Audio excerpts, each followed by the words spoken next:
So I'm just working on some of the Foundry mods that we started looking at yesterday, trying to fix some of the broken ones. I had an idea about how to fix Trigger Happy, so I thought I might do that as well. Just want to give it a go. So Trigger Happy is like an if then else links that says if they click on this character, take them. If they click on this character, take them to this scene. So these are all invisible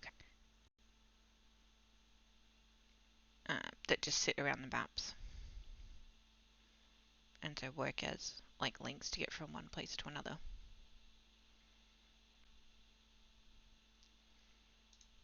So they're pretty easy to do, just drag and drop, and it sets the code. But I want to, so you can see here, this is the cold crier actor, which is this transparent actor here. And if they click on it, it should take just by dropping and dragging the journal entry I want. Some of this changes a bit. So like the journal entries and the cold crier change, but most of it stays the same. So I'm wondering if I can split this into two different sets of triggers. We're going to see. First thing I'm going to do is see if copy paste works. So I'm just going to cut. You can see I've organized this like with things, but it's still become quite big.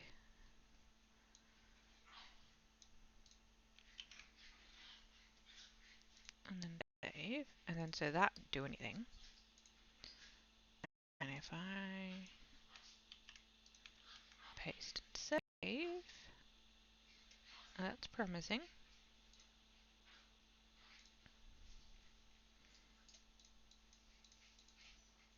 There we go, works. Cool. Okay, so I can do that. So the first thing I'm going to do then is copy all of this and save this, just in case.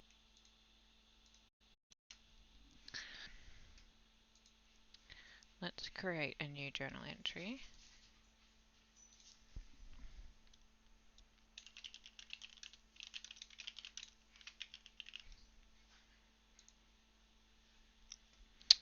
And let's see if we can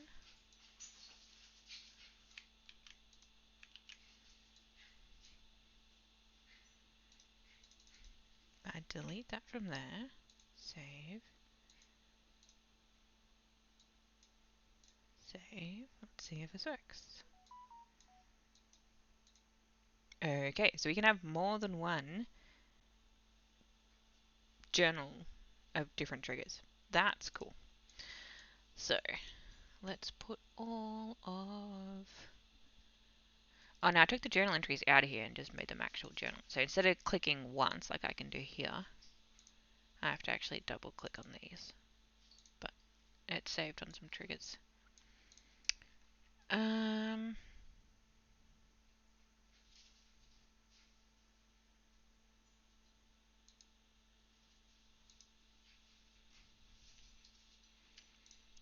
wondering...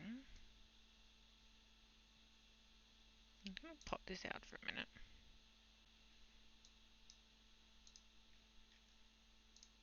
Or not.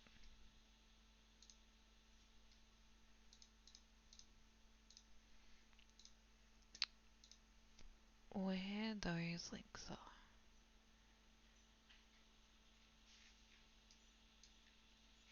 Because it's not. These are journal entries. Oh, I reckon it is. It's like if you go to the stables in Brinchanda.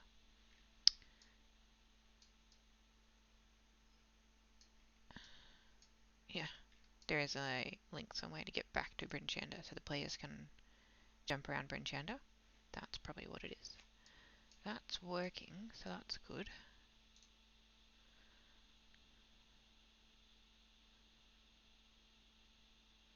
These are for...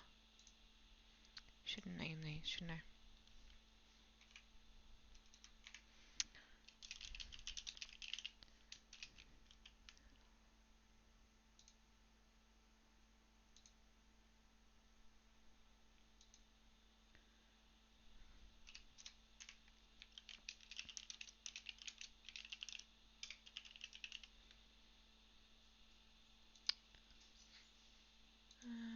these are the shops.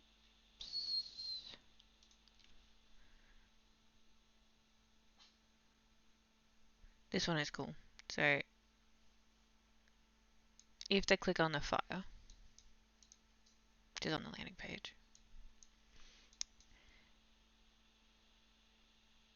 so I've put a little token here called fire. Let me pull the chat up. If they click on that, oh, I got a good one. Every time I do that,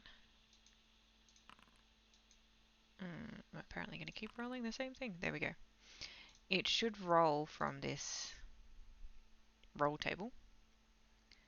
So the fire, if they click on it, roll the roll table, the chat message should be, oh, what is in here?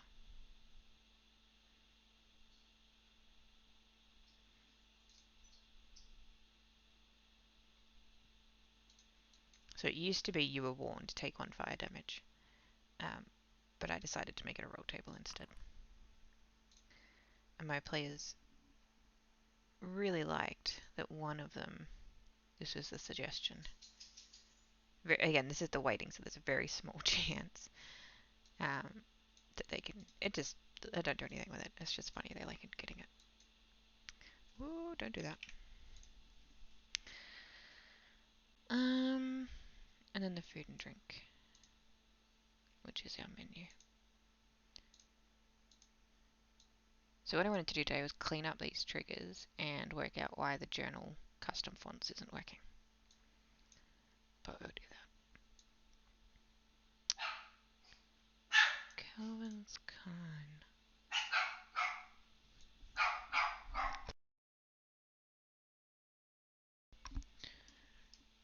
Is that a link I put in here?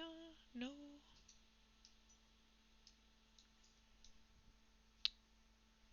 I wonder where that is.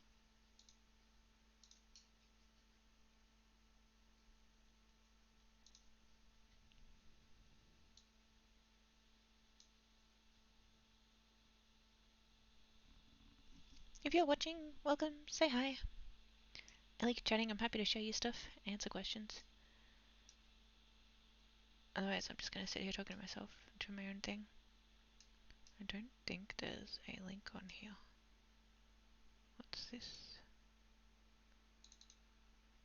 Oh, it's the party token.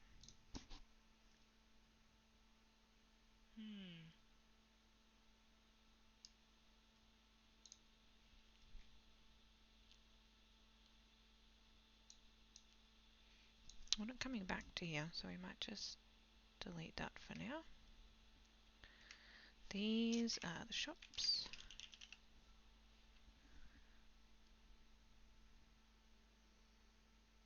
And taverns.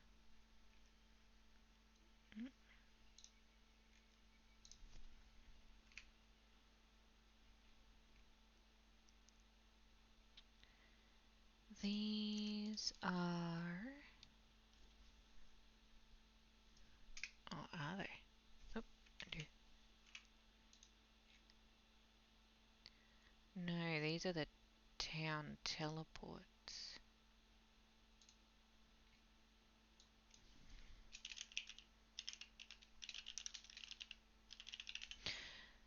So you know how when you get to a town,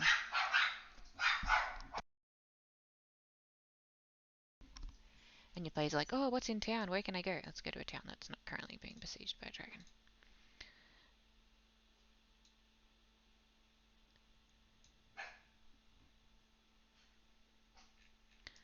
So on these maps, the players can click around. So if they want to go to, the inn, they can just click on it, and it'll take them there. And then if they want to go upstairs, they just have to walk upstairs, and it'll take them to the next map. So we've got the teleporter there. It'll take them to the upstairs version of the map. If they want to go... Sorry about the dogs. Obviously very excited about something. We just had pizza delivered. Hey? Yep, come up here. Stay upstairs. There we go. Let's do that. Nothing to bark at down there. Where was I? Oh, yeah, if they want to go back to town, there's a town link, so it'll just take them back. So that's what all these are. So these are the places within towns they can automatically go to. Not everywhere has places, like they can't automatically get to the town hall because that would trigger an event. Ferry doesn't have a map, but they can get to the inns and things. So these ones are when they get here. So there are food and drink menus. Not this sheet. Loot sheet. So I don't have to decide what's going to be on the menu or how much it's going to cost. They don't have to ask. They can just go, they can look, they can subtract it from their character sheets. Obviously these sheets need to be fixed. I'm going to have to go and check that on all of them. So these are the... I didn't make one for everywhere. I just made ones depending on the size of the tavern. So drink for a large, medium or small tavern. Food. These ones were particular. And then so they just run off a roll table.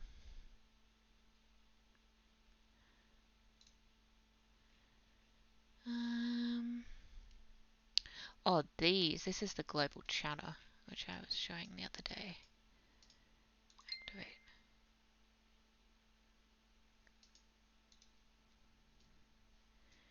So these, if I just close this for a second, and I double check. Nope. So I've got a roll table here for NPC chatter. Where are we? The wet trout. So this is a cool way just to do like little lore tidbits or have players ask, you know, whose design, what is the burning, like just kind of put them on edge a little bit. Doesn't show up in the chat, it just shows up. Oh, that's the bard actually, won't do that one.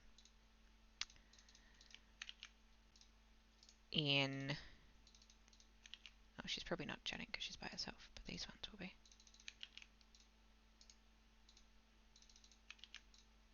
So if I start the chatter, you'll see these guys slowly chat.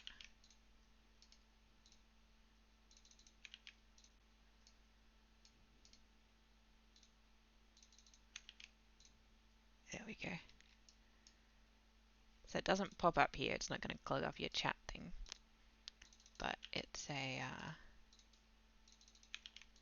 cool little way just to keep, I think, your players engaged sometimes. You know, when they're waiting for someone else to do something at the pub, they can be checking out the gossip.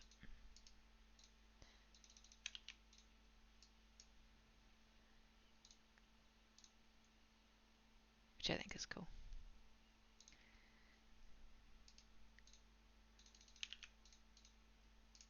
So the chat lists for this are specific to which town they're in, obviously, as to what's going on in the town. Some of them are generic, but some of them are town specific. So it kind of helps drive a quest. I wouldn't rely on these to start or end a quest, but it certainly adds a bit of immersion. Obviously you can edit the mod to determine how old, how common, frequent they chatter. Which is cool.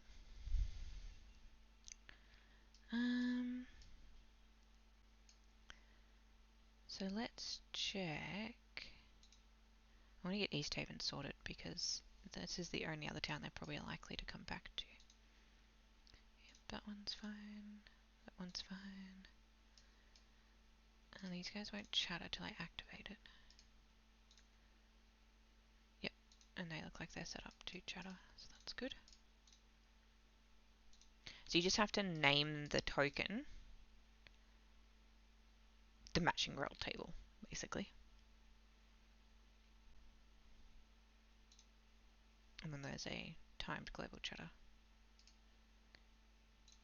macro and a mod that goes with it. Hey, Tamaru. Oh man, I have a lot of mods. So we have 87 active mods on this game at the moment. A couple that are fun but that aren't needed for this game I've got running on other games, so that's why there's 118 installed, but not all of them are active. But yeah, I love Foundry for its mods. It's definitely. Yep. So, have I got that one? I've got dynamic active effects. Using active effects. I've got... Where's random encounters? Let's just go to a random map. Yeah, so this is cool. I love that it automatically does these. So this is... It's just called active auras. No. Let's go have a look. What does that one do? I'm assuming you're also a Forge person?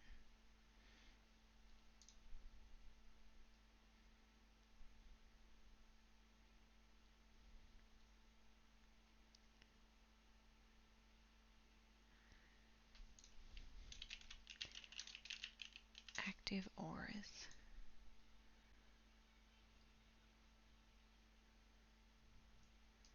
Oh yeah, so it works with DAE, nice. And token magic effects, that's cool. Oh, that's cool. Let's get it and try it.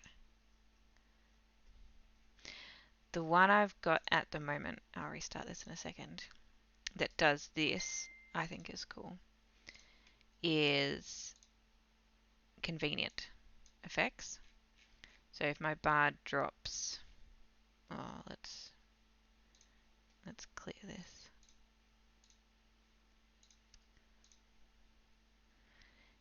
If my bard drops bardic inspiration on someone,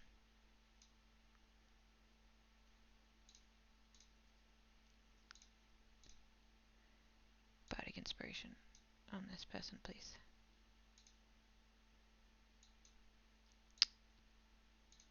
There we go. Give them a D8 inspiration. When they go to then have their go, they can either leave it, so they can see they've rolled a 17. They don't know yet if that'll hit or not. And then they can go, oh no, I think it's going to be more than 17, and they can add the extra D8, and it will do that for them. So they rolled a 2 on the D8, got them up to 19. So that's cool. It does a heap of, it's got all heap of stuff. So our warlock here likes to use mirror image. Where's that?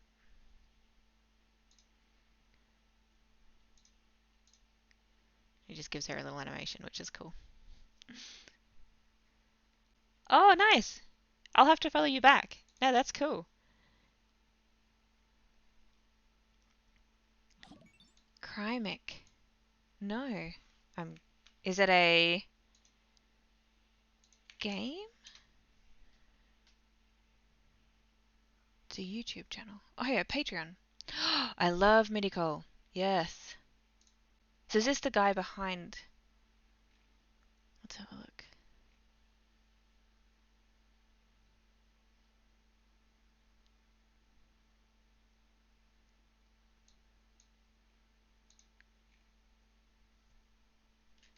Oh, cool. Okay. Right, I've installed this. We'll have to go play with that in a second. Oh, he's not publishing under that name. Okay.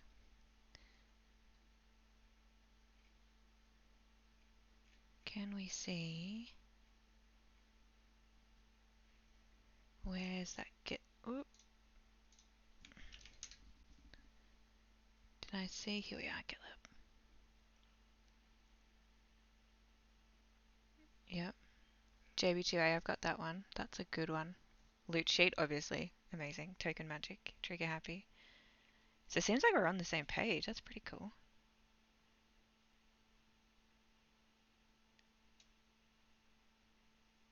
This guy seems good.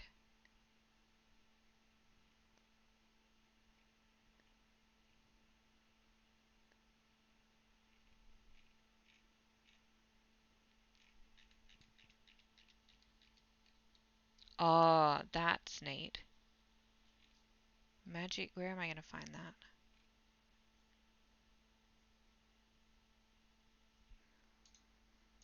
Let's restart this game so I can check out that active auras thing too. JB2A Magic Missiles? Yeah. I have JB2A installed. I haven't played a character that has Magic Missile, so maybe that's why I don't know of it, but it sounds good.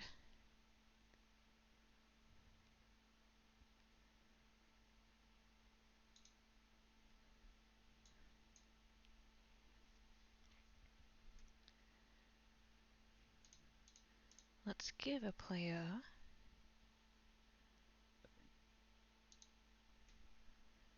Let's get back to the Winter Forest. Do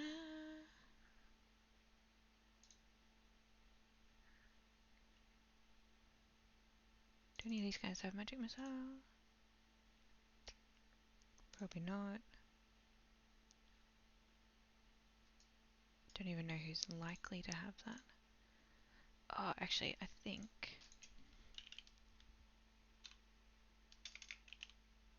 I have an NPC that might. There.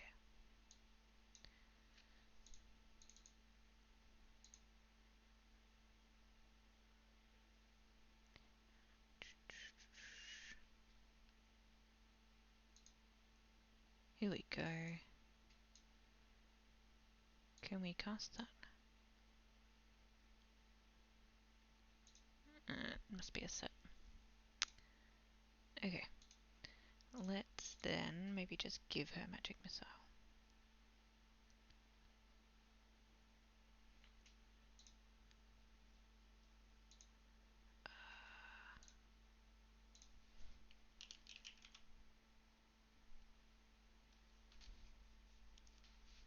Here we go.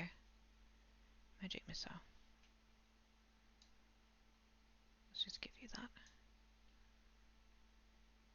Oh, okay. Well, oh, we'll just do it without the spell slot. There we go.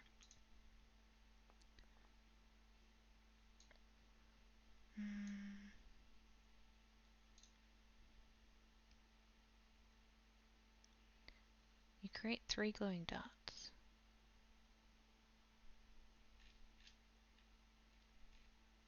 Yeah, probably because this stuff's all imported, so it probably just hasn't done this correctly. That's alright. That should be the spell, though.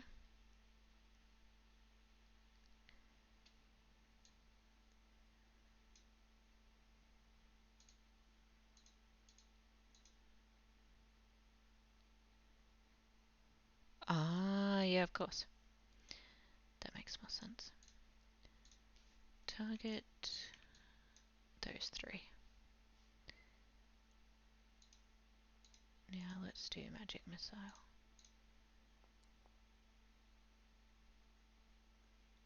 No. Oh, is it doing 3 per person?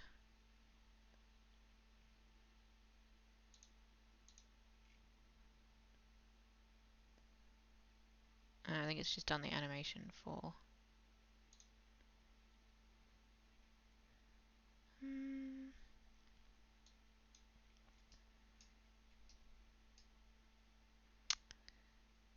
Maybe let's just target these 2.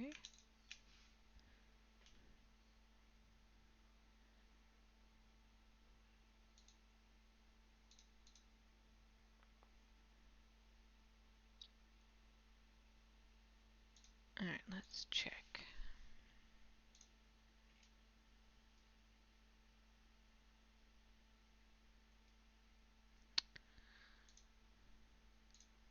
Probably going to be...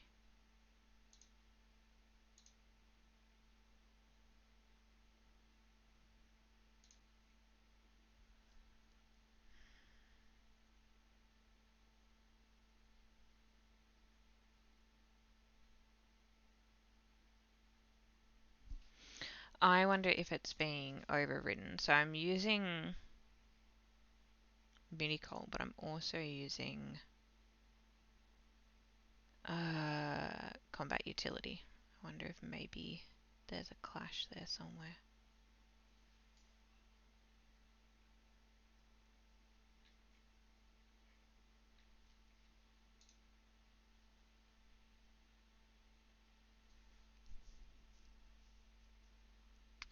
Yeah, I avoided it for ages, but it ended up being a prerequisite for one of the other mods I had.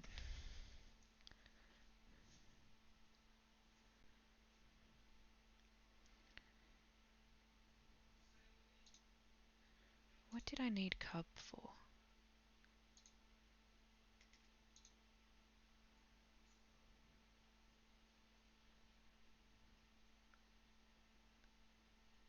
Yeah, so I kept getting an error if I tried to uninstall it.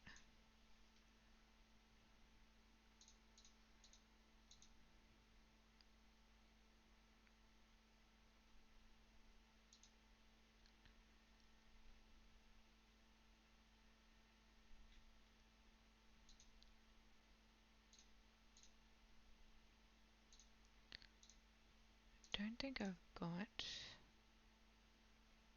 maybe Convenient Effects uses it?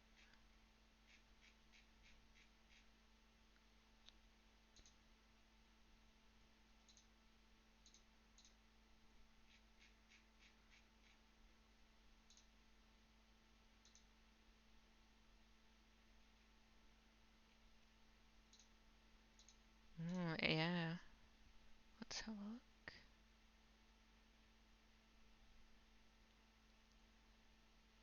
Looks like it's up to date.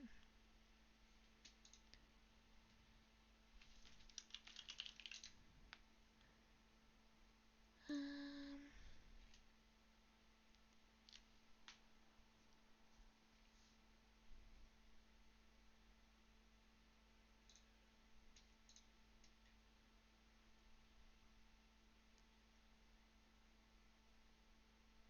it's last updated not too long ago. Maybe someone's picked it up.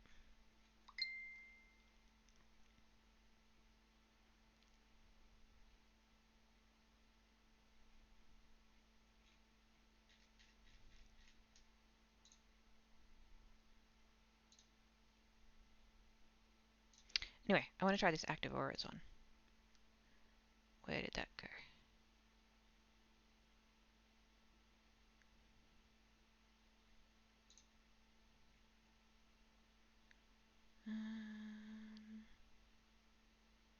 Parallaxia and Patrol are really fun. Oh, maybe it hasn't installed. Let's relaunch the game.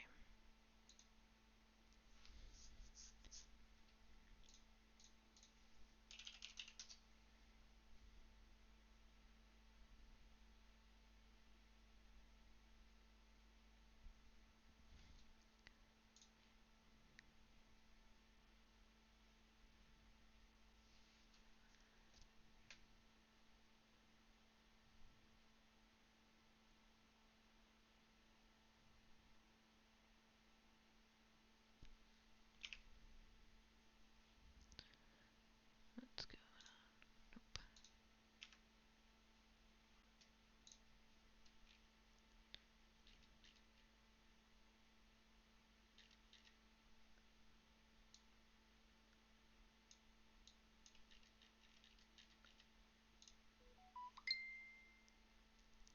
Nope.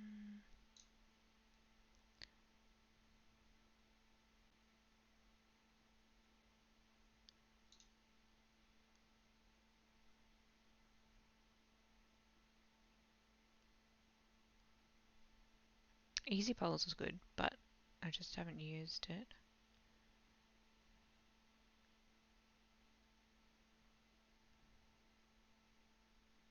Burger Time is another one I want to get working, but I just haven't been able to because that looks really cool. Why is this not?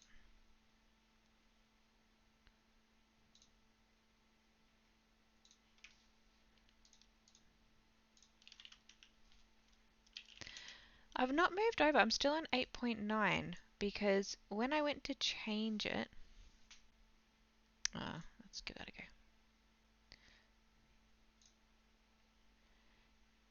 It said that, stop,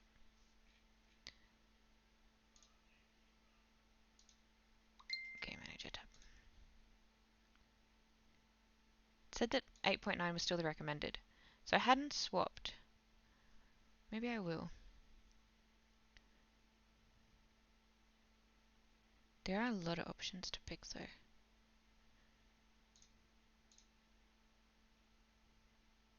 Yeah? Let's give it a go. So many things we break, eh?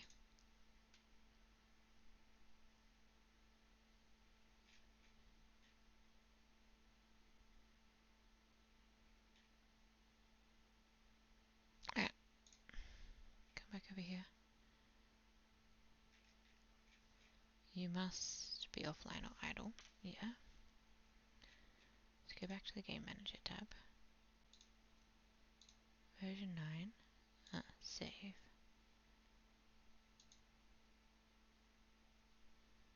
Alright, let's see what packages update.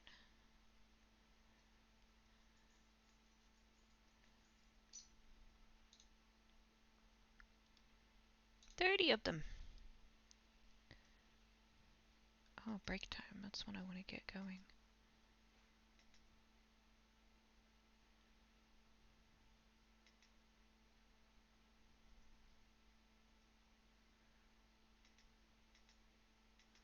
Let's see what all of these do.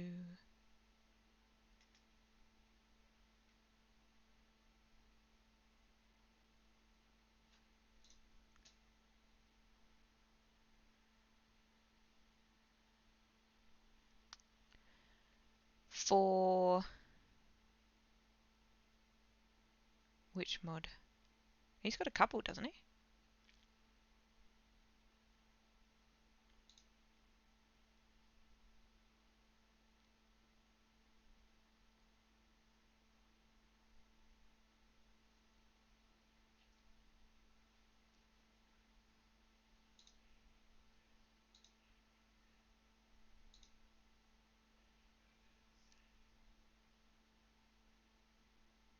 These are cool. Good. Yeah. It might not be... Oh, why have I got this open?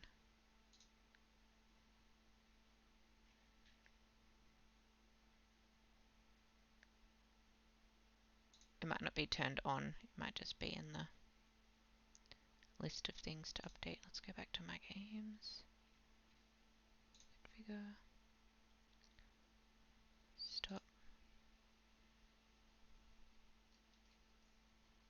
Okay. Launch.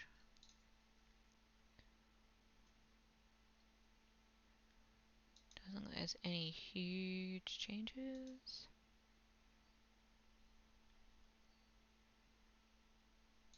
Oh, that's cool.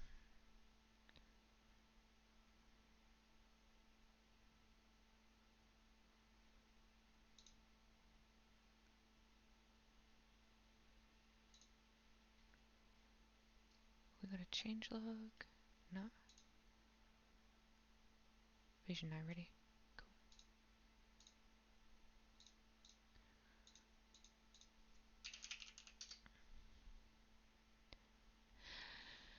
Not at the moment. I've just been doing like behind the scenes stuff, and like Foundry mods and things. I would like, my aim is to run a game on Twitch, but from the DM's perspective. So you get to see like all the silly choices that players make, like get some of that lore stuff that makes things interesting, get that behind the scenes kind of view so we can all like, collectively pull our hair out at the fact that it sometimes takes players a lot to do.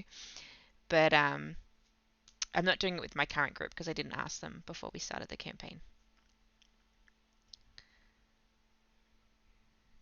So I feel like it wouldn't be fair to start Twitch streaming in the middle if they weren't comfortable with that. And I have some of them that I feel like if I asked if they weren't comfortable, wouldn't say no. So I just don't want to put them in that in that position. Hey, Hans Lanton, welcome back. Nice to see you again. I I have Spotify. I don't use it for my game because I've got Sirenscape. And Sirenscape had a Icewind Dale sound collection that they've obviously put a lot of effort into. Um, so I've just been using that. They've got ambient sound and like they've voiced some of the NPCs, which is really cool. So they've done all of these sound packs which have, yeah, I know. So we've got moods as well as particular elements. Um, and then it's matched to the book. So where it says the Berserkers, this is the Duchess and I Descent. So these are the soundtracks for I Descent, which is really cool. So it saved me a lot of work.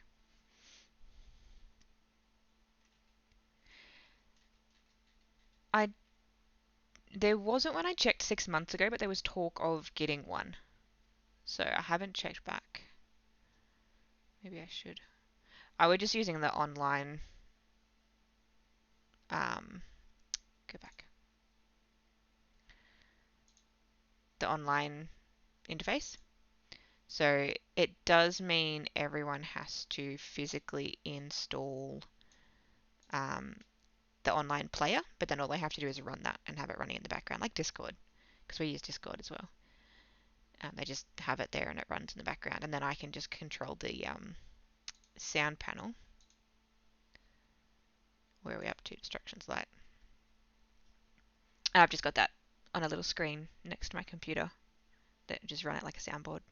So, but it's really cool. So they've got like destroyed town, but no survivors. Whether there's a storm or not, it's destroyed town with survivors. So they've done a really good job of making it intuitive. I liked this one in particular because they've got, this is the forge level, the eastern hallways, the battle with the things, confronting him. So it adds a fair bit of ambience. So I think I would use Sirenscape if I hadn't found this. And I know Hunslet, you're doing homebrew, aren't you? Yes, no, do send me a link anyway, because I really liked it. If I was going to do homebrew, I think I would do a Spotify playlist and everyone could like listen along, do a listen party. But I was fortunate that this has been done, so I can be lazy. Alright, let's have a look at Control G is GM Vision. Oh, so it looks like they got some cool new bits. I'm going to take a screenshot of this.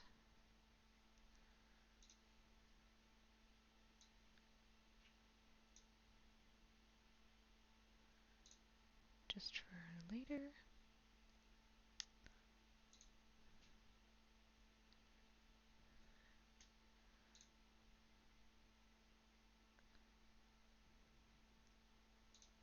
And let's turn on Active Auras. Oh, I've dropped quite a few mods. Why is that?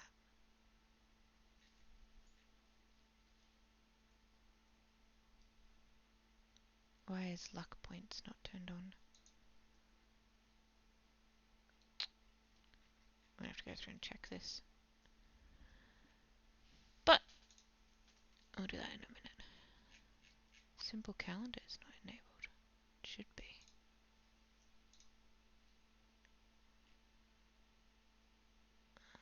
Okay, let's go from the top.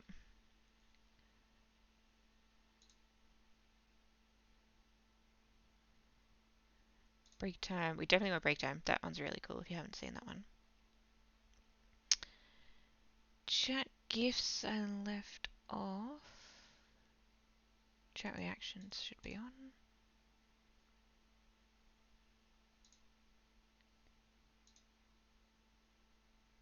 I'm going to leave that off for a second.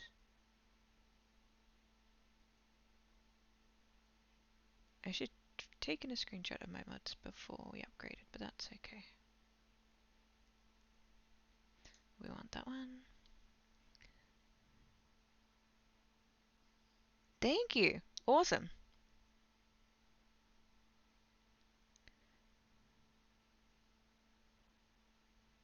Epidemic sound. What's epidemic sound, Tal? I haven't heard of that one.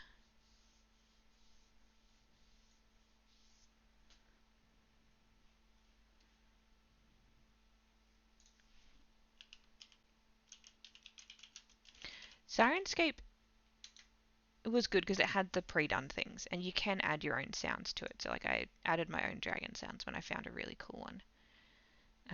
But like I said, it's not free and it's not super intuitive to get set up. Sure.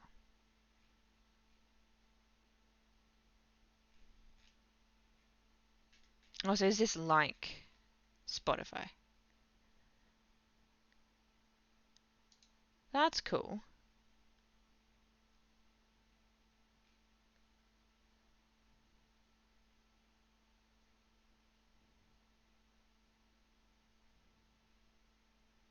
Royalty-free soundtracks. Nice. Oh, tiny puppy, it's okay.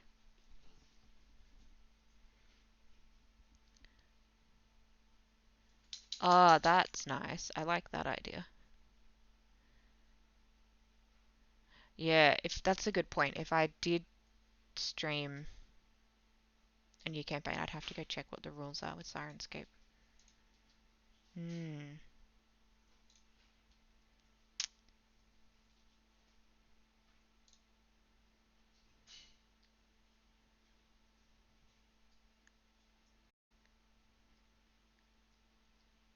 Okay, back to this. I know we had.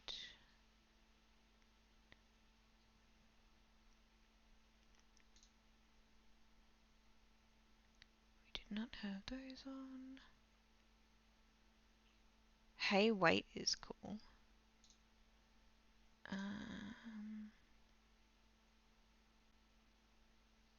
Cannot remember.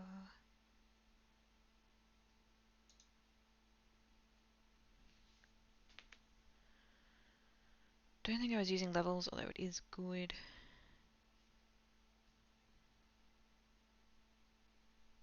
Loot sheet I need. Lock view I don't need. Parallax and patrol are good, but we don't need them. Pop out. Yes, thank you.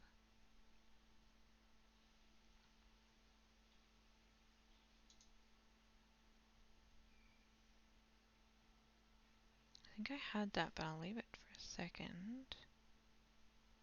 Show drag distance I really like, but it's not been updated in forever.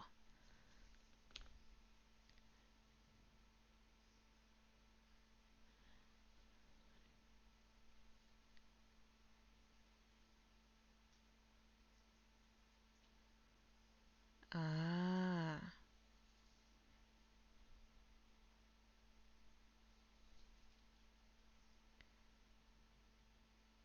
Yeah, that's an idea. So then your players would get the immersive soundtrack, but your viewers wouldn't. We had issues because we were doing, for our other campaigns, so the ones I'm in a player in, not a DM, they were doing Spotify tracks. And we were using the Discord bot, which obviously got taken down not too long ago. So they've been using Spotify, and we all do like the listening party. Can't remember what it's called, but you can listen along with whoever's hosting. So that's been handy, but it means we all need Spotify accounts. Not that I think any of us didn't have them. What is show notes? I can't remember what that is.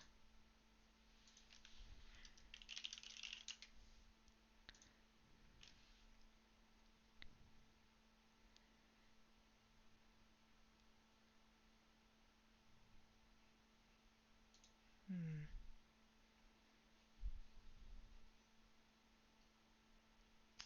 What's the furnace?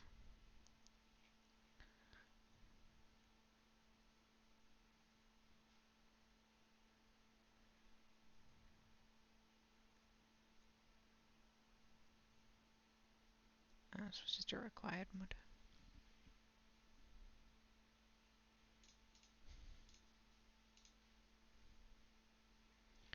Token attacher, don't need any other. Okay, let's save that and see what happens.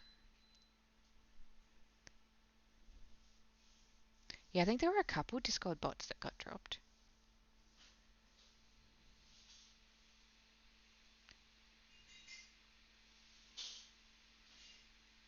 The elementals in your homebrew, like Death and Time. Yeah.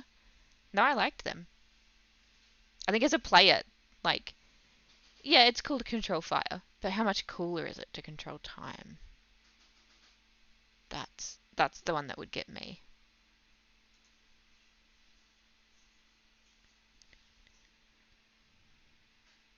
Amongst little details is combat ready. Okay, let's fix that.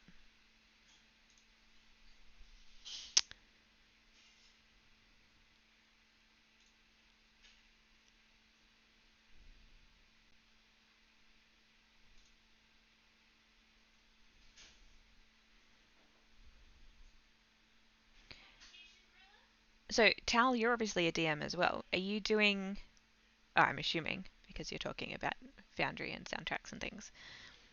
Are you DMing a 5e campaign? Are you doing, like, homebrew? So, Hunt, who's in chat, is doing a homebrew, which I'm following because I really like the idea of it. Sounds really cool. This is the Icewind Dale campaign, because I have not yet been brave enough to do a homebrew.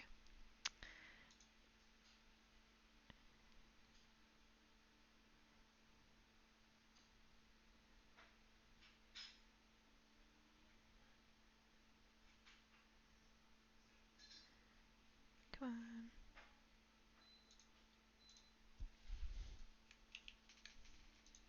Whoop. Why have I got a black screen? Let's change the scene.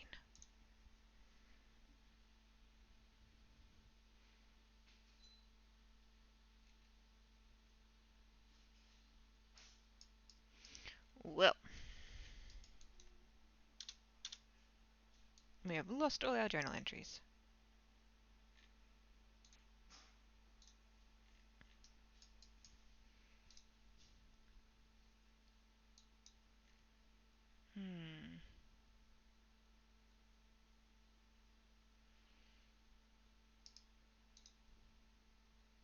Okay, let's refresh. See what happens.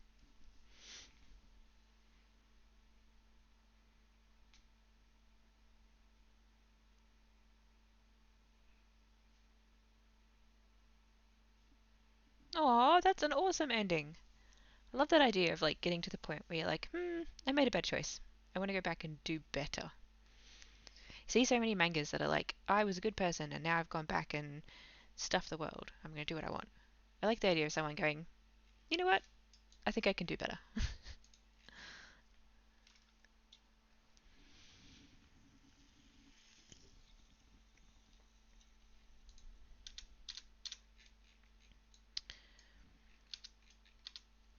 Okay, so a couple things aren't working. Let's see if I can figure out what that is.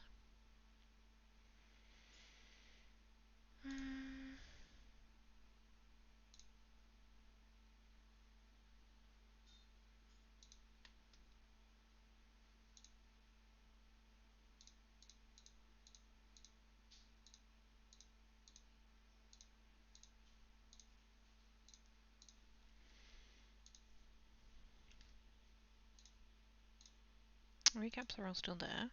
They're just not on this page. This page is struggling a bit. Let's go to a different page and see if that's better.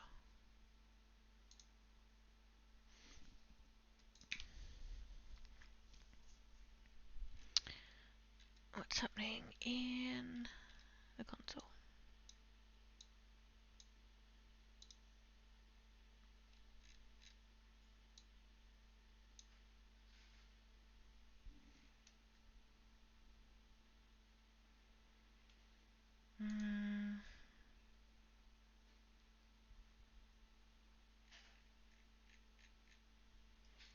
Why do I not have vision?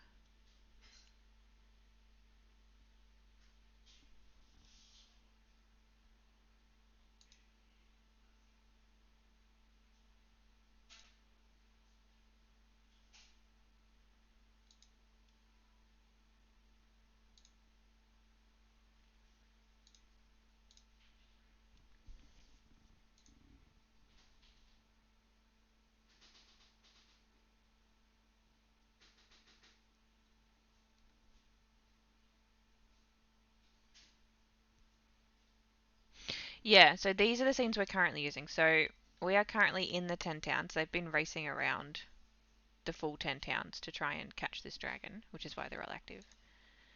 Um, these are the quests from that. So as you can see, not all of them are active. These are the ones we're preparing. No, these are the random encounter ones. So not all of the scenes are on here. Just the ones I feel like we might get to in a game.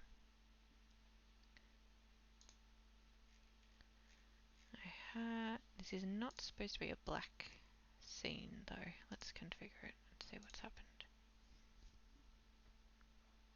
We have a background image, so that's good. Oh, we've got menus now instead of a scroll.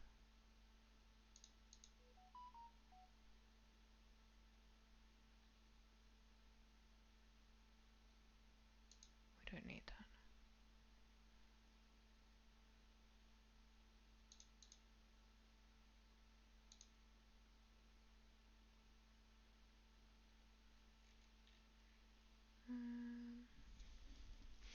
Okay, let's go read these notes and see what's happened.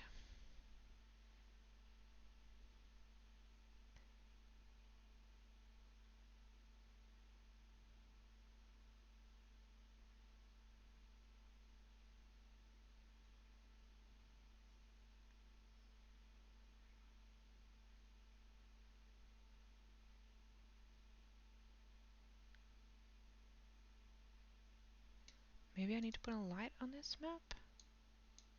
Whoa, there we go. Okay.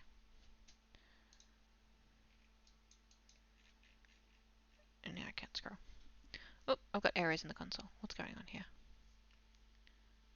Perfect vision. Let's turn perfect vision off for a minute.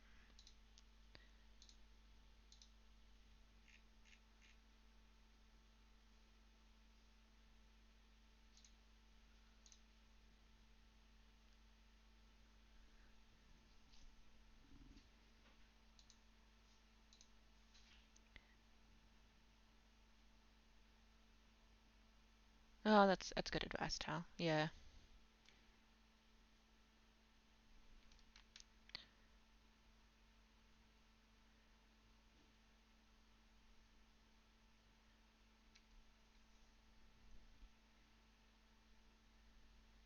Oh, there we go. Okay, turning perfect vision off brought our journal entries back. That's interesting.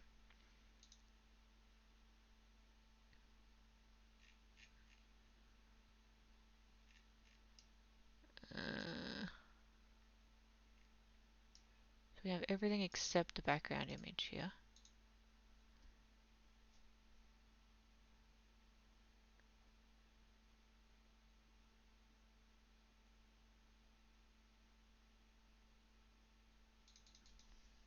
Might just come back and see if that loads better in a minute. Yeah, okay, it's there. Let's go archive some of these scenes. So, yeah, I think I might have to tell. Put the scenes in a compendium, you reckon? So these quests we've already finished. These ones. You're reckoning not just turn the navigation off, but actually archive them?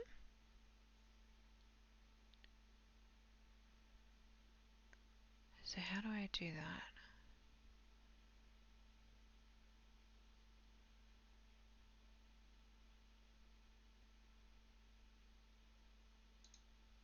Nope, not like that.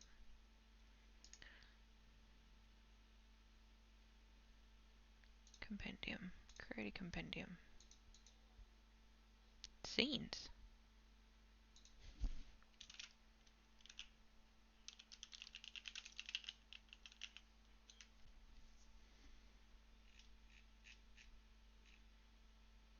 Okay, now how do I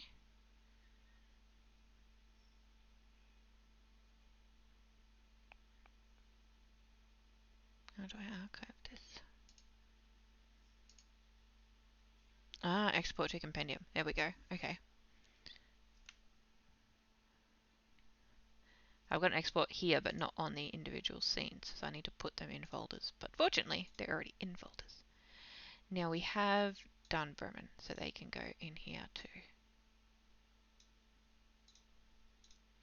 So that's cool. So we can archive pretty much that whole chapters 1 to 4. We're not going to need any of those again, are we? Except maybe the town hall. Okay. This will be good because I do have one player.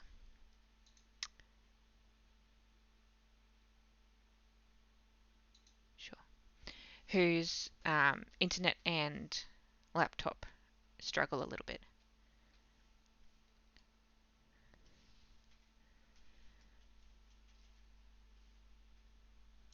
Okay, so where did that go?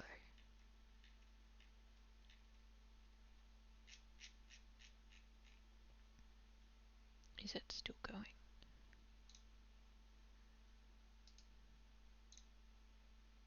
Destination pack completed quest.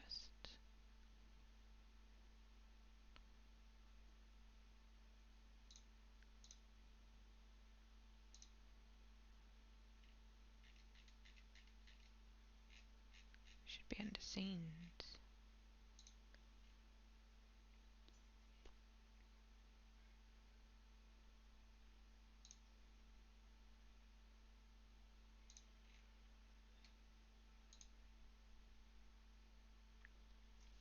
Maybe it's taken a second.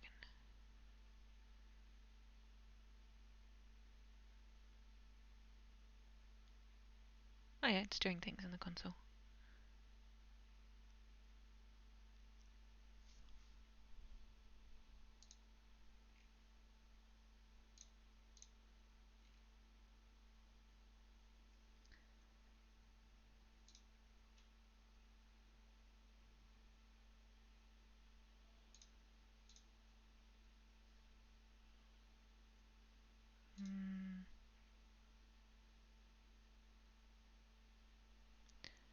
Performance mode.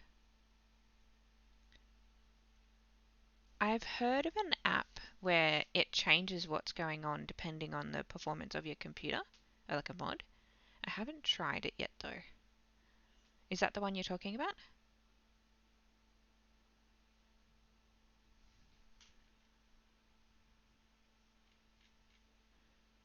Under core settings.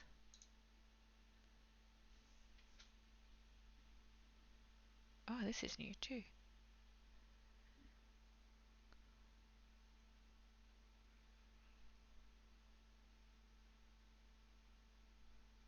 Okay. Oh, this doesn't tell me whether this is global or not though. Where's the mod that tells me if things are global or not? Settings clarity. Let's turn that on.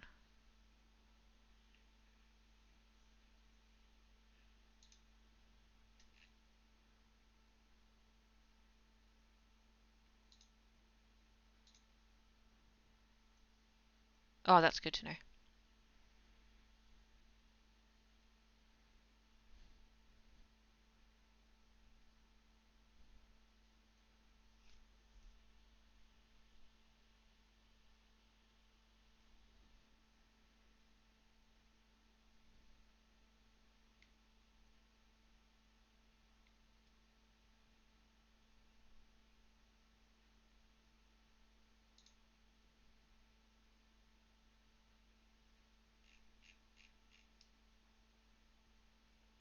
Still haven't got that background.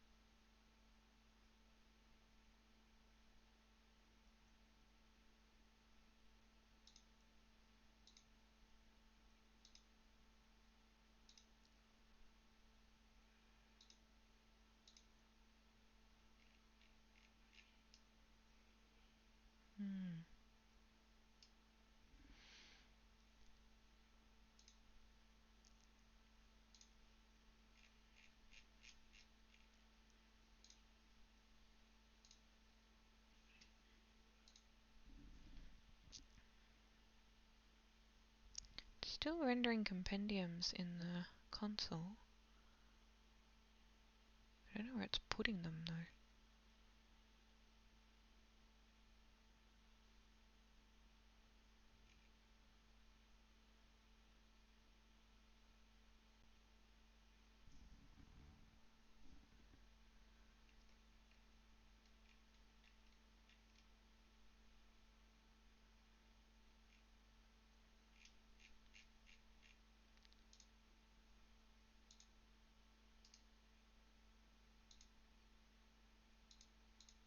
It's supposed to be putting them in the completed quests thing. No, we'll just leave it run.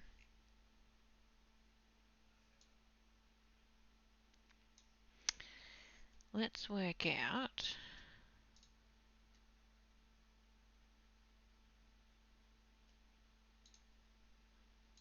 everything here still works.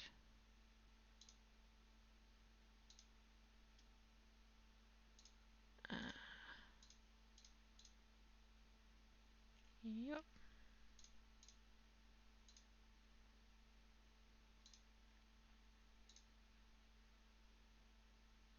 Seems to all still be working.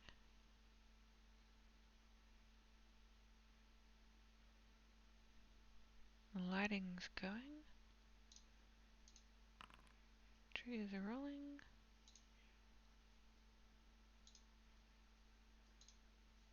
Cool.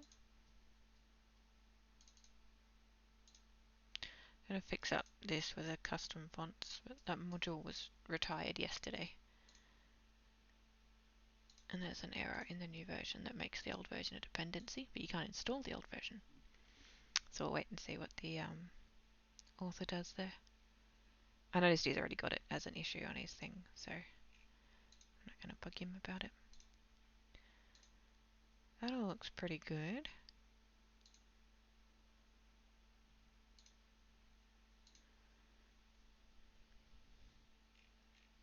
These are all working.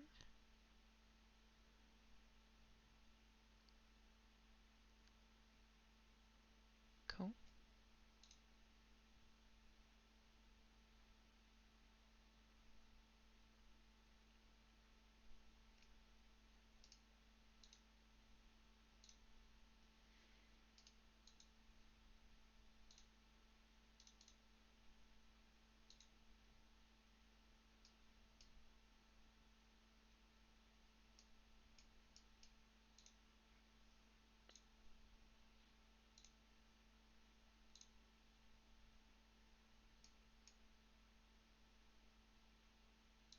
Is that shadow working?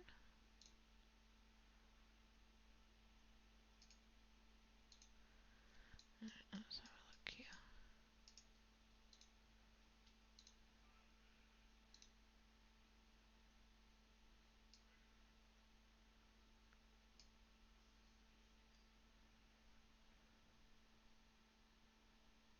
Oh yeah, that's working. Good.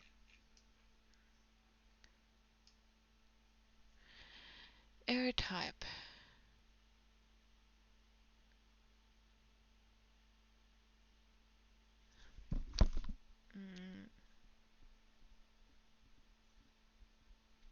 Amongst little details.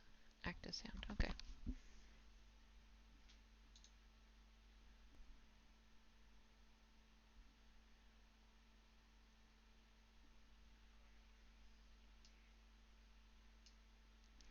There's a module I know. I wanted to check this out. Oh, I didn't know about this. Where it'll like run a test on your computer before the game starts. And then, so if you're on a potato, it'll do things like turn off the weather effects and turn off dynamic lighting and turn off shadows and blood spatter and things like that. And if you're running like on a supercomputer, it'll ramp up all of the effects and load everything at high res and things. Most of us, though, are on pretty good, like, because we're all experienced players and most of us are pretty techy. So I haven't installed it because they've kind of managed it for their other games anyway. Oh, that's awesome. That will be good news. Yeah, our poor potato user is a farmer out in the middle of nowhere. And so when he's in town, it's fine. But when he's out bush, like on satellite internet, on a laptop, poor guy struggles a bit.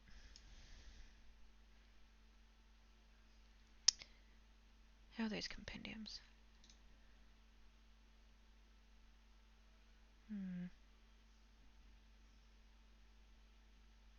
It's coming up in the console every now and then, rendering compendium.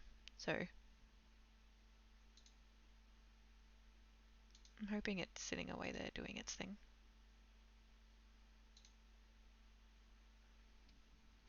Alright, let's go fix this. Or at least attempt to. Because they're going to need this. Why have we got no background?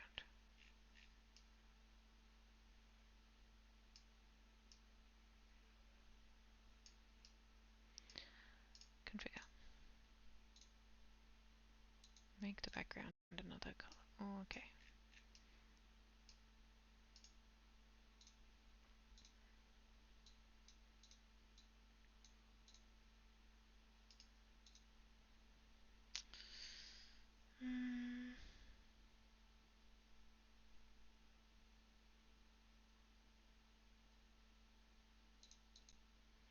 Is it again because I don't have a light on here? Nope.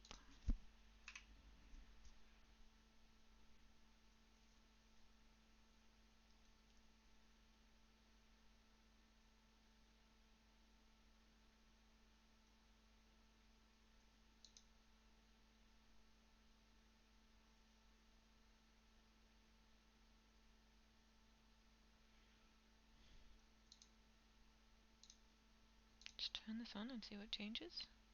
Okay, so that's the defined, that's what the image should be. That's correct. There's just no image there.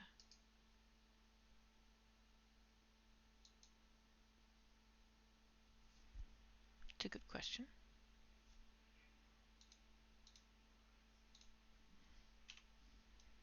It's a PNG. Optimizer equals disabled. Let's check. Come over here.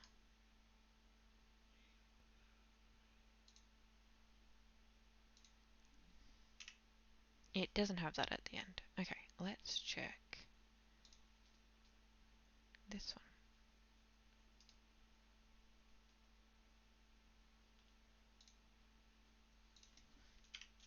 Doesn't have that at the end either. Okay, let's go take that off. Oh, let's copy this first. Copy, delete. Let's try. Save.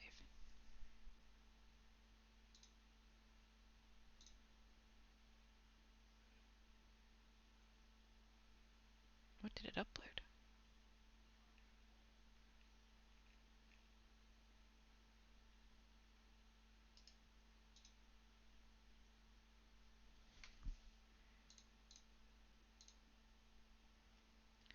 Yeah, WebM or WebP. Is WebP different to WebM?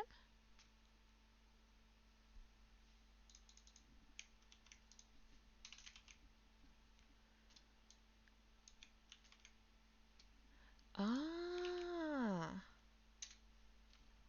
I did not know.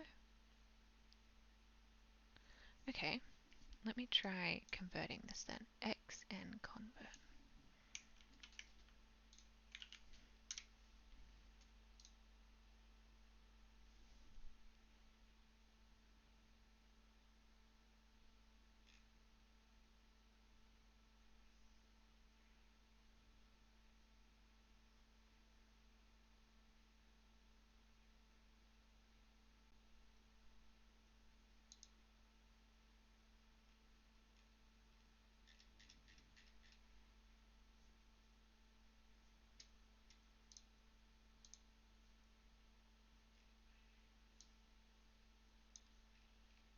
I've got a weather effect sitting there randomly.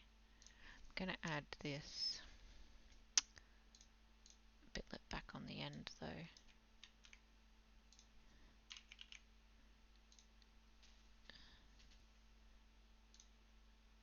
Hopefully my landmarks and tiles will show back up.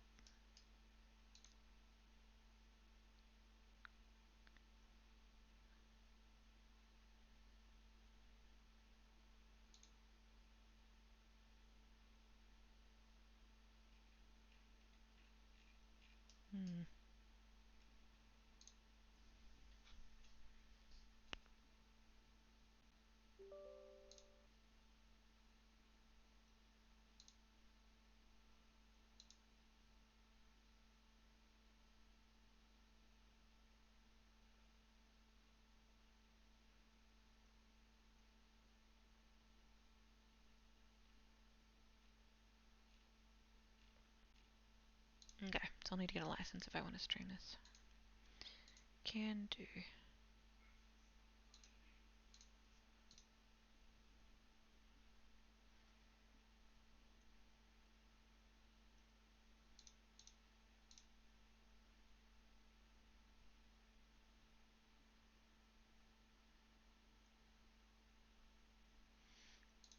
Okay, let's get it. Save as.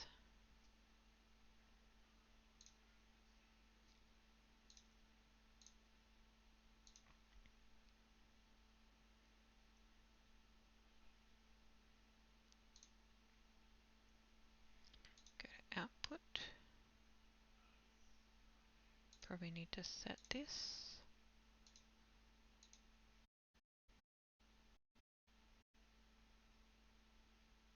Format.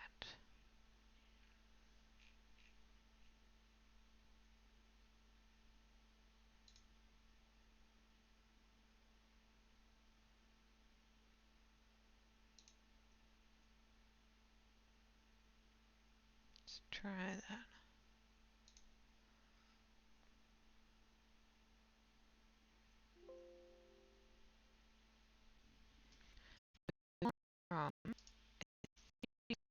File.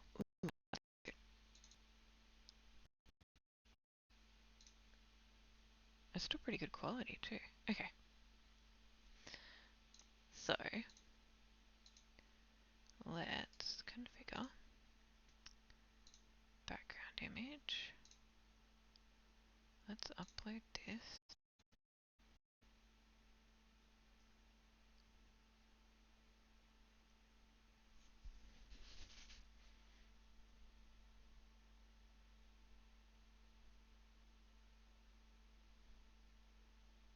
Yeah, I'm assuming it's still making compendiums in the background, so I'm not being very nice to it today. We're asking it to do a lot of things. Select file. Save.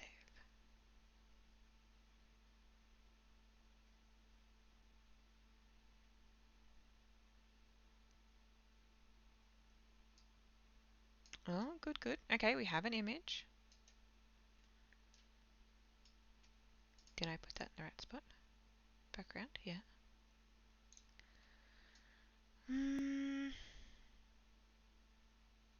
So where did all the tiles and other bits go?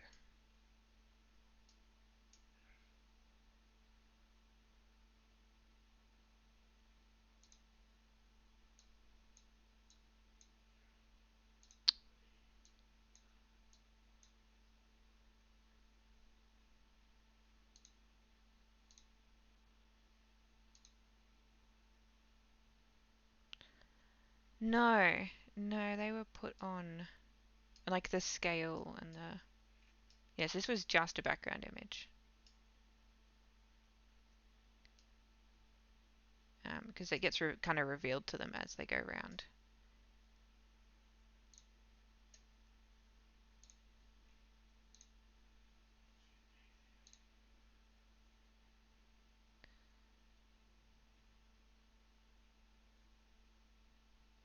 Where did they all go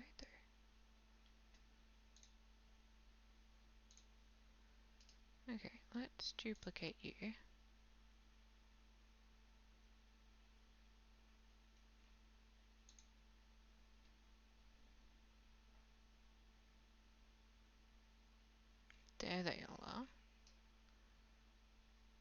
So why is that now working and this one's not?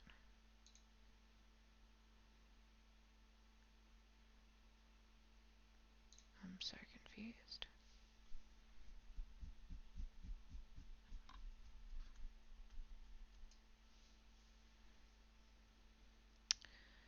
Well,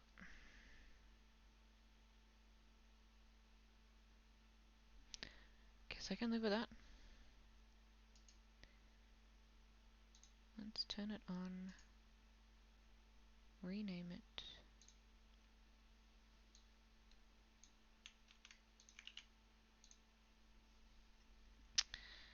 I turn this one off.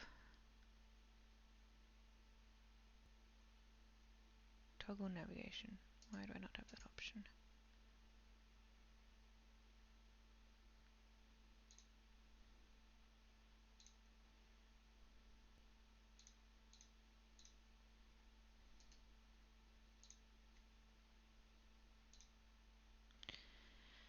And we will need to update the journal triggers.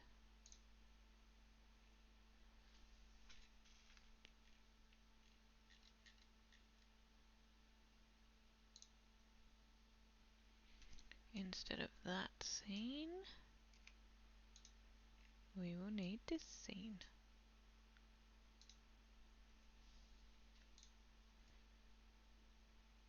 Cool. Yeah, so these grey ones are ones they haven't got to. So they don't know about these. So I can see them because I'm the GM. But they might get a waypoint but not know what's out there, and then eventually they'll have the full information. So they've slowly uncovered the drawing here. That's by the players. That was them tracking the dragon's flight path. They've slowly discovered the trails and the different parts of the map. They've still got a bit to go though.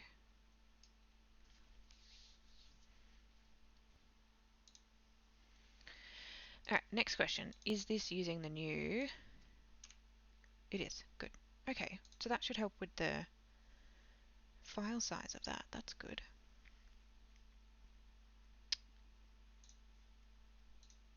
Still not getting anything in this compendium.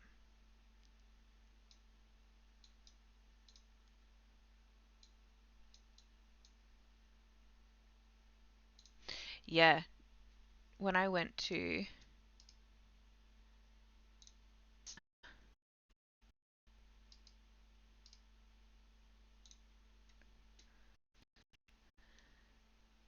4 megabytes compared to 30. That's going to make a huge difference if you're on slow internet.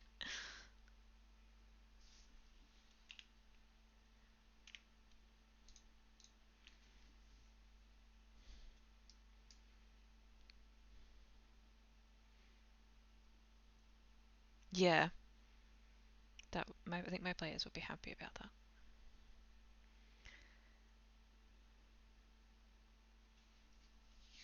I think I'll definitely get a license for that program. That was a good recommendation. Thank you.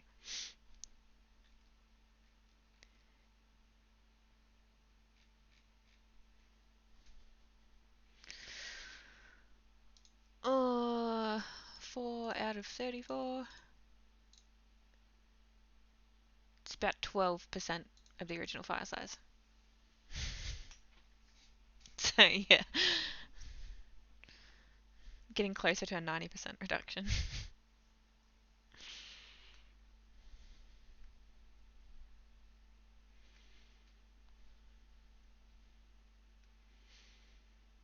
That's awesome, actually.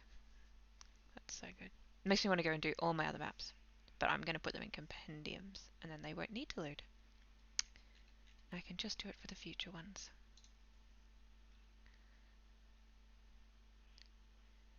This is one I'm going to have to do, but this is... Oh, this is an old version. That's not the one I wanted. Is it this one? I wonder if I've maybe not got it.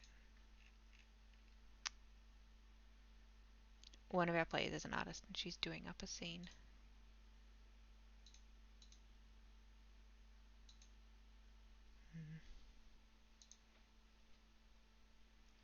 Don't think I need any of those. I think this just came with it. Oh, can you? Nice. I would have to download them and then re-upload them. Because I don't have... Oh god, I'm going to compendium that. I didn't make this from scratch because it's a official campaign. I added in a lot of the town's maps. So we got the official map, so the East Haven map, for example. But then I've added in the inns and stables and things. So most of these... Oh, maybe not most, maybe about half of them, I don't actually have copies of. Because they're from the official campaign. And then I've obviously got the ones I've added in and the random encounter ones.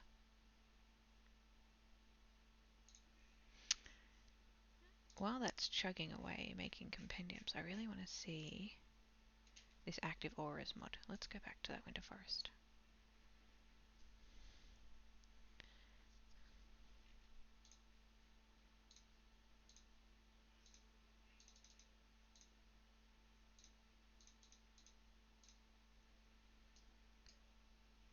So, yep, it's turned on. Do I need to set anything up?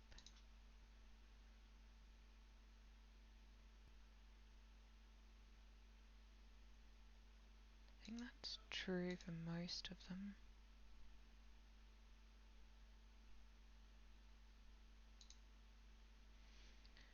So what's an aura I can give? Yes, I have a paladin. Carl's a paladin. Ah, yes. Let's put them into combat. Combat. Go.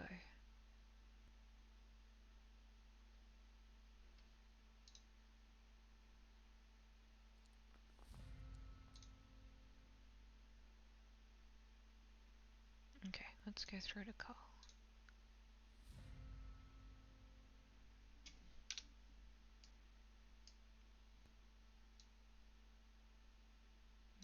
I have to resize that again. Hey Daro! Nice to see you again. Welcome back.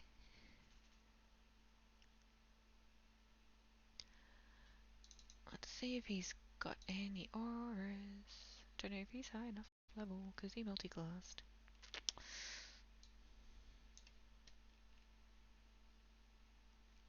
I'm doing good. Tal is giving me heaps of good tips about setting up stuff for Foundry.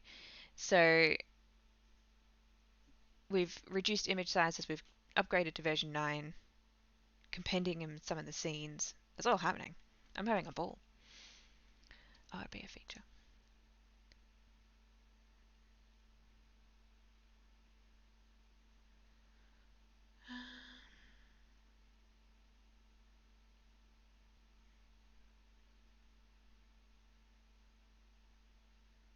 Is it? Aura of protection, aura of courage.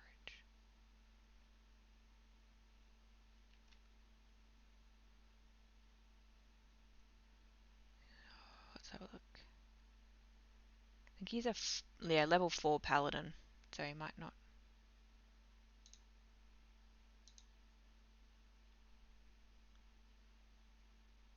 Let's just give him an aura and then we can take it away.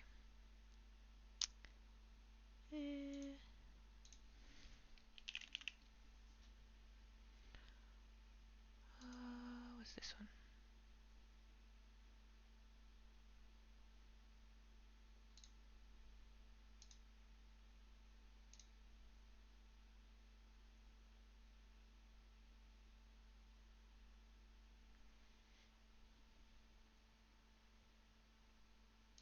Oh no, Darrow.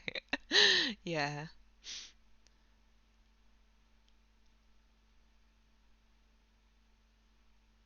MIDI SRD. Let's have a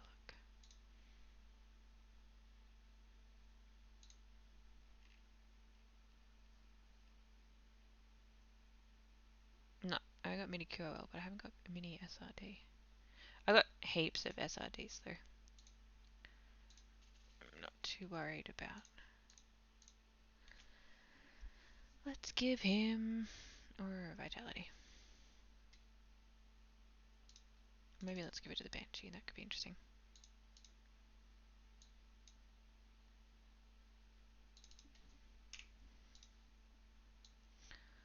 Okay.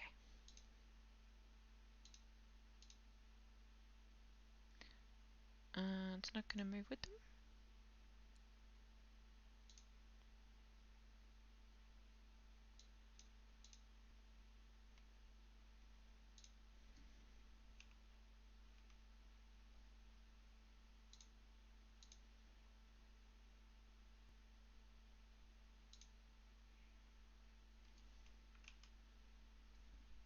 Oh, I've got a little aura now.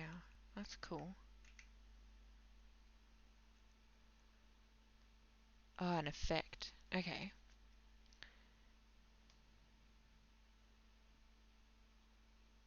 Let's go have a look at that.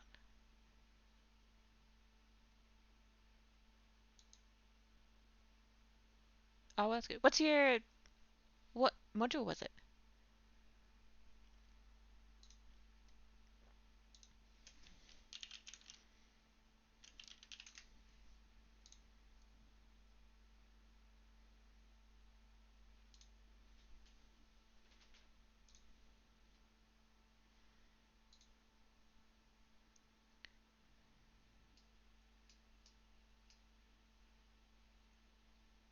Yeah, that'll be good when Carl levels up.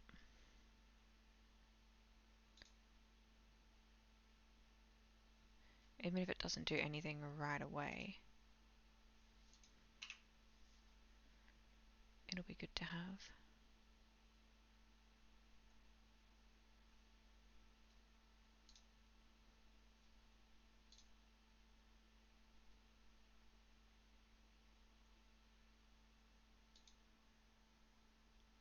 Oh, I use darkness a lot as a player in another campaign where I play a warlock. I should suggest it. There's a whole heap of us that are Foundry DMs, and so whenever one of us finds like a mod that's cool, it's like, check this out. That's how we ended up with so many. Oh, that's cool, Darrow.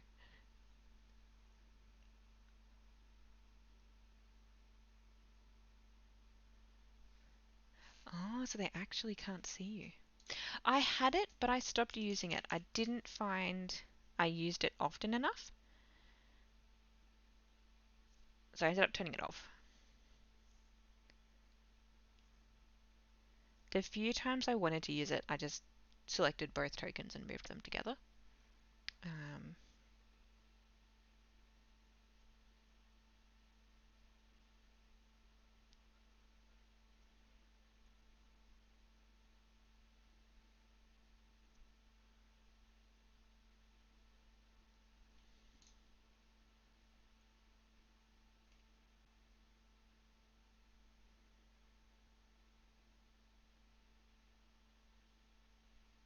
why are these both still in navigation?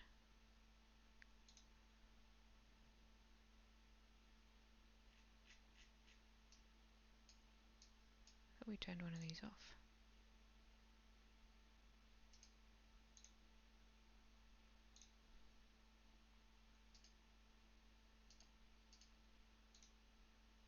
Oh, that's why.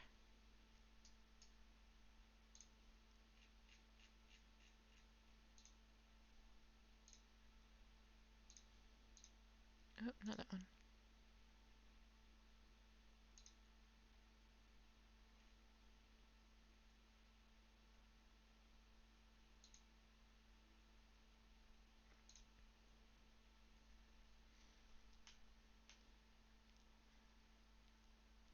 That's handy. I've been using active effects for that, but it doesn't block sight.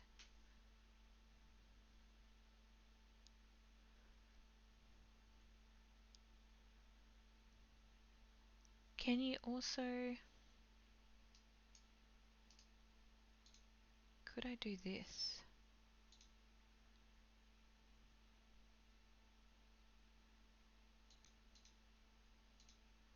warlock here.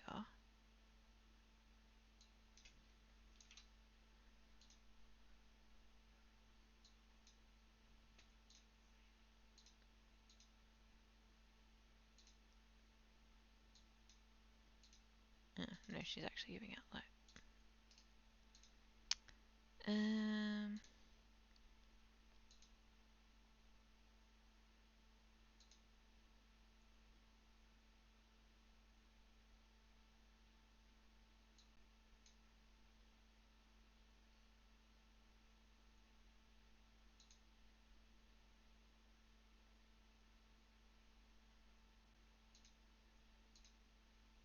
Whoa, that's cool.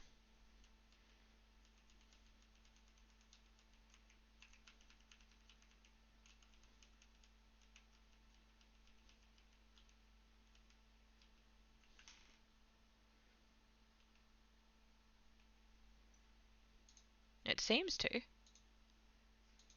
Looks like it's a bit of a pain for everybody, but I mean, that's the point of darkness, isn't it? That's mad. I could do what you did, though, and put that on a token, and then attach it, and I wouldn't have to reset this person's lighting every time.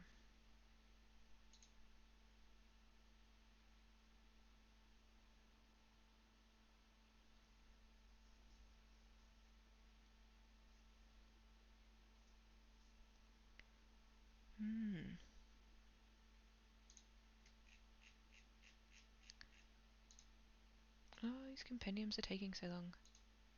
Are they actually working?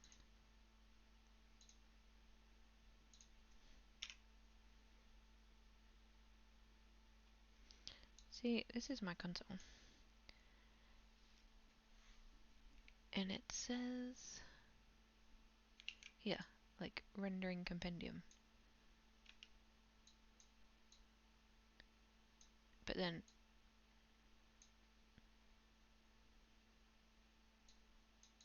I don't know what's going on.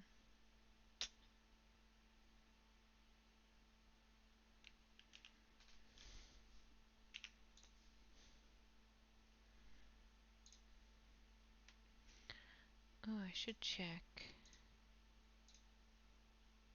Oh, uptime's not running.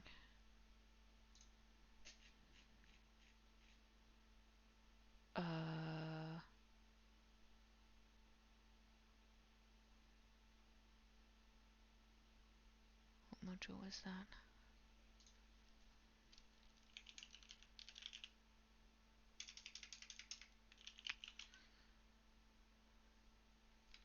Cache is tracking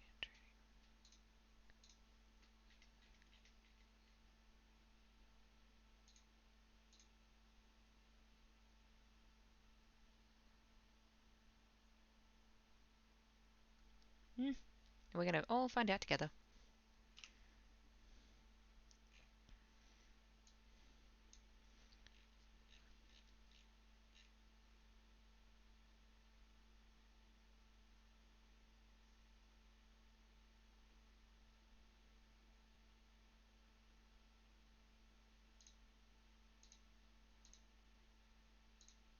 Oh, good, it saved all the progress. Good.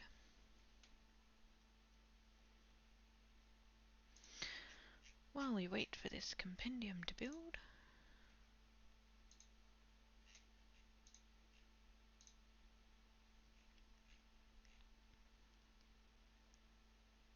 Let's get back to this.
use all the fonts. Okay.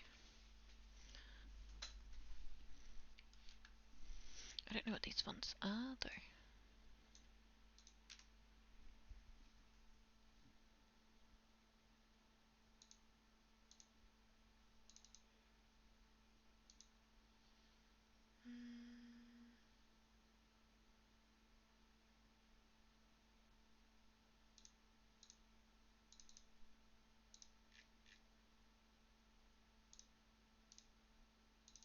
These look like the polygon fonts.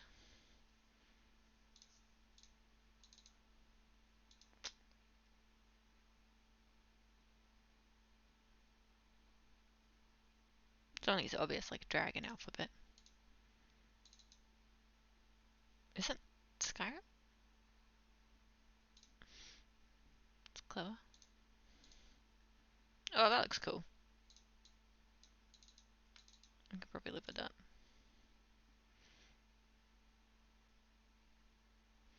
Can I add fonts to this? That's what the old custom fonts mod was doing.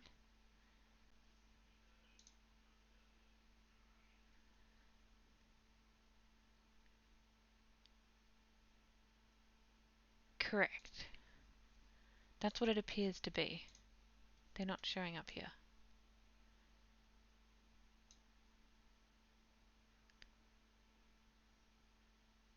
Oh, okay. So maybe I'll just try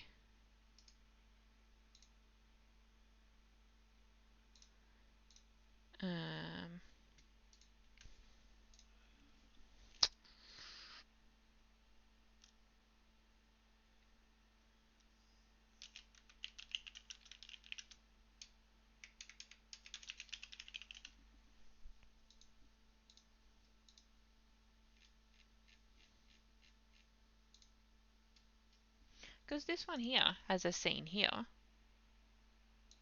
So like that one's got something.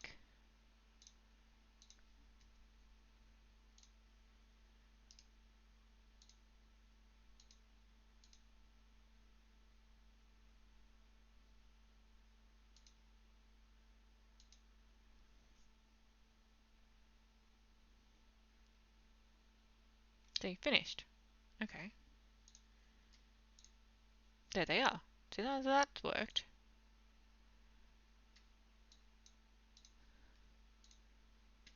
So I can probably get rid of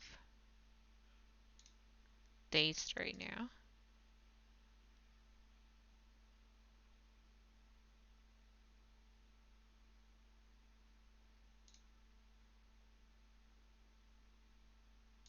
Don't think there's anything important on any of these.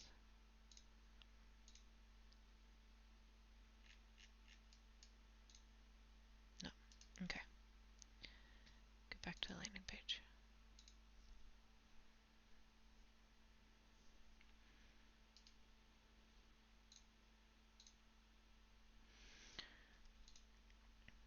So then this one here,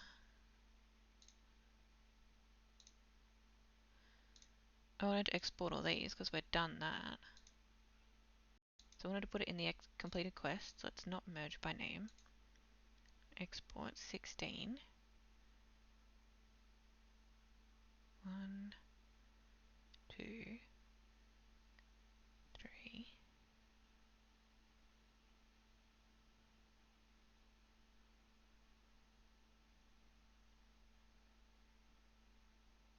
Got 4, 5, 6, 7, 8,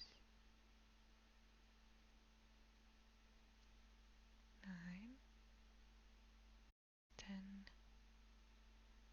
11, 12, 13, 14. Done. Okay, let's go check. There they are. Okay, maybe I just needed to untick that merge by name box. Okay, so now we can get rid of... I want to keep the town hall. So I'm going to move that up into 10 towns for now. And the ferry, because they are in the town that a player lives in, so they visit that one quite a bit. Don't need to keep the others though, I don't think.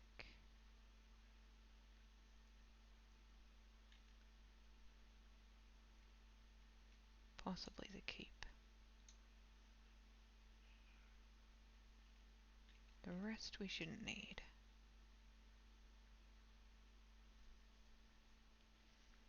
This makes me very nervous. It's definitely in the compendium.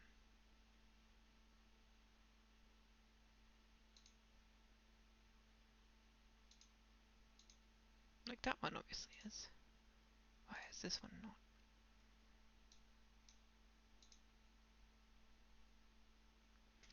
Let's test it.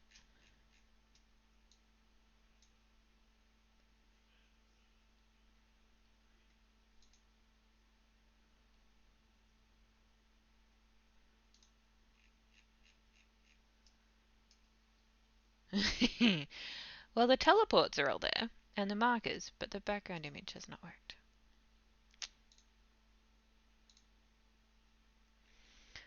Just as well I checked. Okay, so we need to redo some of these.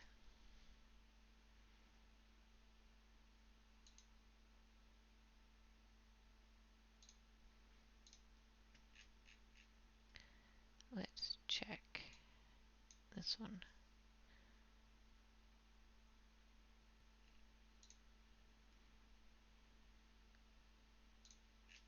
Okay, yeah, so that's worked. All the walls and everything are there. That's cool.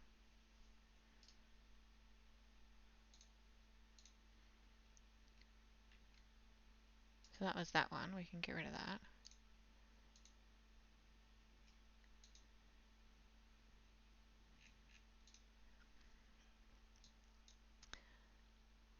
So it looks like we can get rid of the lake and foaming mugs and the Duga outpost. Already did that. Talks.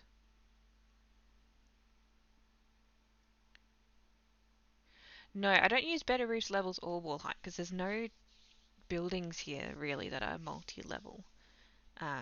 They are turned on and updated for a different campaign, so they're not actually on this game. The mod's installed, but they're not turned on.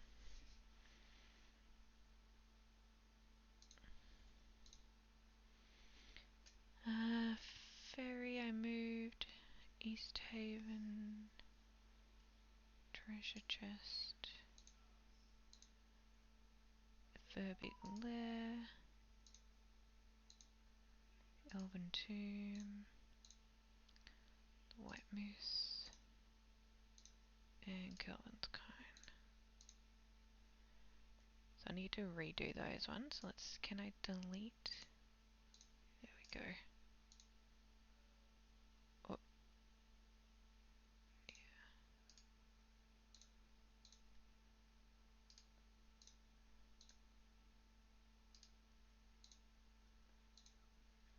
and then export to export.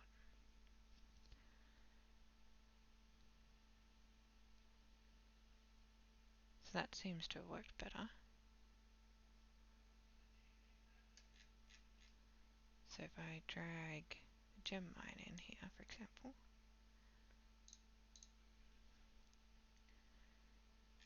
yep, cool, that's all there.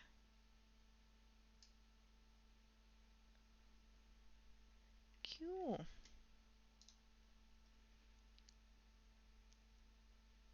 Okay, so we can delete all of those. They are safely in the compendium.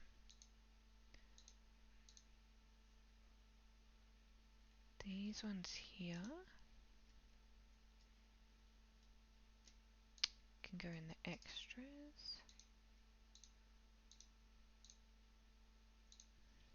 They're ones that came with the campaign, but we're not planning on running. Either the campaign's gone in a completely different direction and they're no longer relevant, or they're just going to take up time.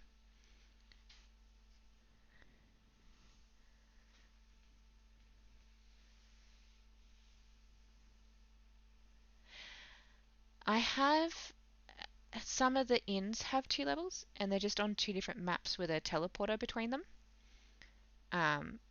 But I set them up way before Better Roof's levels and wall height came out, so I wasn't going to redo them, and then I haven't needed them since. But the other DMs use it in their games because they're homebrewing, um, do magic and wizardry, and so they make a lot of their stuff from scratch. They use it.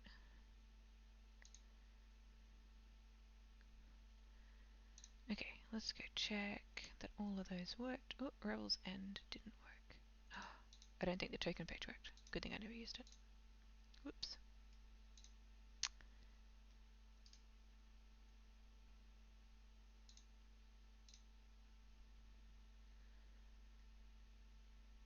So Rebel's End didn't work. Let's drag that out of that folder then for a minute.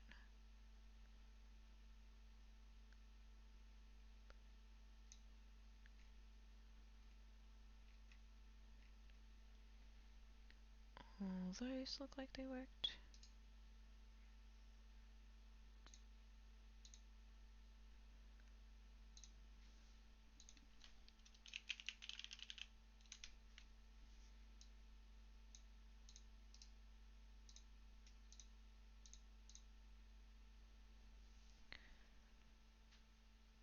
Still didn't work. Untick that. Oh, put it in the wrong compendium.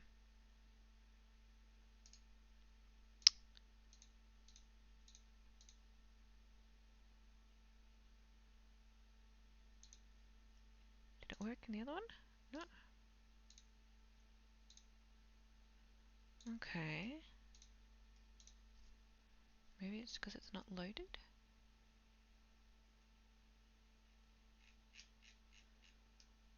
Oh, it's not working anyway. Okay.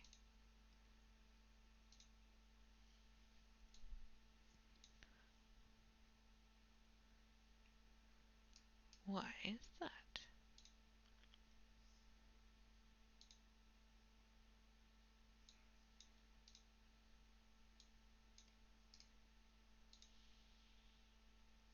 It has no background image.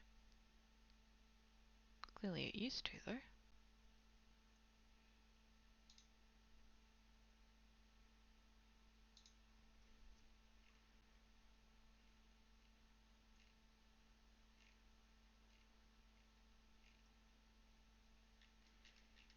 Hmm.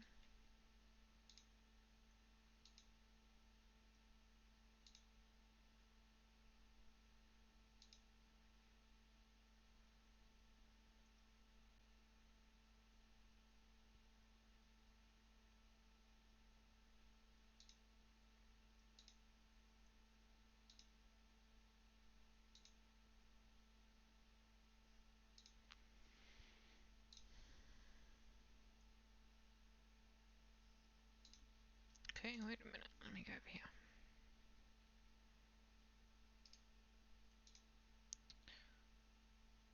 What?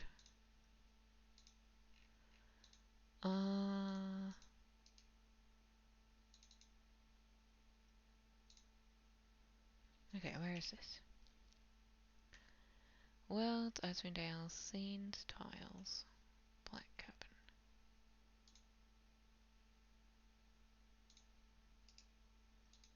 Configure.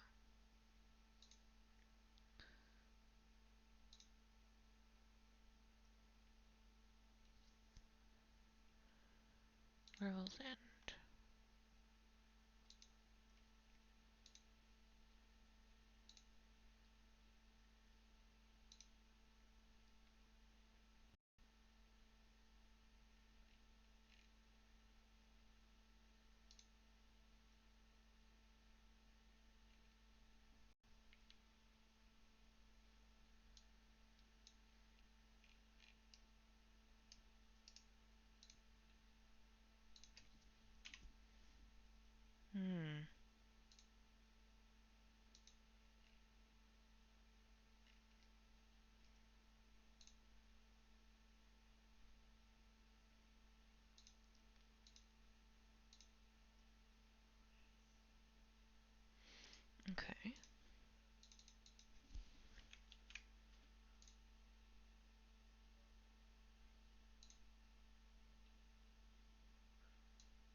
Not happy.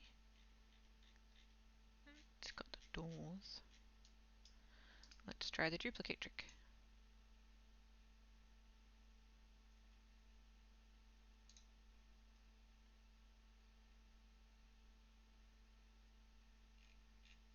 Okay, that's got all the bits, but not the background.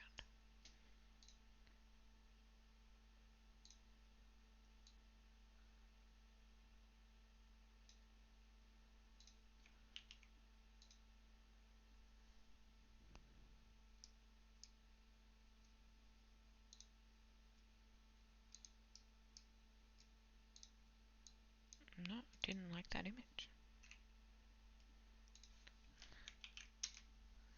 Let's convert it. Maybe it's too big.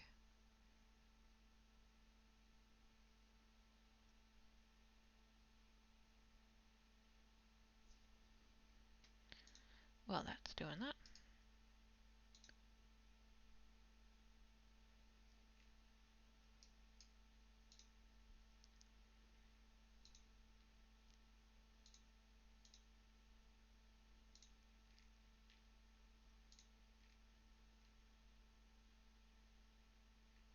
That should cut down on quite a few scenes though, which is good.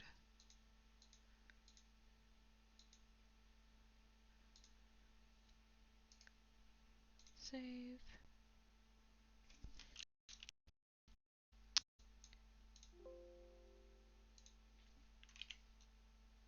Can't remember how it's spelled. Oh, no, I had it right the first time.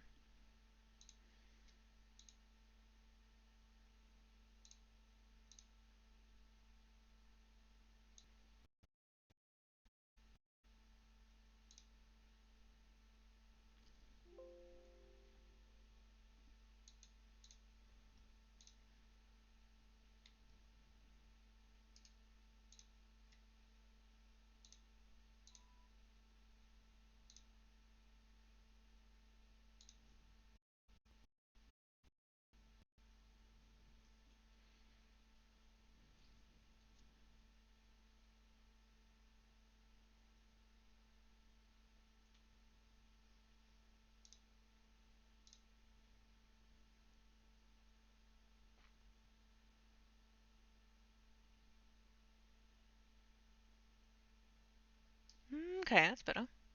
What is this giant error though? Delete.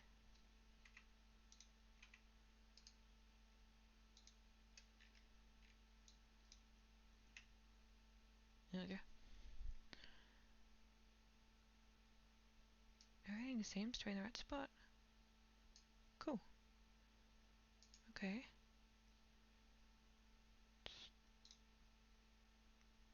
Let's move that one out for a minute.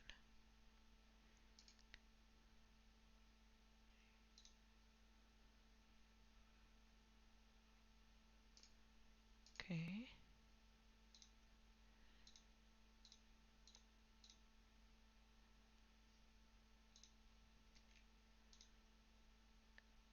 There it is.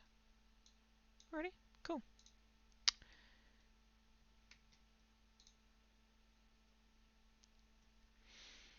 So we can delete that.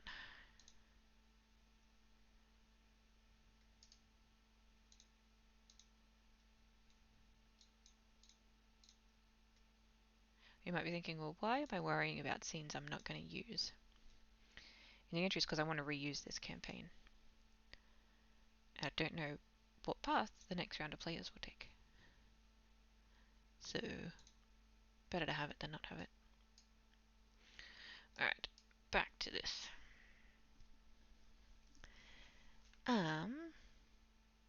Someone was asking me about a pun, a limerick.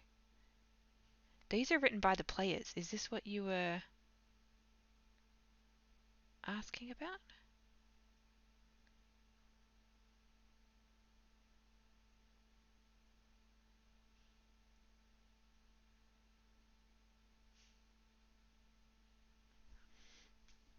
There once was a Duga.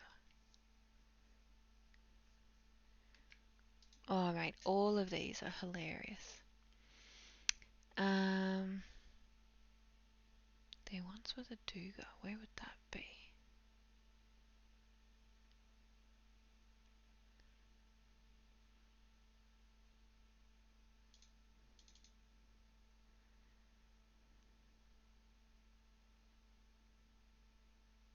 These are all written from the player's perspective. So the reason that this one has two is because it was written by two different players. So we just put both of them up. This was a bit of a lore dump. So I get the players to write these like in character. And they're hilarious. Why are these?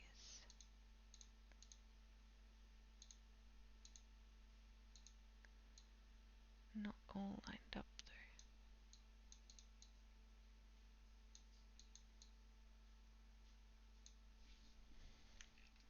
though. Whoop.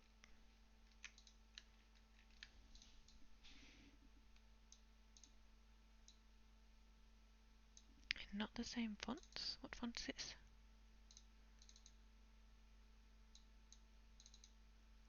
Oh no, okay, they are the same. They don't look the same.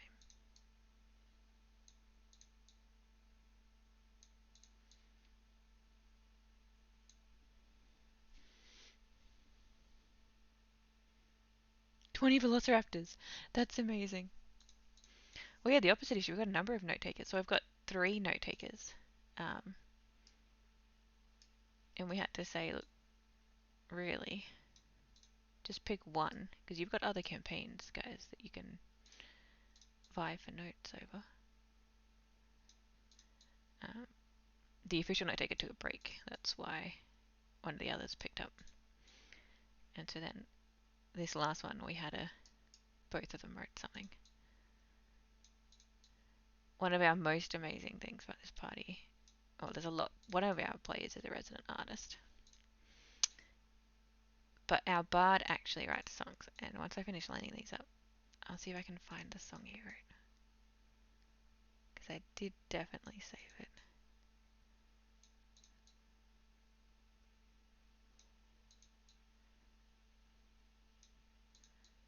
Let me see. That looks a little bit better.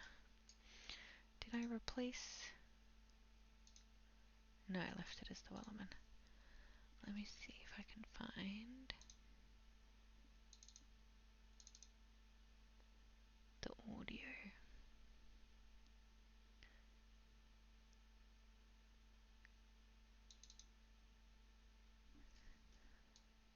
Is it this?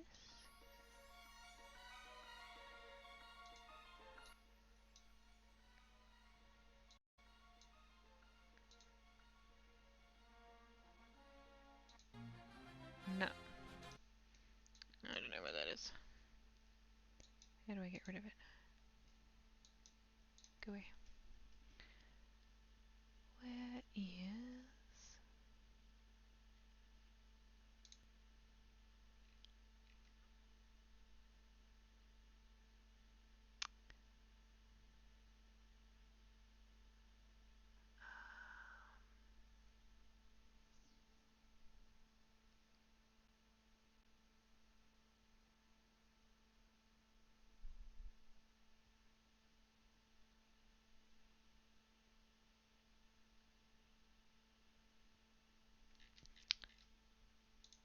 thought I put this in Icewind Dale.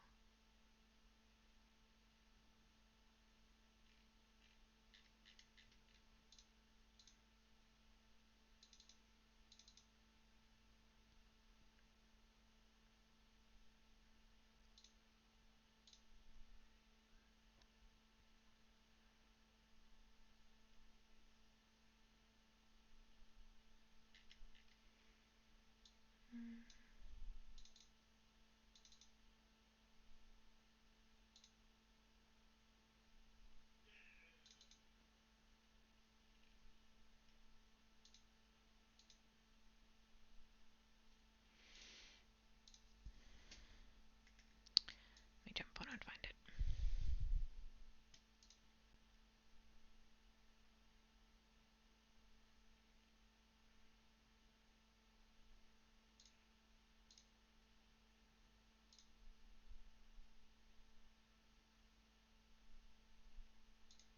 wrote us a song. They quite often write poems and shit when they're just mucking around in the chat.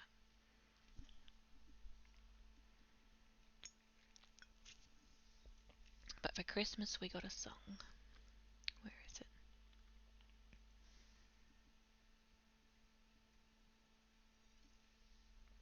Here we go. Let me know if you guys can hear this.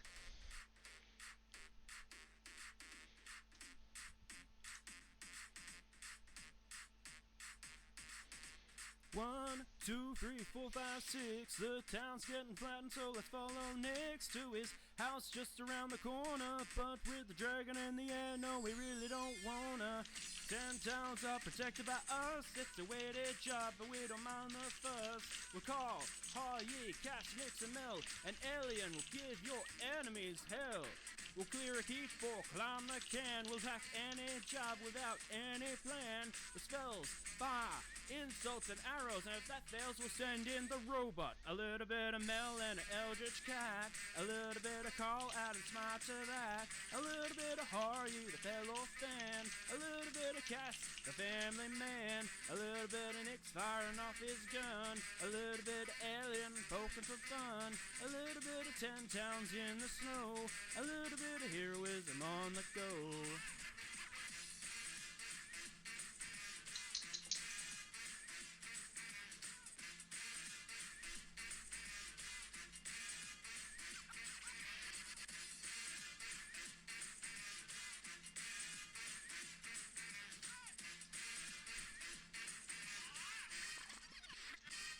Fireball here and there, eldritch blast everywhere. Build a tent in the snow, through the blizzard we will go. Char-wing is in his hair, Cash shoots over there, hits the guy in the head, and now he is dead.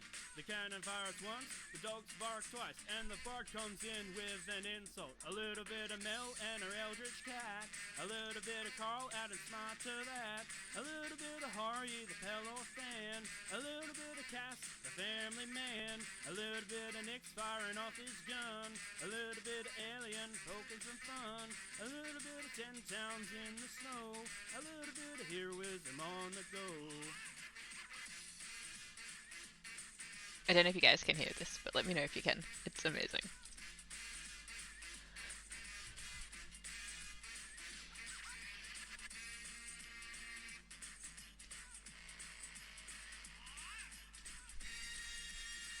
Dumplings. The dumplings! 10 towns number 6. Ha ha ha! A little bit of Mel and her eldritch cat. A little bit of Carl adding smart to that. A little bit of Harry, the pillow fan. A little bit of Cass, the family man. A little bit of Nick firing off his gun. A little bit of alien poking for fun. A little bit of 10 towns in the snow. A little bit of heroism on the go. I do want to save 10 towns with all of you, 'cause we can't run and we can't hide with a dragon flying up in the sky.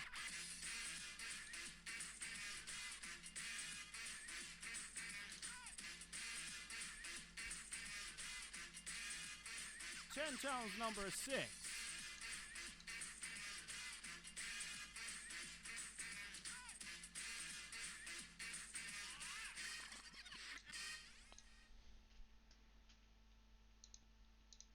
So I quite enjoyed when he sent that through to our little Facebook group. Oh, that was the best thing ever.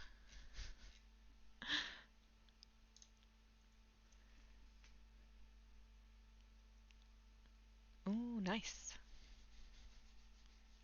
So where are they posting updates?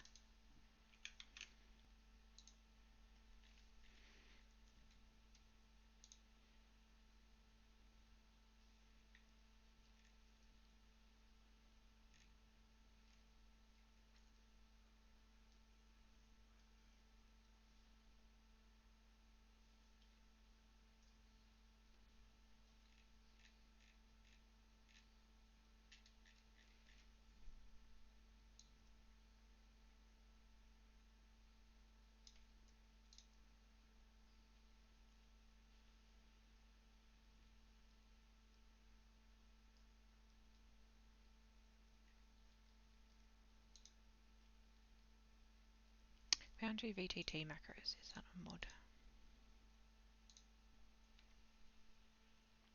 Ah, nice. Yeah, that's one way to go get it done.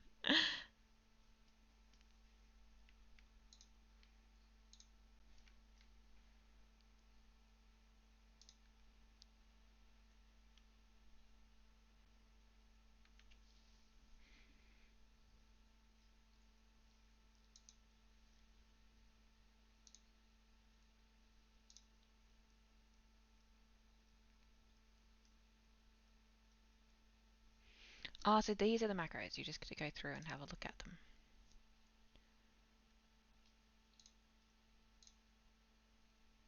I see what you mean.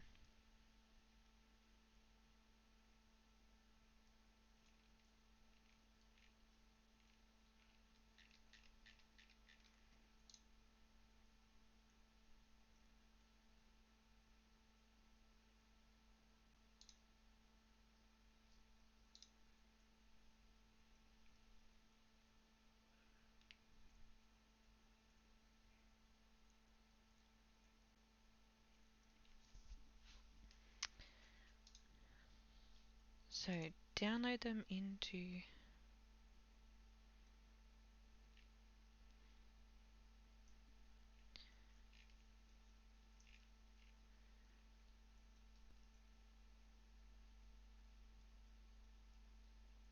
think I've got the furnace turned on.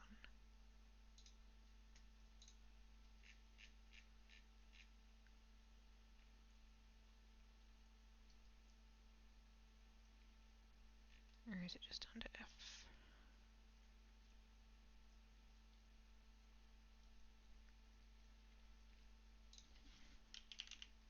Oh, there it is.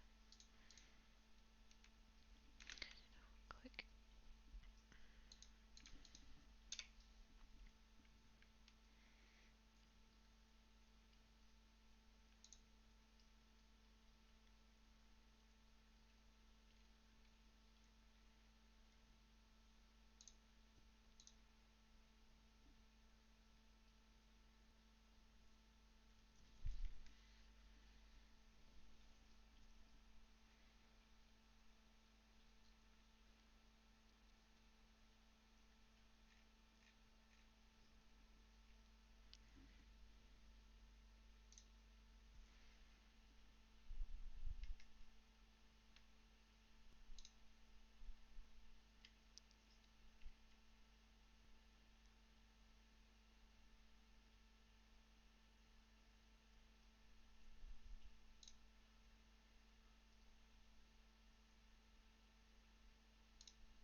Alright, let's try that magic missile again, now that we've enabled those things.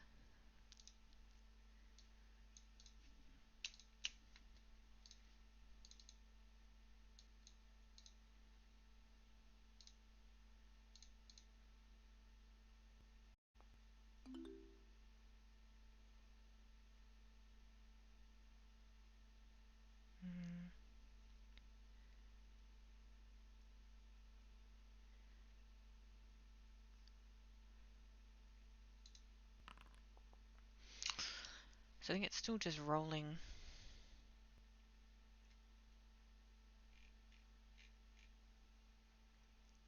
for both.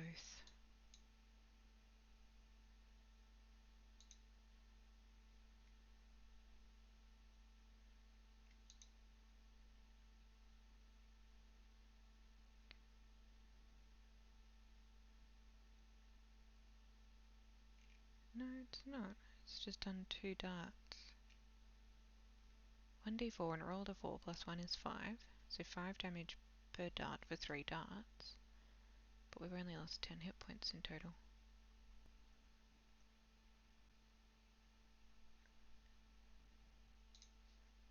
No, so we need to...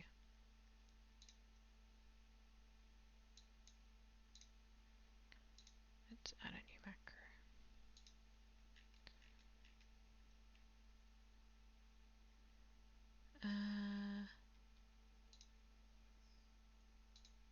So what was it under?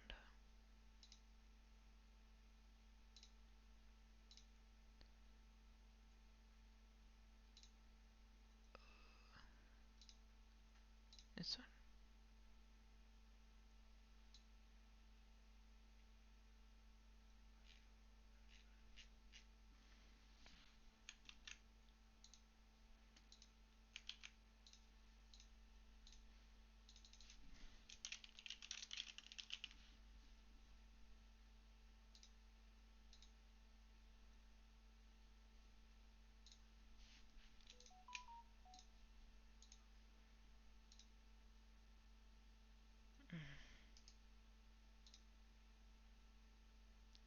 What did it do?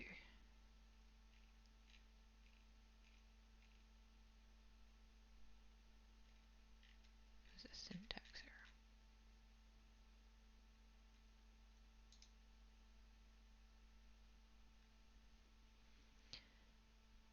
Download the... Okay, let's follow the instructions in the chat. So, download the file.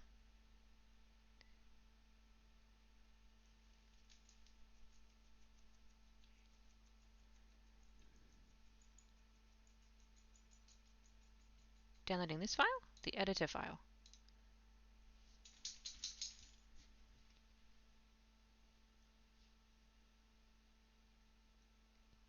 This file. Macro? Nope, no JPEGs. Okay, so I've downloaded the magicmissile.js, yep. Where... Close that, delete this. Where do I put that then?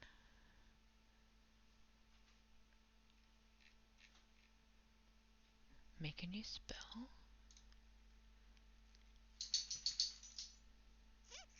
Here.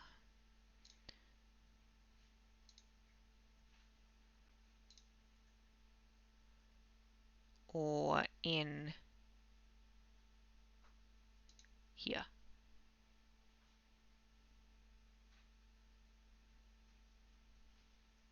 In the items directory. Okay.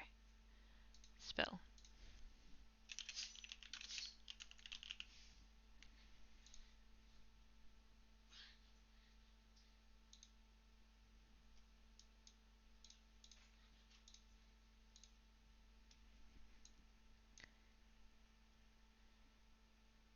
Right click import. That's a good idea. I see what we're doing now.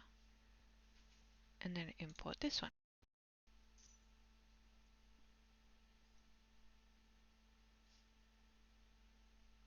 I need the item macro module. What's that called?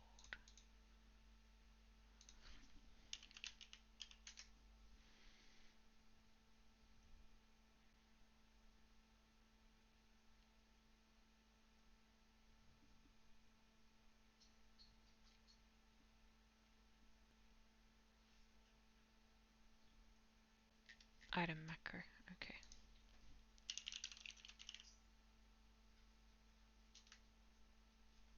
This one?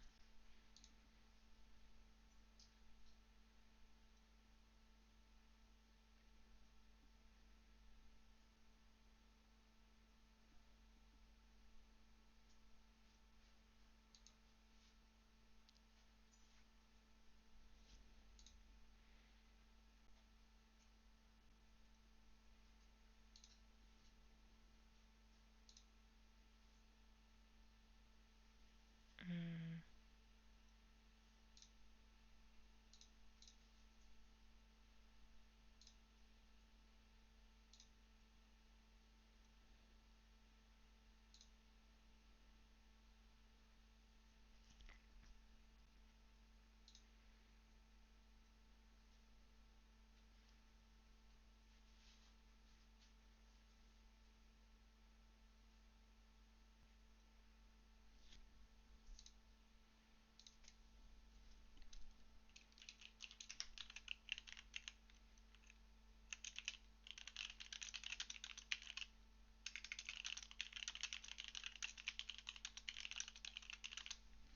login.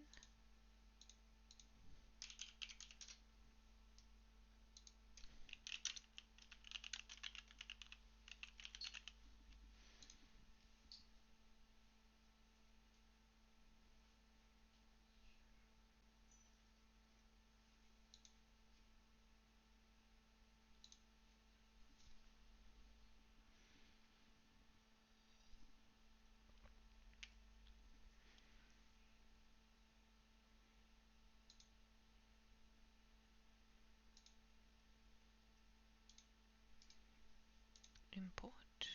Oh, I need to turn the module on. Item macro.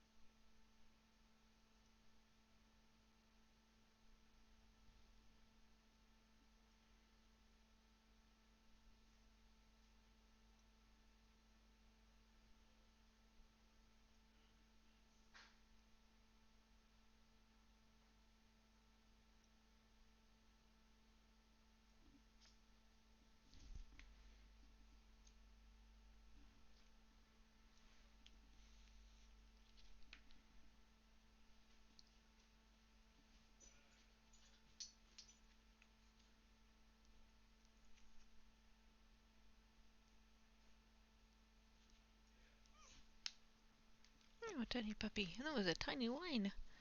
What's that for? Oh, hello. You've summoned the other dog. Hello. Yes, you're both adorable. Let's refresh this.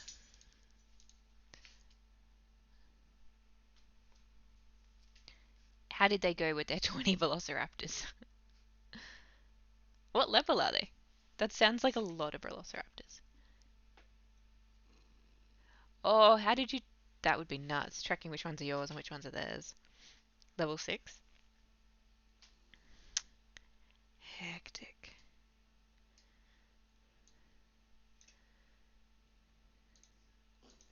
I imagine it was absolute pandemonium.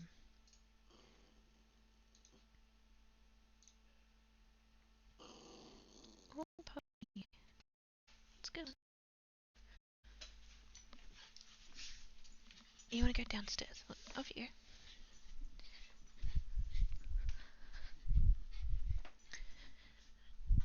Doggos are very excited about something.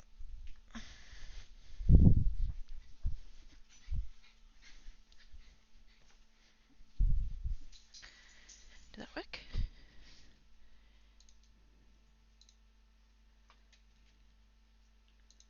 Mm,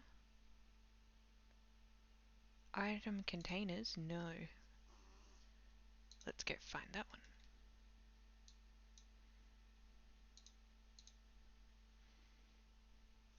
Ah, good idea.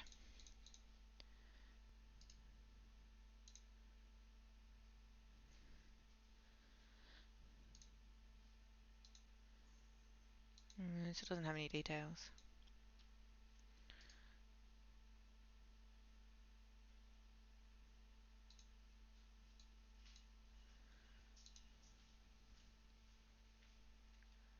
Yeah, no, I'm pretty sure I don't have item containers.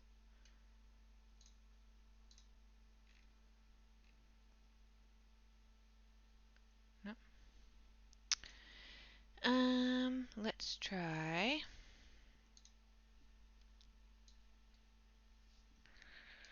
Download. Yep, okay, so it's not a zero-sized file. That's good. Delete. Let's make a new one. Create an item. A spell.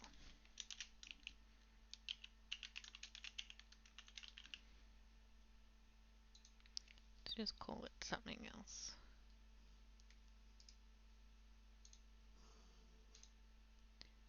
Import this.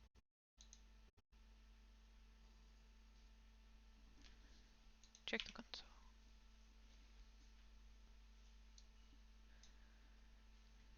Nope, syntax error. It did not like that.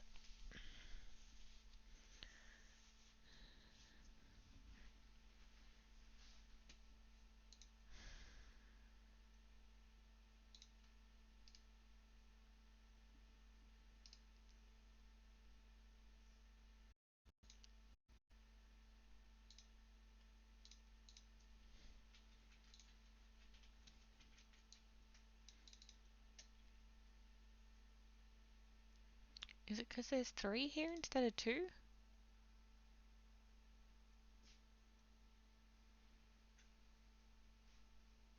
5e spells first level. Let's try that.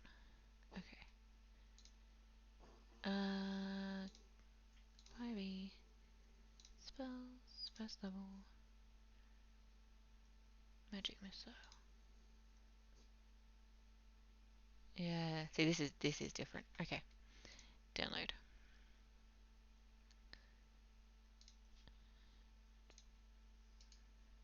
Import.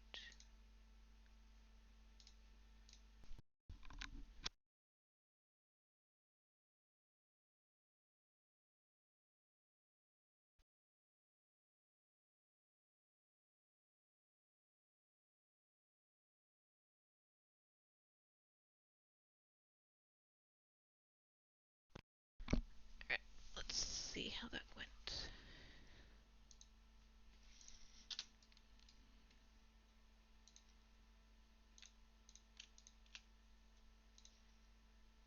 Oh, we probably have to give Lillian the spell.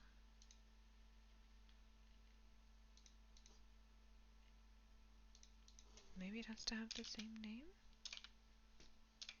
Surely not.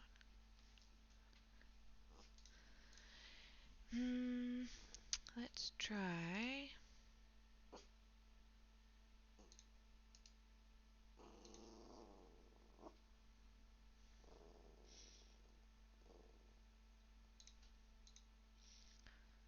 Item macro, maybe? Do I put it in here?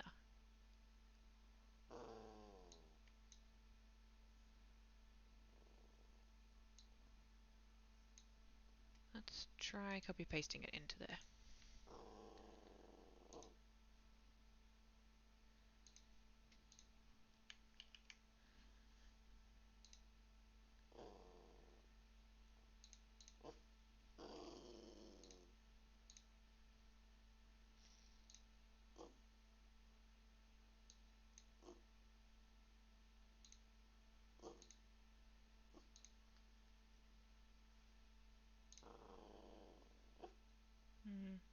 Nope.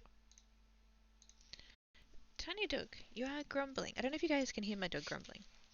This dog is tiny, tiny, white and fluffy. He's sitting here looking very cute in a jumper. And is for some reason demanding that action be taken. But I don't know what on. You have had dinner. You can get outside. Do you just want attention, tiny puppy?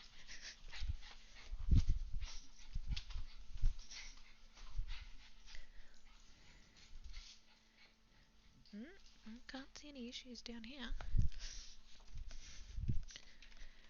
So what's going on?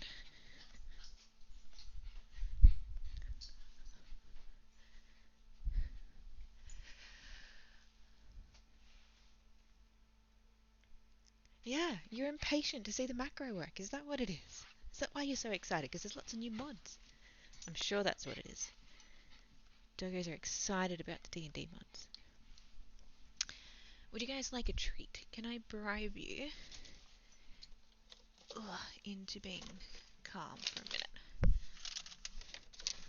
You reckon that'll work?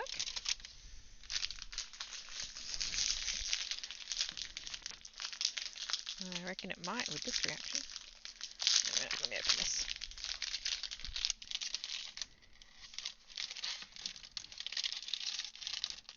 Okay. That's it. Good boy. There you go. Alright. That should deal with the grumbles for a minute. Where are we up to with this? Yeah. I'm gonna have to configure it. So, let's go back to here. What did they say about this?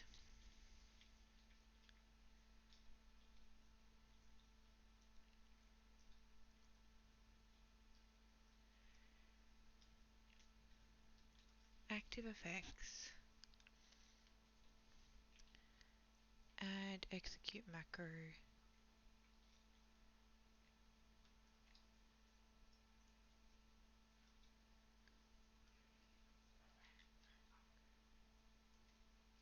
I'm not doing CB. Item macro.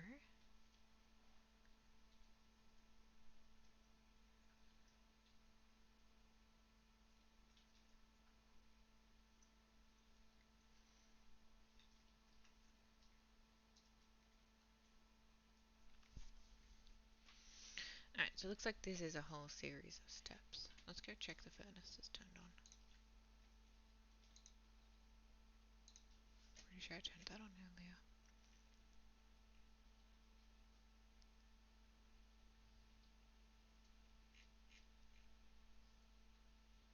Yep.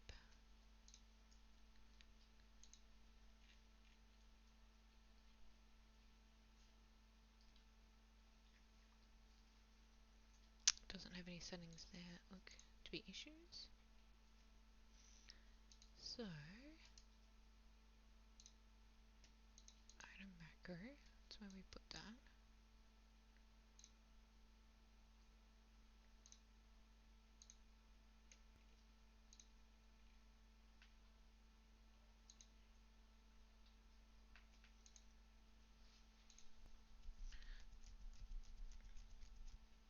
In the details of the spell at the very bottom.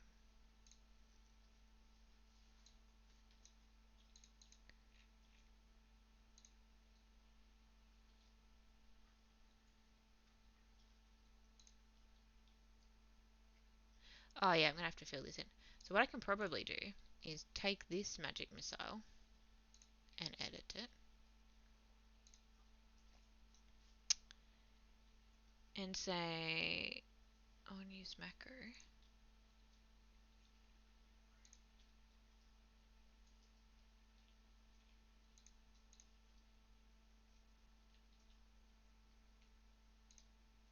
Is that what I want? Or do I want this?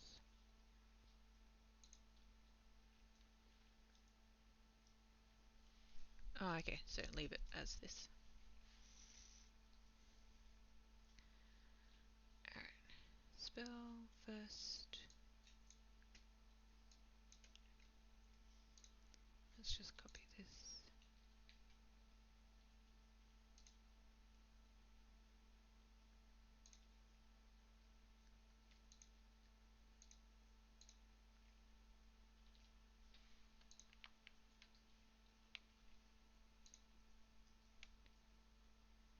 This is a...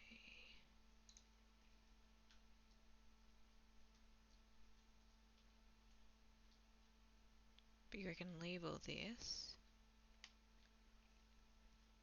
and just do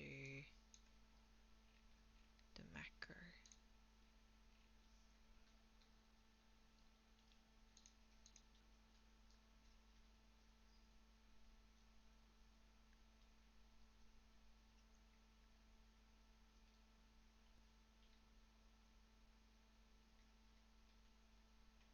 We want it after targeting, don't we? We want it before the attack roll.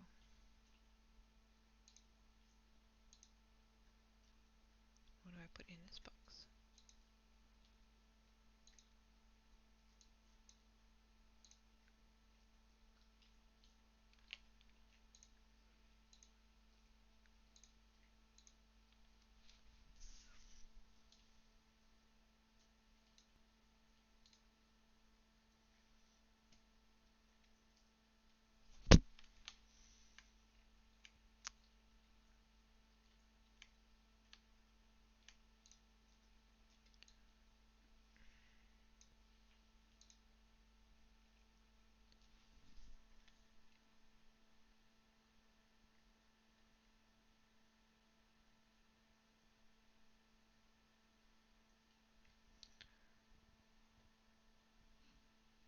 Yeah, that'd be great.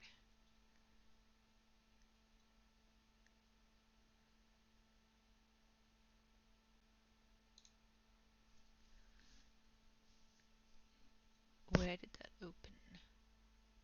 Yeah, okay.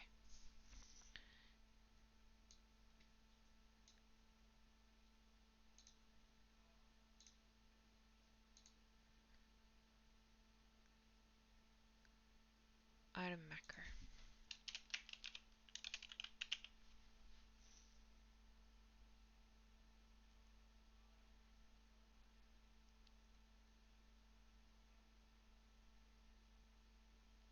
Oh, not in there. In here.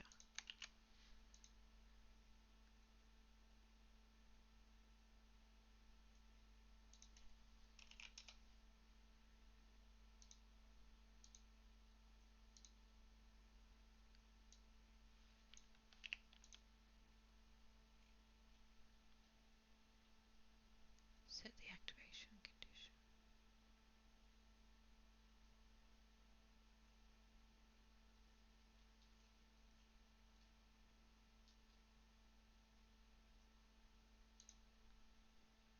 Yep.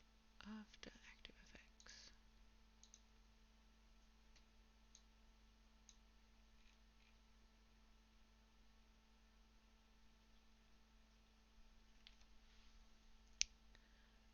Alrighty, let's try it.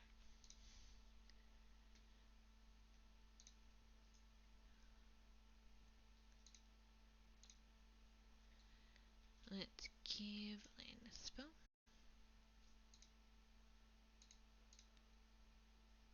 Oh, cool. Okay, okay, okay.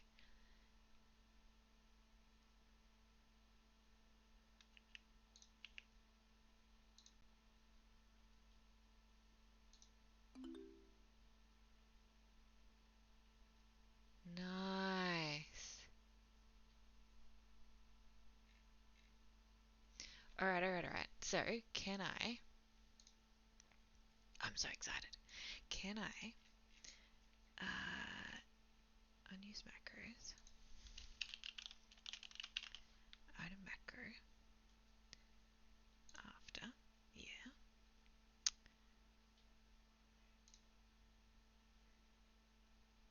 Edit.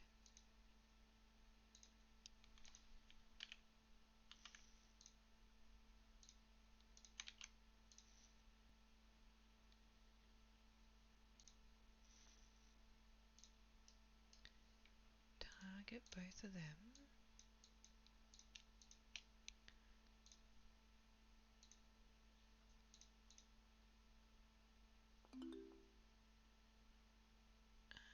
Where is it pre-rolled?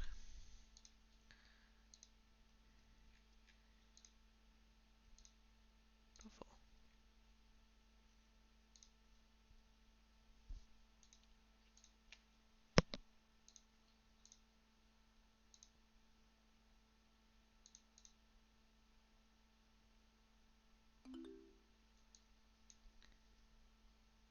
still pretty damaging.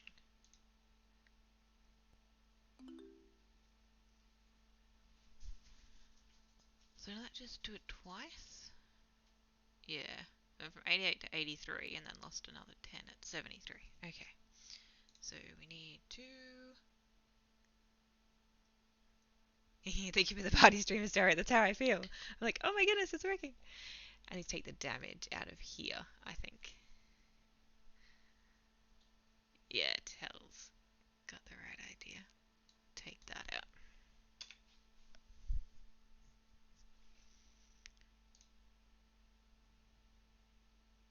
The reason I'm trying to get this working on the existing spell is so that I can just modify things rather than making them from scratch.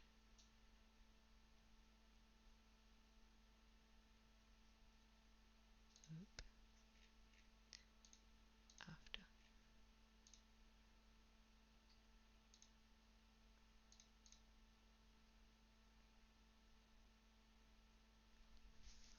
Mm.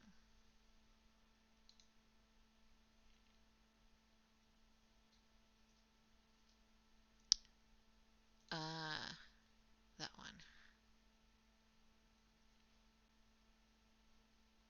Close.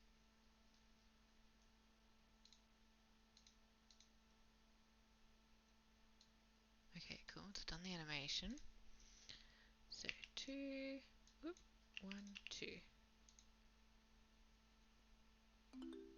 Nice. Alright, here's my next test. I want to see if I can do... Can I do 0 and 3? I can. Awesome. So I can target a whole group of people and then decide how I want to split them up. That's so cool. Thank you, Tal. That'll mean that, because I use Eldritch Blast, and it's got the same thing. It's got multiple blasts. And sometimes you're like, oh, I'll just do the first two and see if it dies, and then decide where the third one's going to go. A little bit of metagaming. But yeah, that really makes you think about, oh, am I going to risk it all three on one? Or am I going to, like, split them up? Yeah. So cool. Okay, I'm stoked. That's mad.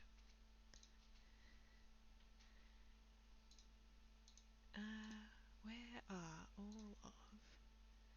Okay, come back over here. Oh, over here. So what else have they got? Oh, looks like they've got a heap.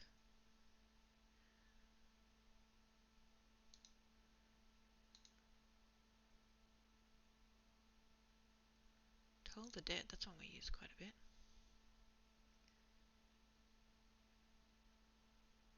Wonder what that does. Let's try it. Oh, I'm excited. Copy. Okay. Come back over here. Harry's got Toll the Dead. Spell. So he's already modified these for the...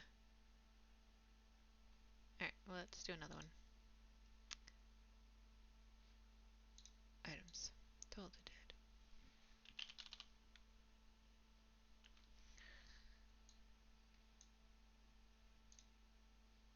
Edit.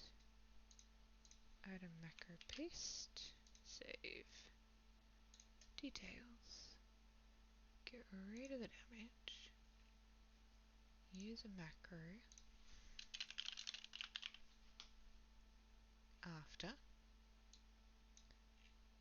Okay, let's give it a go.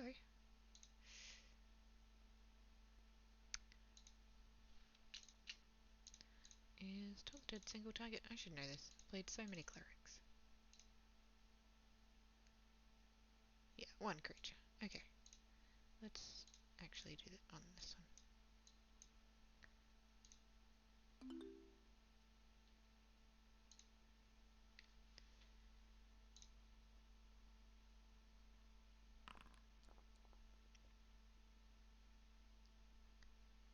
That was a cool animation.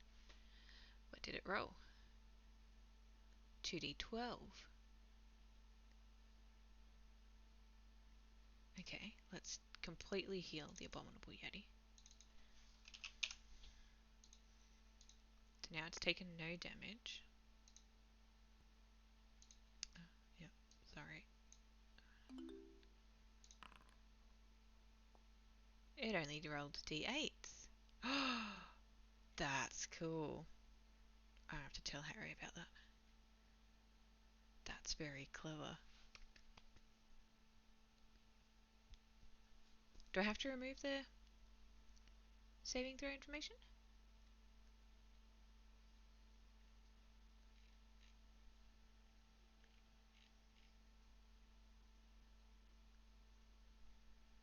It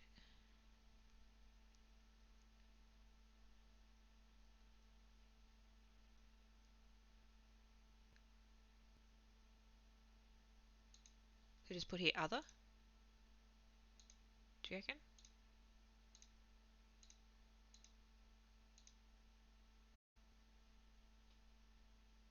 Or leave it as saving throw?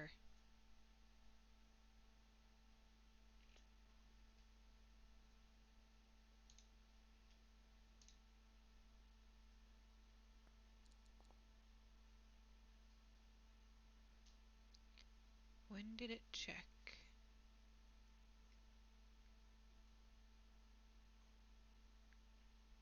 See, this one told me it failed with an 8.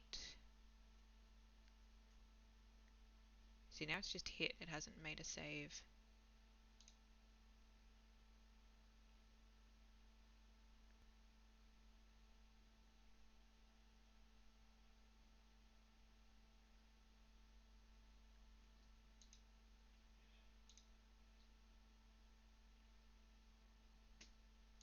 Whereas this one hasn't done anything.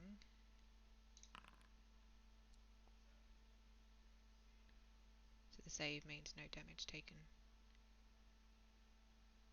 Yeah, so I think it needs to be there. Cool.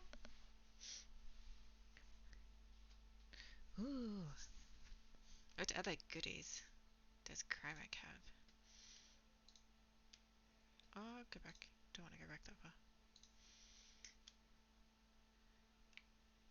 Oh, Vicious Mockery we use quite a bit.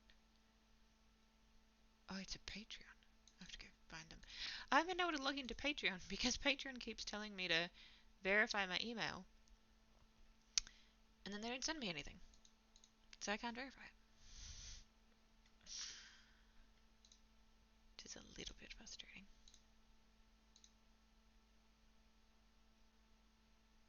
I was going to look at that. I'm going to pin that for later.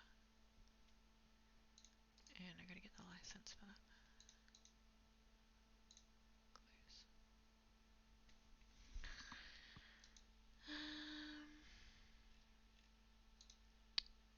Are they going to send me the email this time?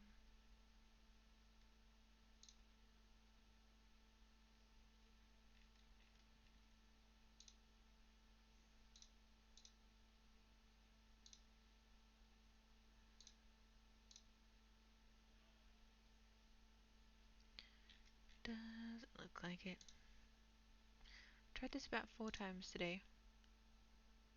And I don't have any Patreon emails, even from earlier.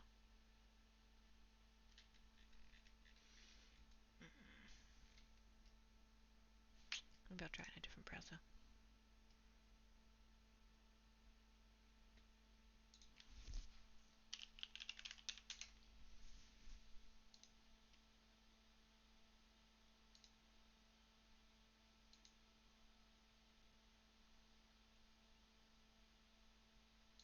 No, I'm not signed into my password thing.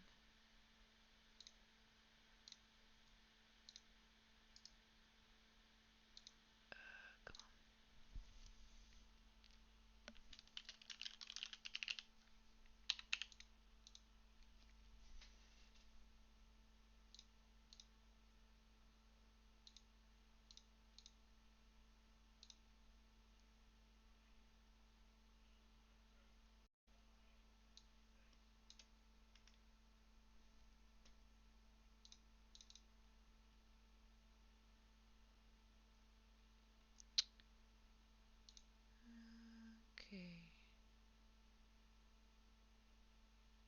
Come on, Edge. You can do it.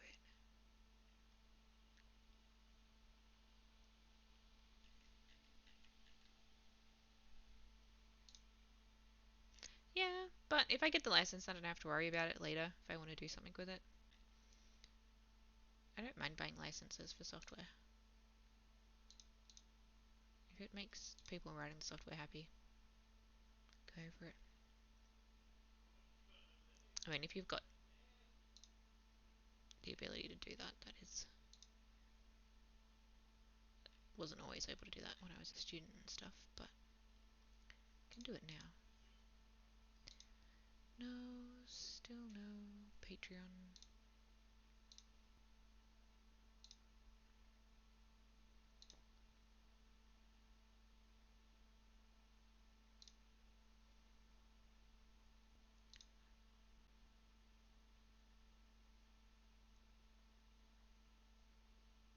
Oh, here we go. Okay, wait a minute. Just gonna let me take that off the screen for a second.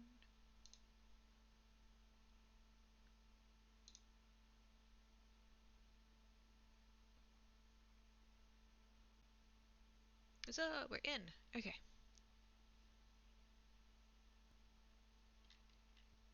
Cool. So I can support that Patreon. And get all the cool bits. What else have we got?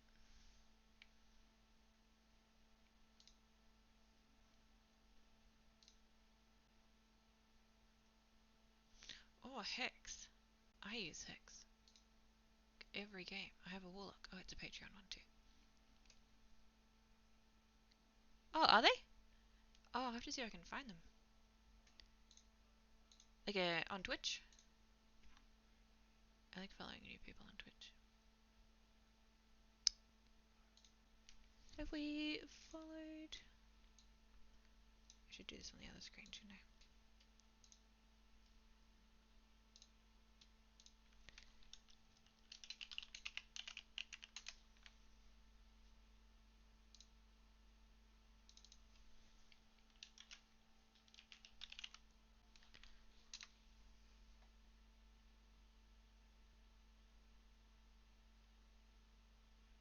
Are they called Crymic? Let's have a look at this.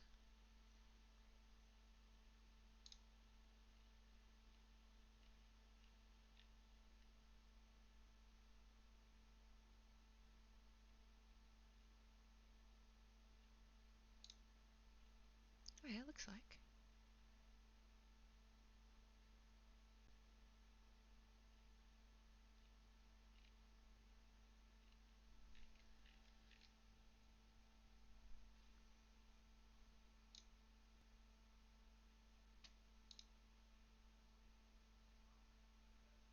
Sweet, well, thanks for that. It's always good to have more people to watch.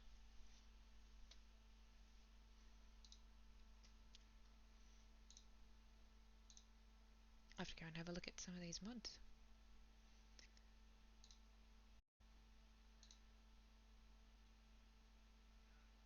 Lesser Restoration. Spiritual Weapon.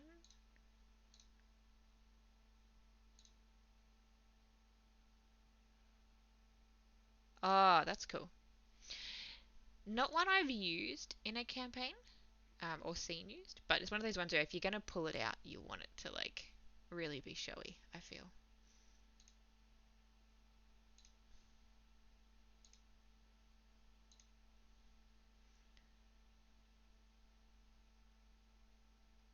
Is this work in progress?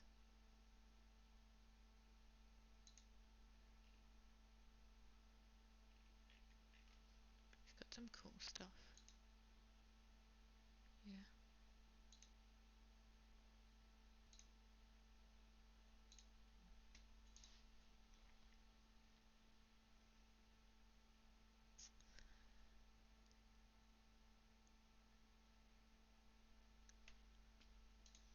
Yeah, I can't say I've ever had a character that's had it as a spell.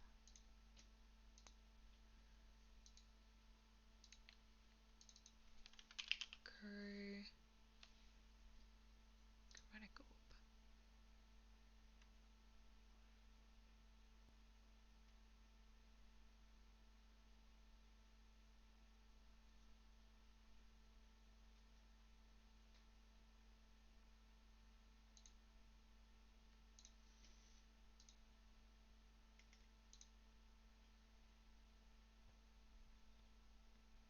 What's your favourite spell? I really like the Paladin's Auras. I probably use Hex the most, being a Warlock in one of the campaigns.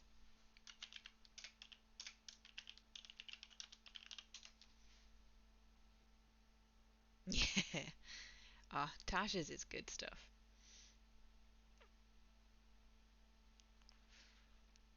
Yes, it doesn't say consumed. Mm. I have been driving my damn nuts with... Which one is it?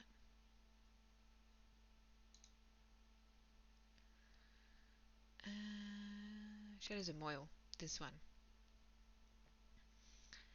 Because of the heavily obscured, makes you very hard to target. So we've been fighting a lot of mind flayers and nothics and things in this campaign, and yeah, running around heavily obscured has helped a lot. I think he's getting a little bit frustrated with the spell. He made me go on a really epic quest to get this undead eyeball encased in a gem, so that was a lot of fun. But now that I've got it, I think he regrets it a little. Try not to overuse it, but like beholders are just gonna one hit you with that disintegration ray.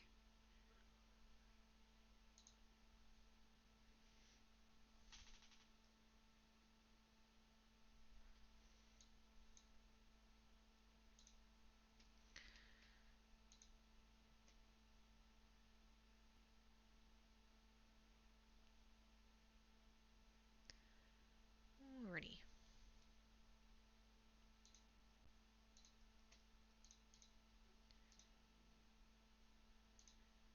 So everything's on here is working.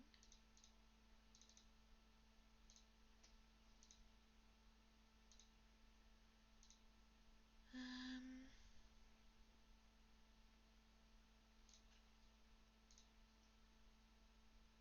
this is all here. This is all working.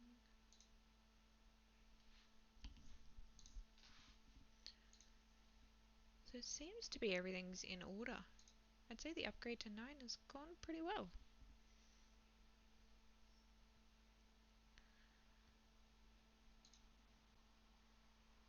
We have break times working, small time, our calendars here. All the little things seem to be okay. Yep.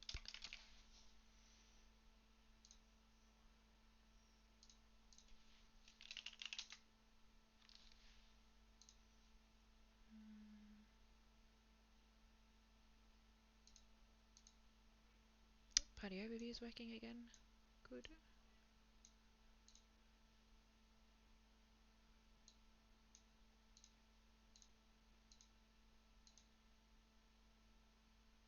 Nice.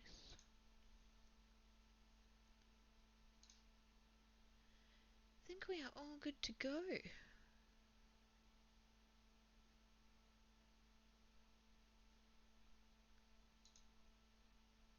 Checked everything. This one's working.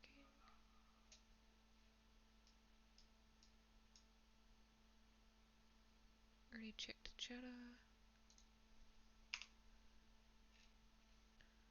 Console is not happy with some of these food items. Maybe we should check those.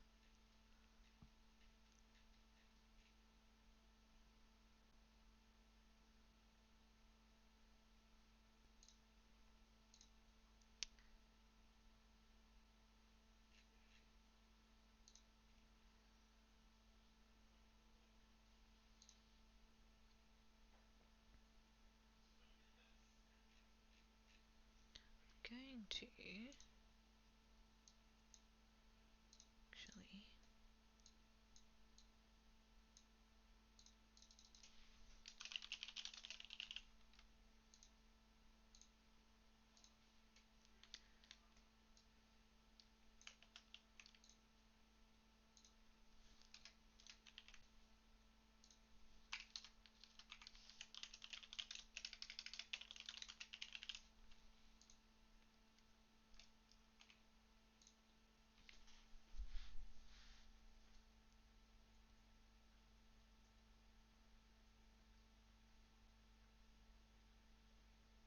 Oh, taking a wizard's spellbook. Not cool. I can see why he would retaliate. Yes. Do not meddle in a wizard's spellbook.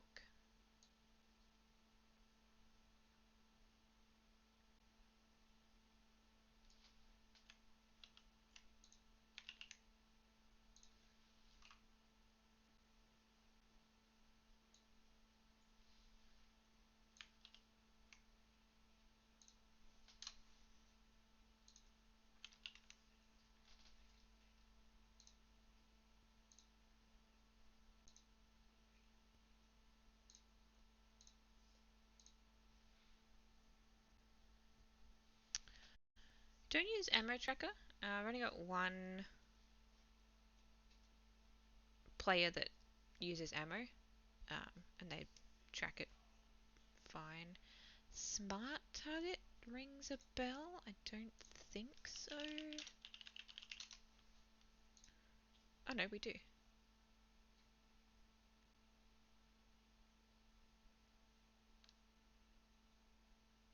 Yes, okay. Maybe I haven't got it turned on.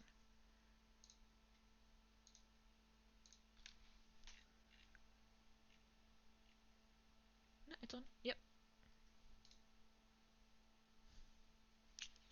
Got that one.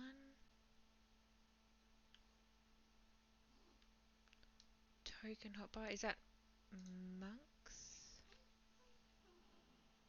Got that. I love that one. All of monk stuff. Monks is amazing.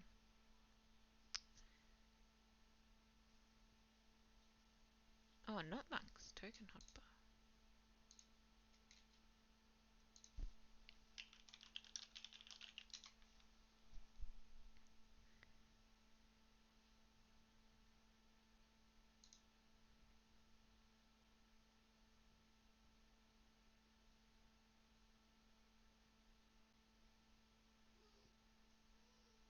Oh, that's handy.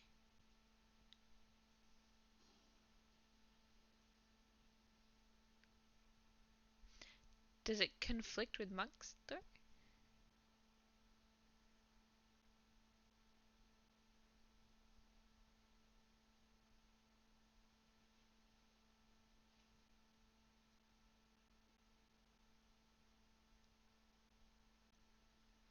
That means I could set up the hotbars for my players. Because not all of them are. No, it's easy enough to drop and drag, but adding macros and stuff is a little bit beyond some of them.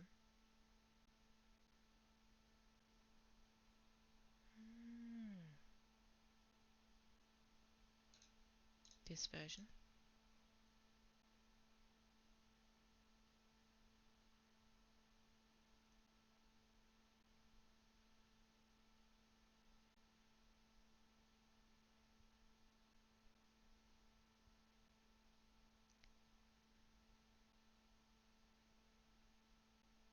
Oh, yeah, this is cool.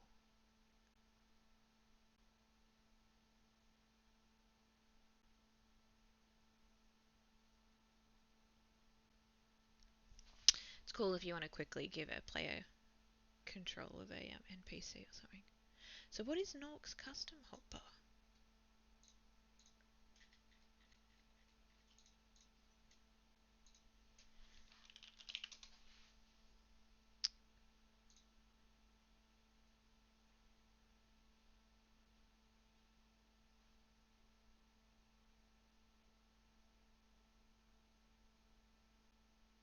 Ah, adds just an extra.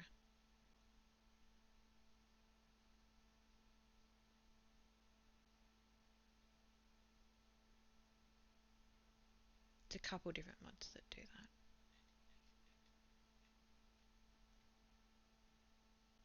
Token action HUD.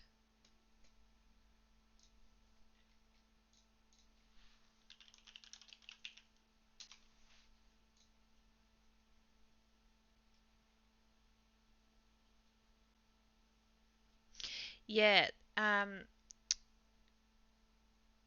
my Sunday DM has this turned on.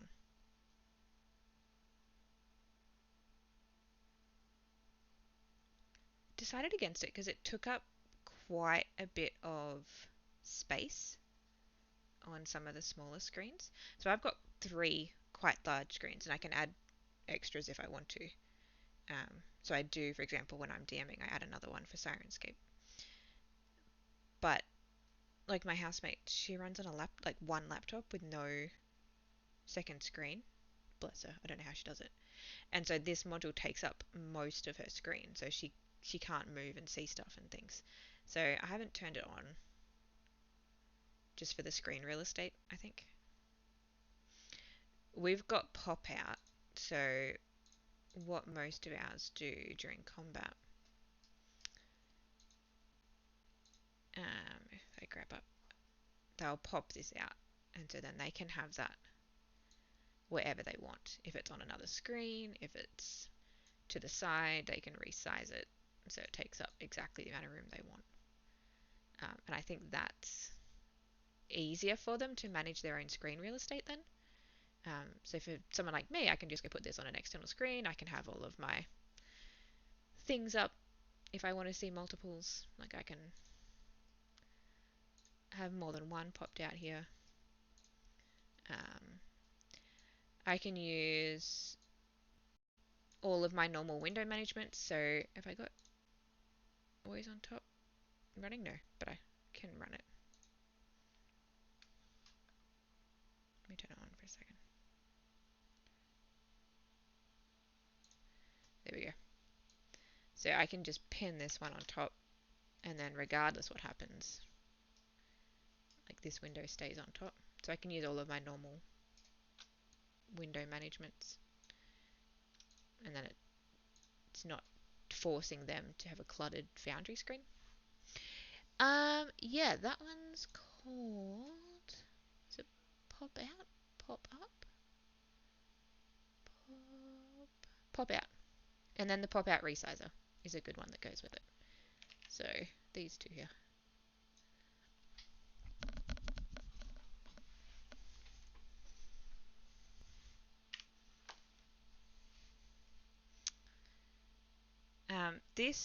So the always on top module is a piece of software, which I can show you where to get. The other thing I'm using at the moment is called Zoom It. That's what's letting me write all over my screen in different colors. And if I want to, I can then zoom in and be like, never use this. I don't know what this app is, just ignore that. But like for example, I just use them. So I teach online. That's why I've got calculators and things too. So they're just cool things I've picked up just from other aspects of life, but are nice for streaming because you can quickly talk to people. So if you're interested in those, I think it's this one. Yeah, one of the Microsoft guys was doing presentations for us, and I was like, "What are you using to write all over your screen?" Because it's seamless. Like you can really zoom in and be like this button. Yeah, so he recommended that to me. That's been really good. The always on top.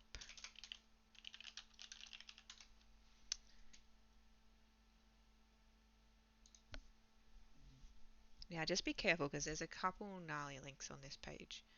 So you want to go to this labnol.org link, and that will download a zip file.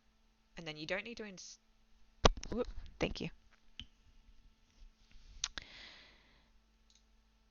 You don't need to install anything. You just need to run Handy. But there's a lot of links on this page, so just be careful what you click on that one.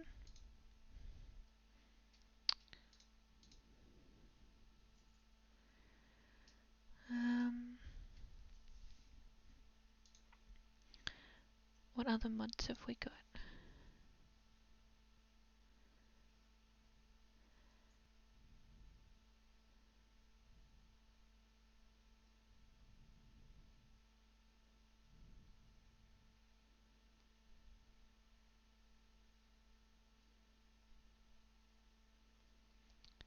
This is one I think my players really like. I think I was talking about it the other day. This is the crashes tracking and training. We use it for uptime. So the players they have little goals.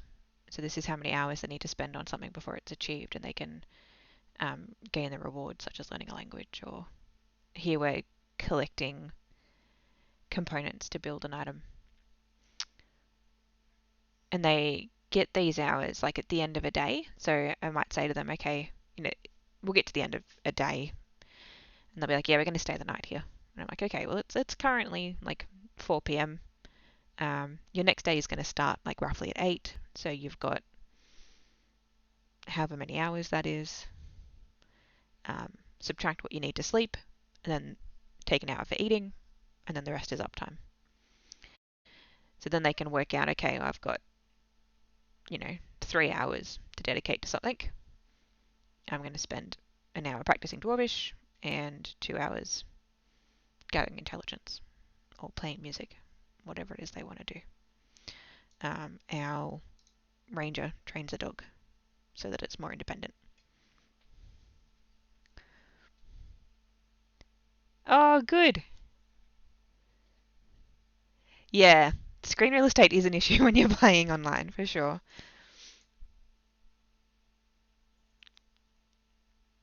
That's why I tried to automate a lot of the combat as well. Like it frees up a lot of stuff, but it also saves them clicking around and trying to find things. Because a lot of them, if you've got Foundry, by the time you've got Foundry and D&D Beyond, if you're using that, and Discord, like it's already a lot to have Foundry on one screen and Discord on your second screen. That's how most of our players are. I think a couple of us have third screens, but very few beyond that. So they get pretty precious about what they need to be seeing at any one time because they want to see the combat and they want to see the chat and the Discord chat where we have our meme channels. So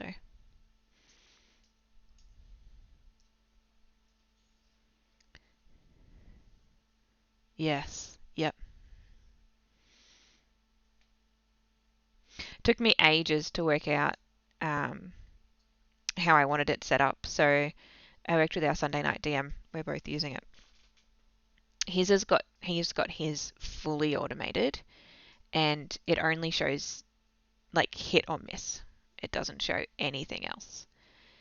Um, I've put on like what the dice rolls were and what the results were, but I haven't put on for the players. Sorry, I put on what the results are, but for the players they don't get the dice rolls. I, as the GM, get the dice rolls. So just so they can't, work backwards to work out something's stats without doing at least a little bit of guesswork. Um, yeah, we've all got kind of varying degrees of how much information we want to give our players and how much we just want it to be you hit it or you missed.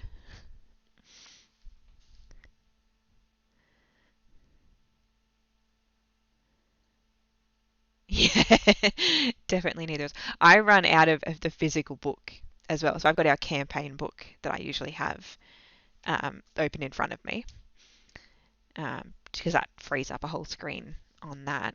I haven't tried streaming the actual games yet. So yeah, that is going to add a whole nother level. I might need to add another screen for that.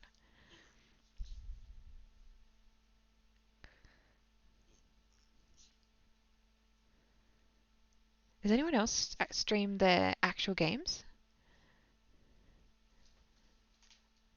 My Twitch is telling me I've got 3 people on. I'm wondering if Darrow and that are still here.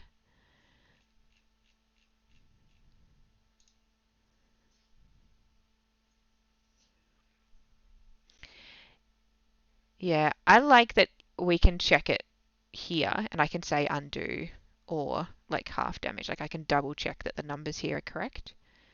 And I get it to let the players roll their wisdom saving throws and things because then they feel a bit more in control.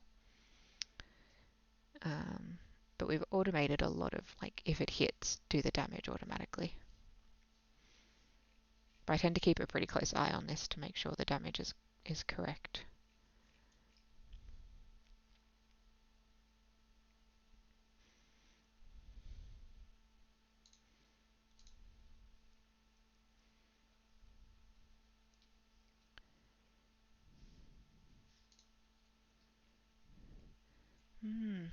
I have to get. I'm gonna have to watch some streams and get some advice about streaming an actual D&D game.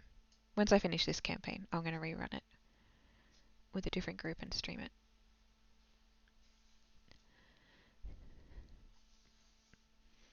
So I'll have to ask for your advice when I get to that.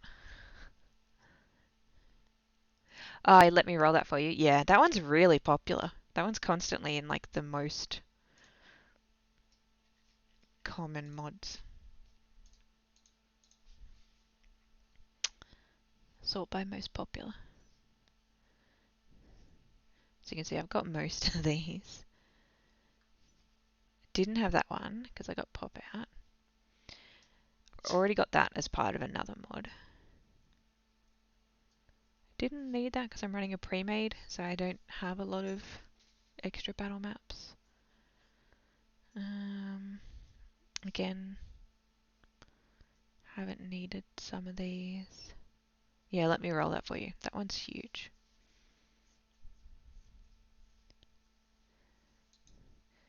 We've got quite experienced players though, so we haven't had the issue of training people where roles are. But I also just like to train them because they're going to go on to other campaigns, and then if they say, oh yeah, I've played for a whole year before in another campaign, and then they get to a new campaign, they're like, I don't know how to do this. It's embarrassing for them. I'd rather just teach them. Then they can know and be confident and go play other games.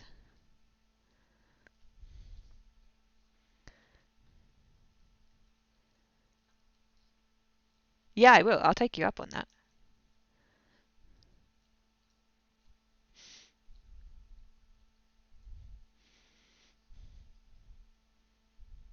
You'll completely forget about this conversation, and then in 6 months' time, I'm going to be like, hey, remember that time you said I could ask you for advice?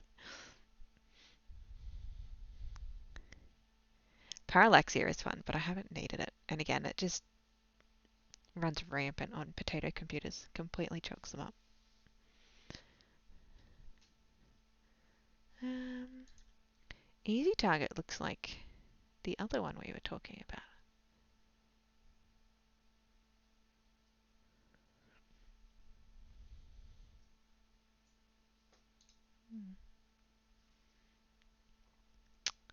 Soundboard is cool, but I'm running Sirenscape. A lot of these I've looked at. I like scrolling through this list just to see what everyone else is enjoying. Most of these I've tried though.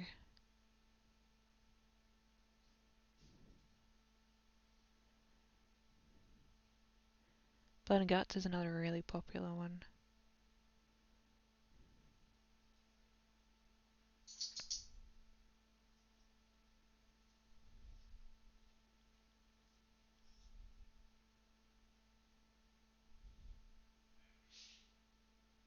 I guess it depends too on the kind of mood you're going for in your game, like whether you're going for a bit more of a comedic or sci-fi or old school medieval D&D or...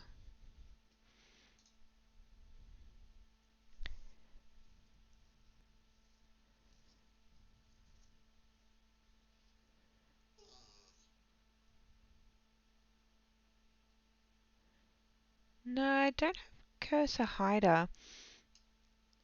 Like, we have pings, obviously.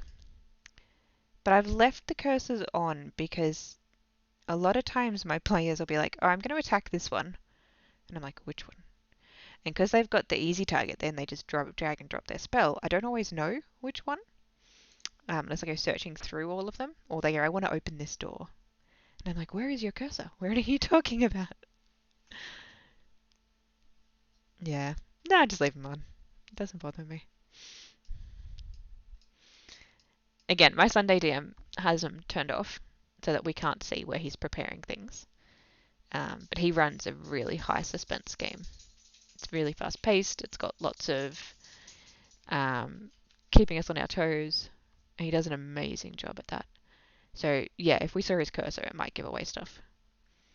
Icewind Dale is more of a isolation horror.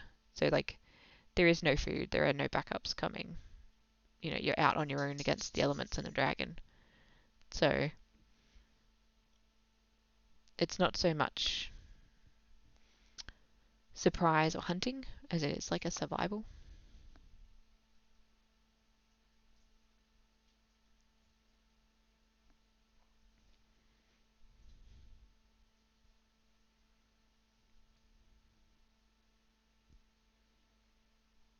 Yeah, but I would have to ping all the time. I think it's just convenient to have the cursor.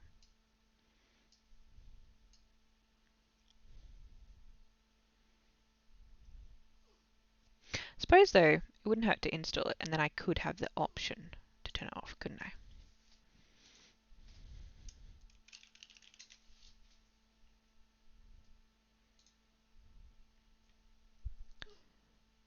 Yeah, toggle key.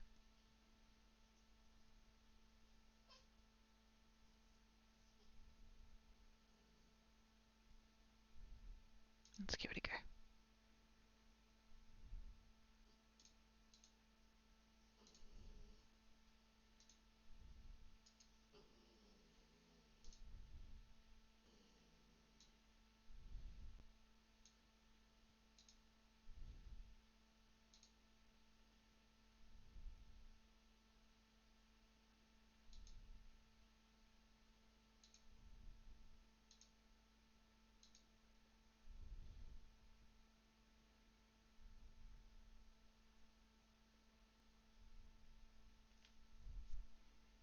I'm just going to log in as a player on the right so I can see.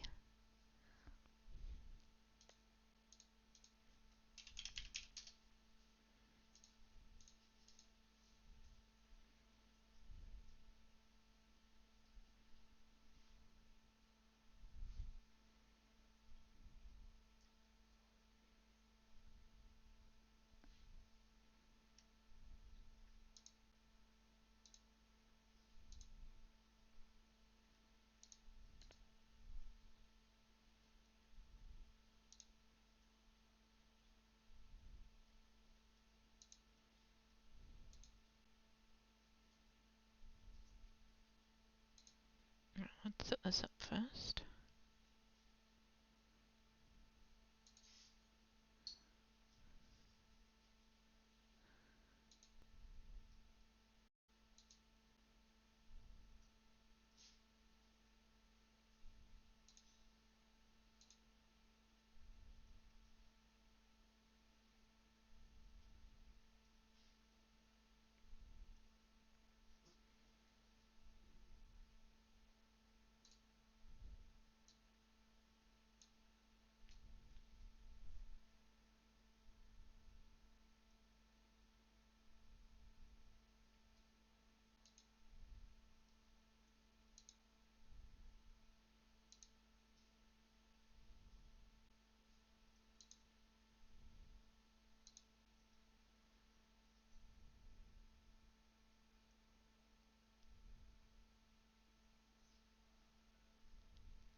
Come on.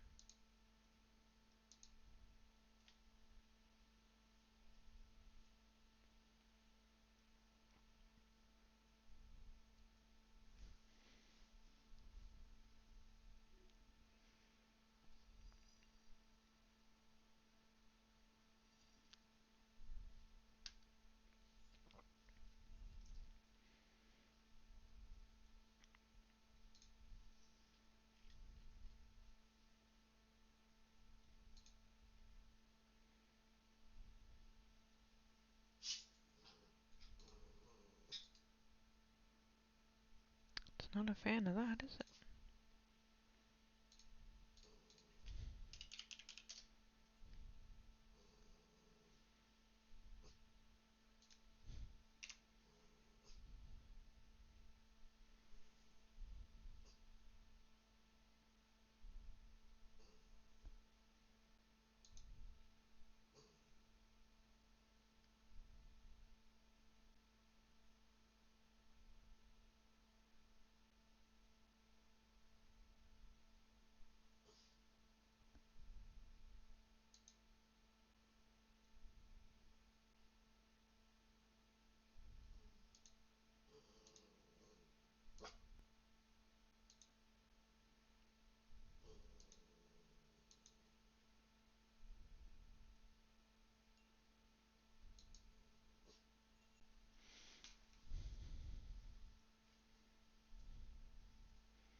Not having much luck with it.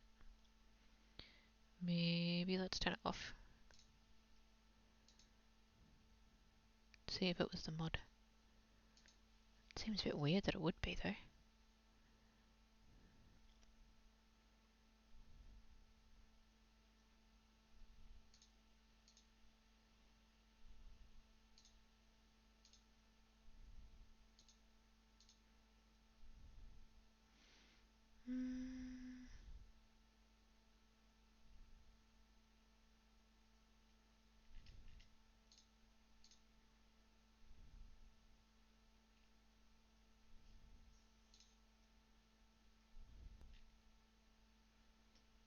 Alright, let's try that.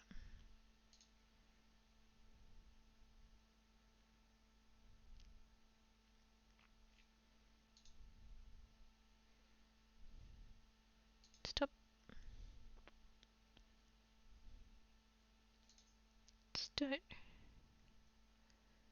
Launch.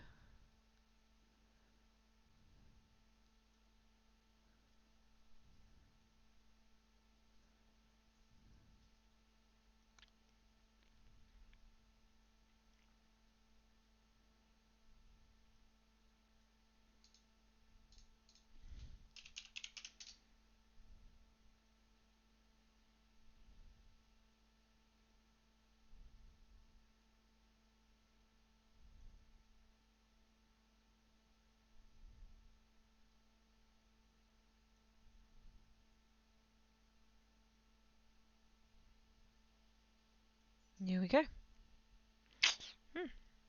Alrighty, so either a module clash or I have reached the limit on the number of modules one can run. Who knows? 73 active modules. I think I had more than that earlier. But I'll have to go through and see what some of these ones that are unticked are. And find out. So like some of them I know I didn't have on. I didn't have patrol on. Like most of these I know I didn't have on. But some of them I'm not sure about.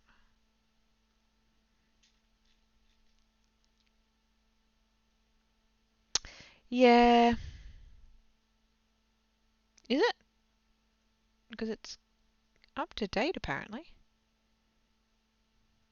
Yeah, Tidy 5e was good. Again, I tried it and just we didn't need it. No one was using it. None of the players wanted it, so I just turned it off. I think the less modules running, the better. Sometimes. Same with custom journal. Just trying to keep things. This is one I really want to get running. Auto rotate again was fine, but we didn't really need it, and I kind of figured one less module maybe is a little bit better. Let's have a look. Which one are we talking about? Conditional visibility. Because see, these compatibility risks are their old versions, but it reckons that this is fine. So, now that might just mean it works. It might not mean it's updated. That's a good point. Let's have a look.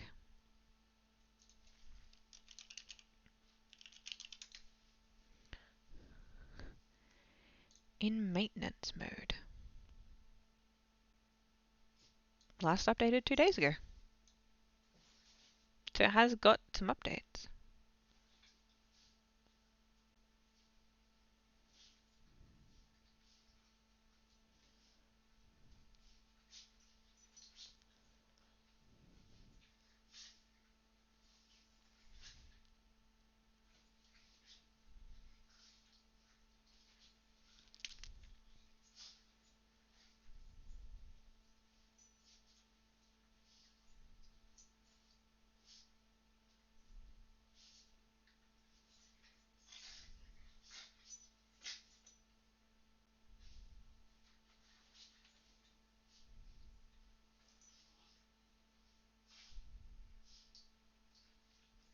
Yeah, this is cool. We do a bit of stealth.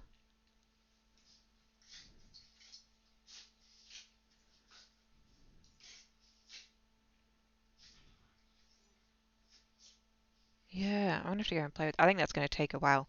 It is nearly midnight here, so I might have to put that on tomorrow's to-do list.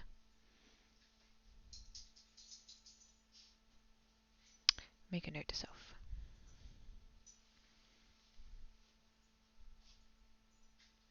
I like the idea. So I have. If I come back over here, is it in this game or is it in one of the others?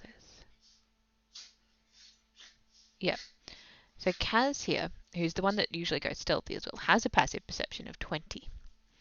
And I love the idea of the confusion it would cause in Discord as Kaz tries to explain to everyone that they can see something that no one else can see on the actual Foundry screen. I think that would be hilarious. I did something similar when I gave the players these maps. And I gave the players that could read Dwarvish the map with English, and the players that couldn't, this map.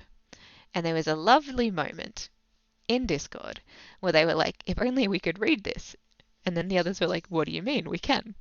And I just, beautiful immersion. Of course, I gave them all the English version eventually. I didn't let it drag on too long. But it was just like a bit of DM's fun. It's very cool.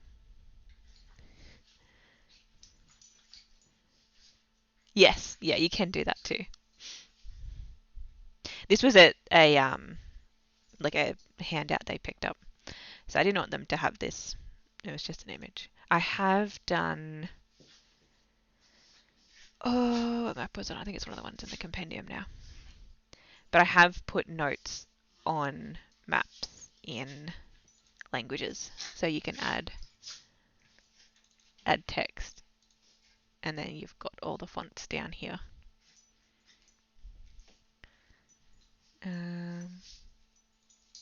Not all of them, like Celestial.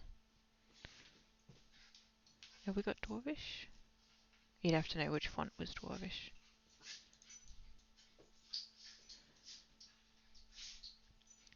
But yeah, makes life fun.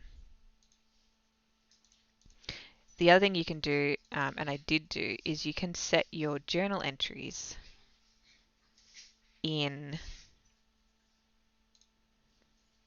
languages. So if I edit this, I can change this to the different languages.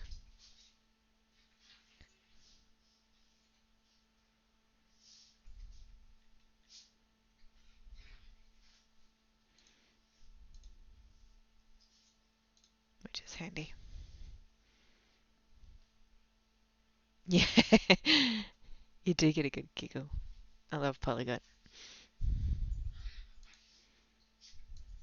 I think the players like Polyglot too. They like annoying each other with who can speak what languages. So the only two players that can't speak Dwarvish are the only two that can speak Elvish. So when we have Dwarvish moments, the two of them go off and are just they're both very bardic, like in real life. So they will write each other funny poems and limericks in Elvish in the chat, and no one else has any idea what's going on, and I'm just sitting over here dying from laughter. That's great.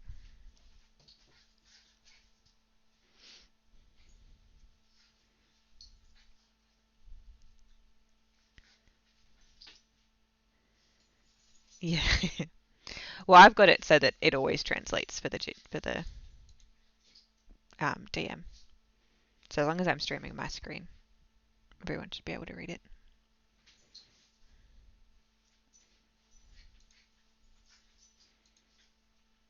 Conditional visibility looks fun though. It looks like there's a couple YouTube videos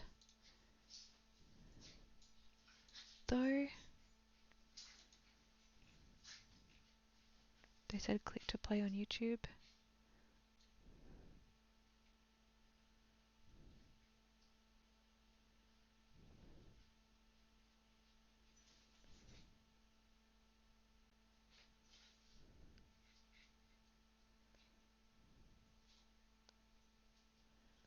So I'd be interested in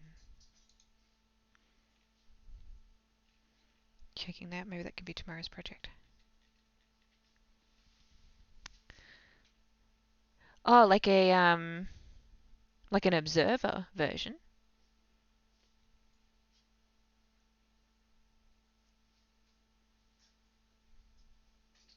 I'll have to go check out your stream and have a look.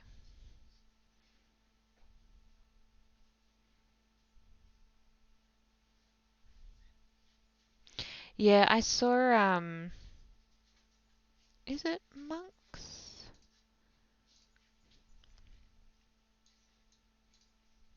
I'm just going to write a note to myself to check out conditional visibility tomorrow.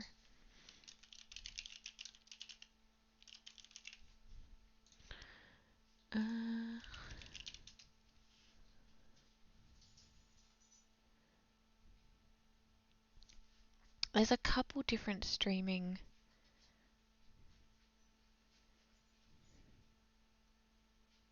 Oh, this one's got Twitch node.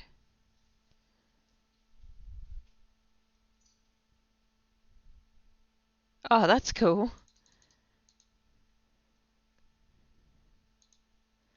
Okay. Stream view. So I want to do a stream from the DM's perspective. So I think I will probably just stream my screen.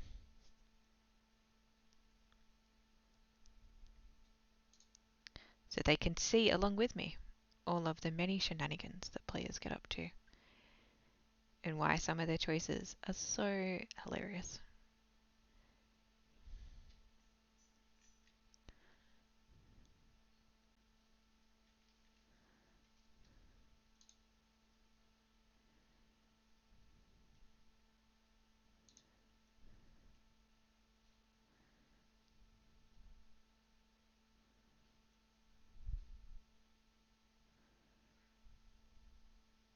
Oh, this is cool.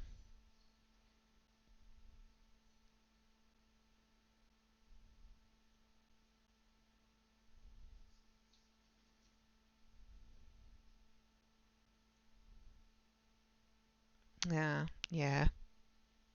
It's been happening here and there. I think because of the pandemic, people kind of drop off for a little while and come back. Well, hopefully they come back. Just giving people a lot of grace at the moment with following up on things and deadlines.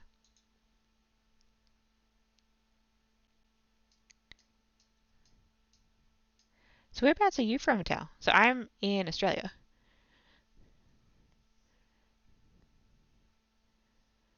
So we have been pretty lucky, but we're starting to heat up here now. So we're seeing more and more people kind of duck out for a bit. Oh, in the middle of the US. Hectic. Hey, Autumn. Am I pronouncing that correctly? I like the spelling.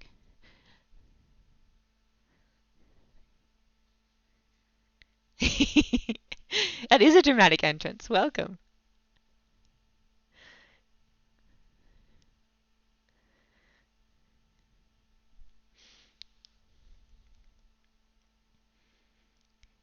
Are you a D&D fan, Autumn?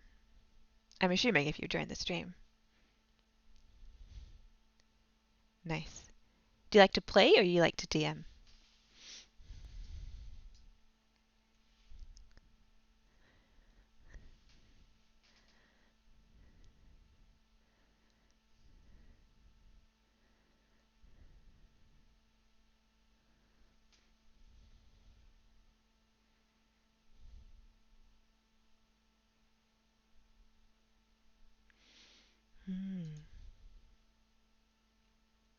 Well, it looks like there's a lot of good mods for when we get into streaming. That'll be handy. Like I said, Tel, I'm going to come and bug you before Ashes and Joe. Oh, we've got to finish this campaign first before we start the new one.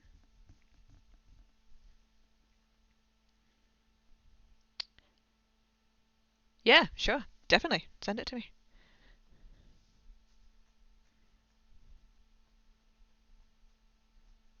Oh, you're a D&D veteran, Autumn. Nice. Yeah. Playing is fun. I do mostly playing as well. And then I run one campaign a week. So this is me just preparing. Thanks, Tal. Oop, do that on the screen.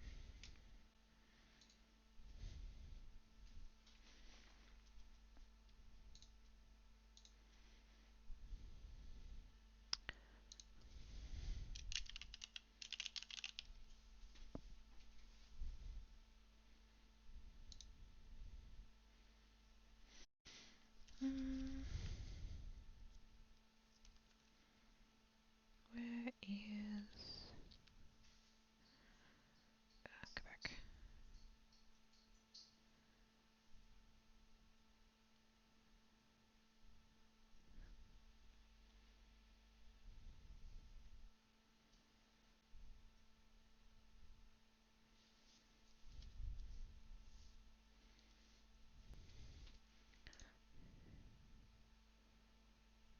Thank you.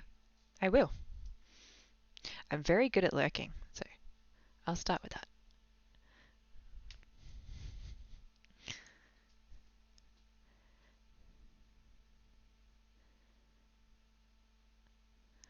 Ooh.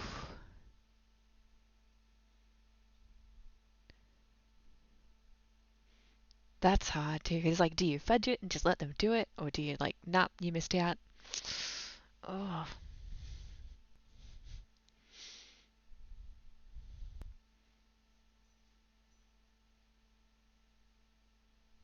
Hey, Vash. Where do you guys sit on the rule of cool? Do you like to let people have their moment, do the wild thing, or are you more like a, nah, it's not, gotta follow the physics, gotta let the dice roll? Yes, I'm a rule of cool fan as well.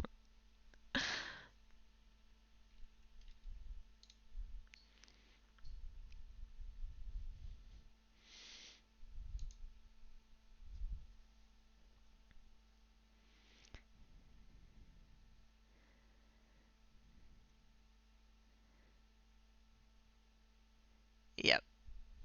I think it was going to be something memorable and something fun.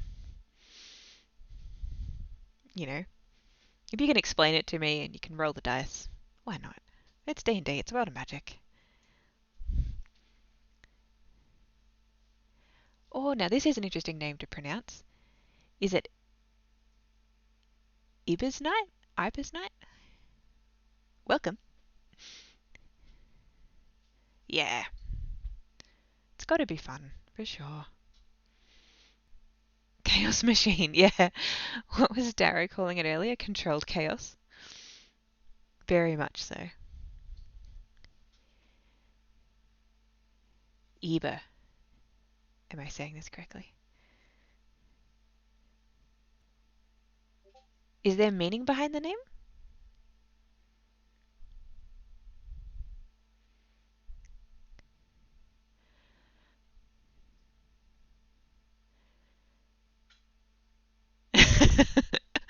Yeah, autumn. Absolute chaos.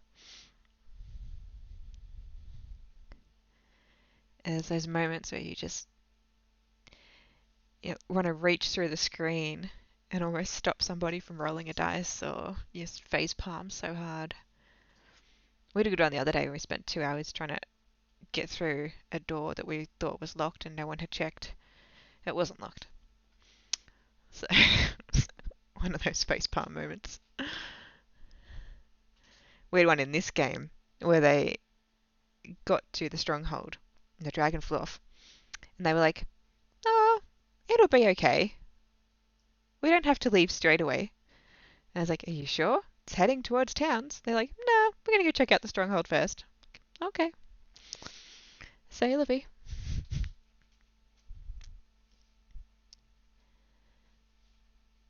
That's cool, Eva. I like that it has a story behind the name.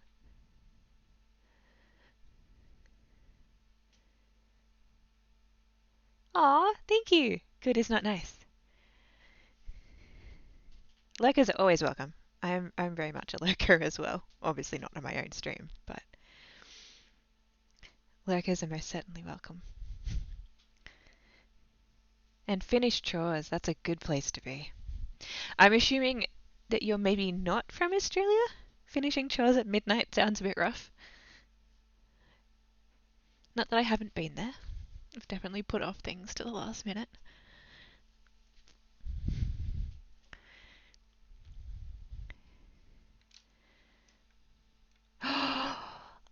Oh no, Tal. Oh no. Good luck, Bash.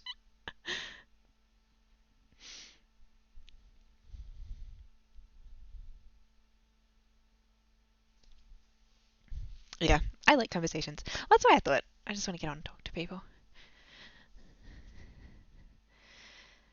I'll bet giving the baby EG, the horse did not go well.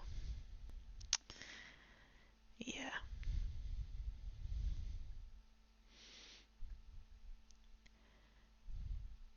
Yeah, oh no, I arrived too late. What a unfortunate happenstance. And then led them in an ambush just with a cherry on top.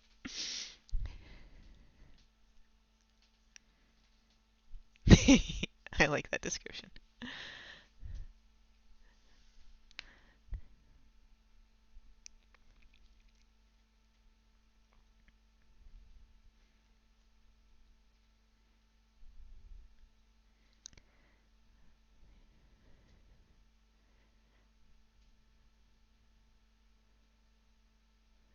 Oof. Yeah, we just finished our Wednesday group finished oh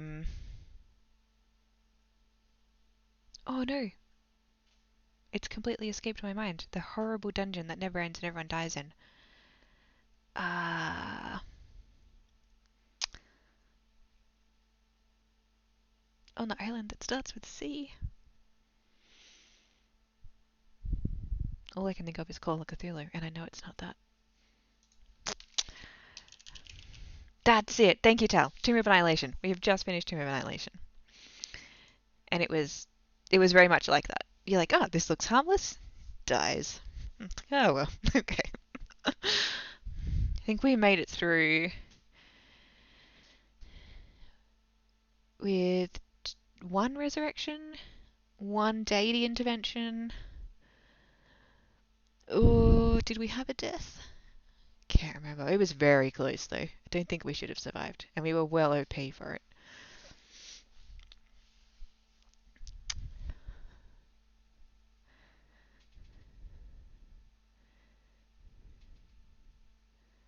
Oh, Eva. Yeah. And pandemics put a spanner in the works for a lot of things.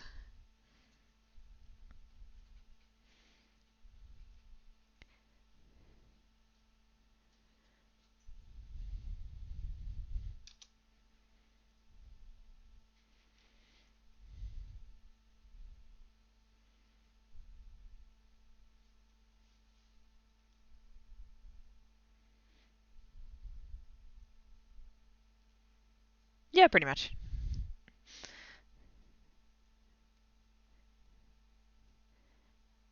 We had, oh gosh, how many of the party at that point? Oh, maybe 8 or 9 level. Are we 12? 11? Not even higher. 15. There we go.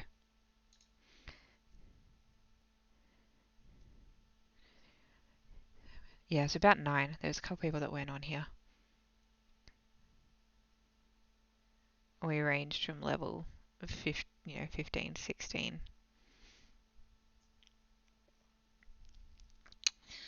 And yeah, we struggled. We struggled hard. But it was a lot of fun. If you've got a DM that wants to make it fun, then you're going to enjoy it. If you've got a DM that's just out there to punish players, well, I mean, that's what you're going to get, isn't it?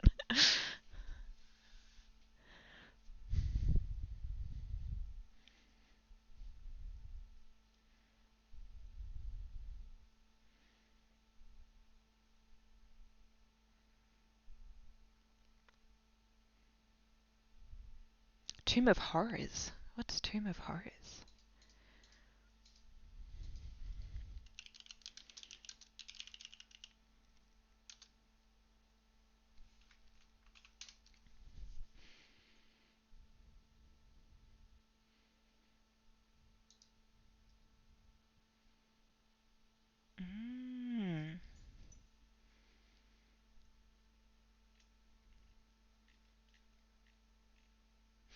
Our Saturday DM runs Call of Cthulhu. That's very much also just designed to break your players, I feel. It's scary. I can't. I played once and was like, nope, I'm out. Too much.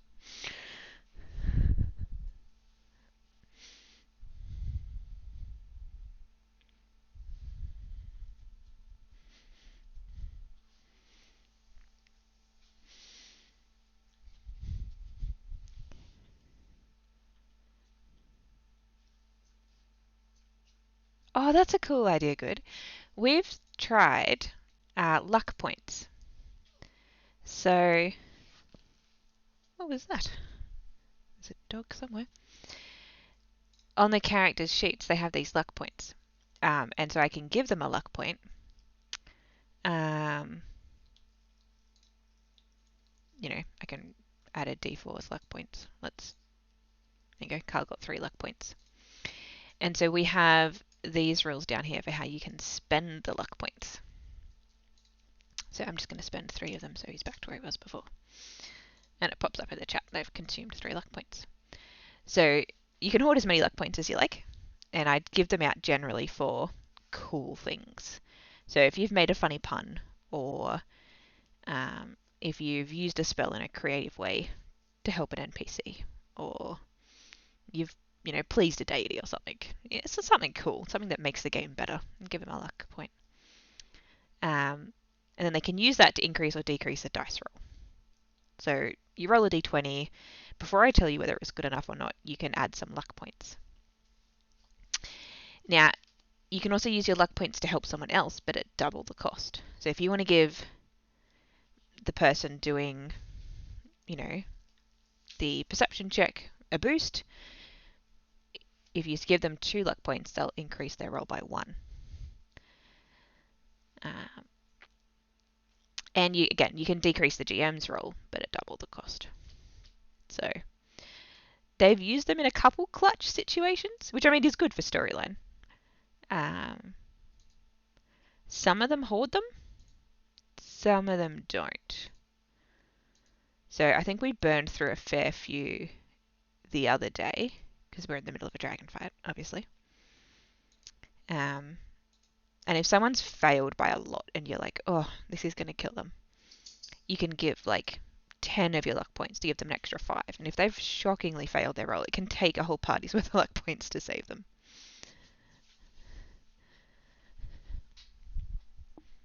But it's just a nice way to... something a little bit different to inspiration.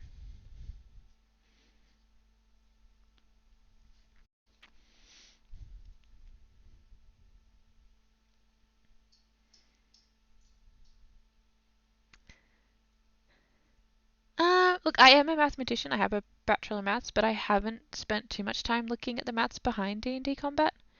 I've kind of left that mostly to the campaign to balance itself. And it's done a pretty good job, actually, because this is milestone, so they're leveling up fast enough that I feel it's not boring, but it means the combat is usually at the right level, so that's handy. I haven't, but I should. Is there anything interesting?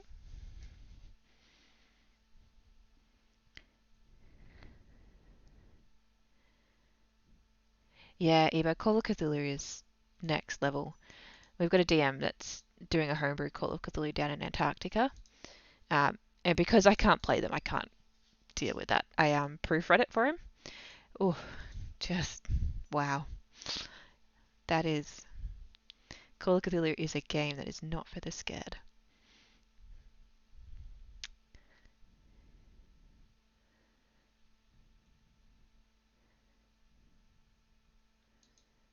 Oh, use them only for RP rerolls. That's a cool idea.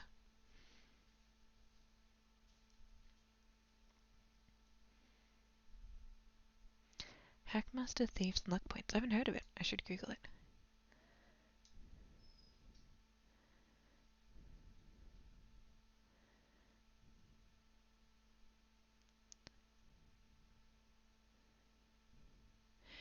I do like realism. So that's why I've been trying to get the burger time module working. So that forces them to, every time I advance the calendar, which I do down here by changing the time and advancing the day, and Icewind Dale only has 2 hours of daylight, so it's mostly night or dusk. But every time this advances a day, it checks whether they've consumed a ration out of their inventory. And if they haven't, they get the hungry status. And if they have the hunger status for too long, according to the rulebook, then it gives them levels of exhaustion automatically. So as a DM, once I've set it up, I don't have to do anything. But as a player, they have to remember, okay, I've had a long rest, I need to consume a ration.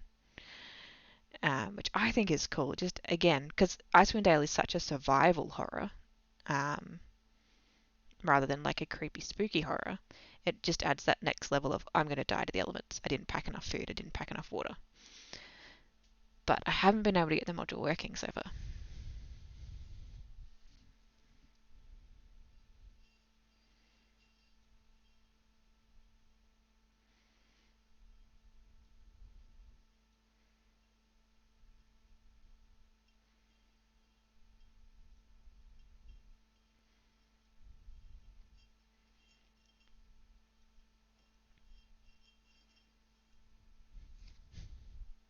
Dire Dog and Death Wolf? What's the difference?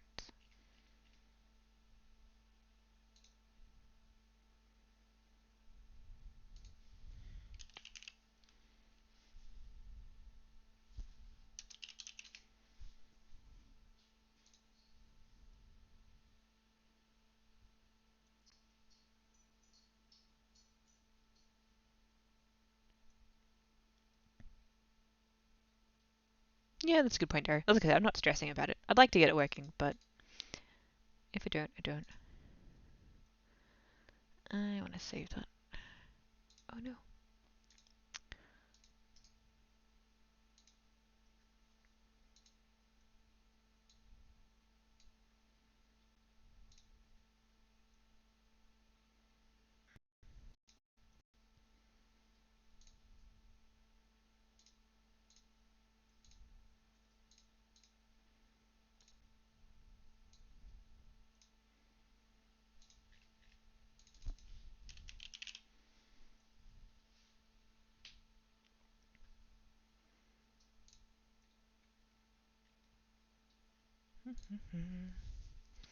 Let's have a look.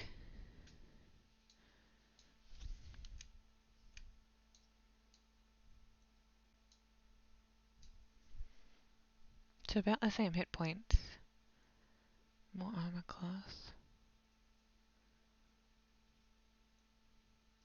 Yeah, so the same challenge rating.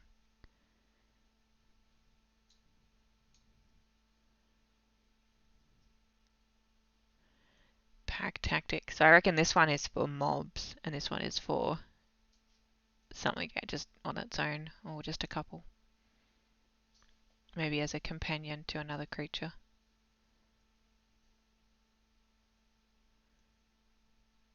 I wonder how they determine CR. Like, obviously they're published in the monster manuals, but I wonder what the maths behind them is. Like, where's the cutoff? Do they rank them all and then decide, like, this group is 1 and this group is 2?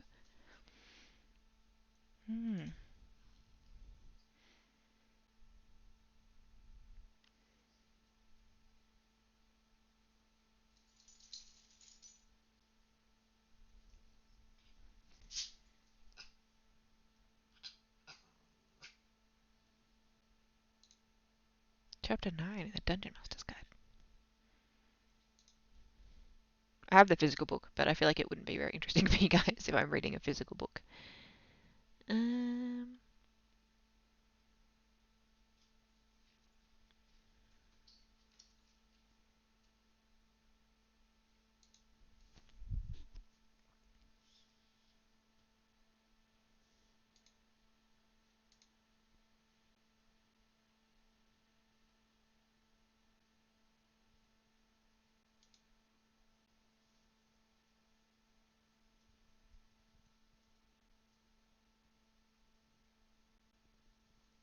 Also, you pick the CR at the start. Oh, here we go. Okay. I did not know this. There you go. I've never looked at this.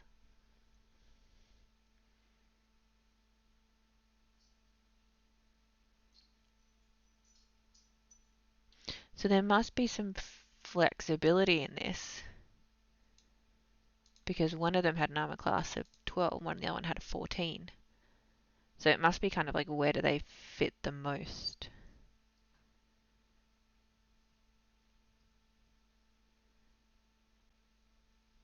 I'm surprised even up at this end, the armor class doesn't go beyond 19. You can get way higher than that as a player. Oh, here we go. So you pick and then you raise and adjust. I see.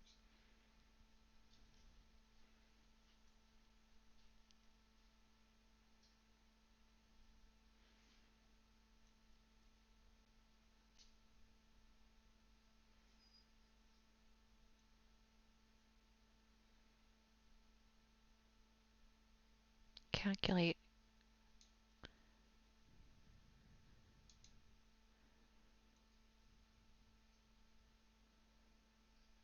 Okay, so it's telling you this is what you start with and this is how you adjust it. Wonder how true it goes.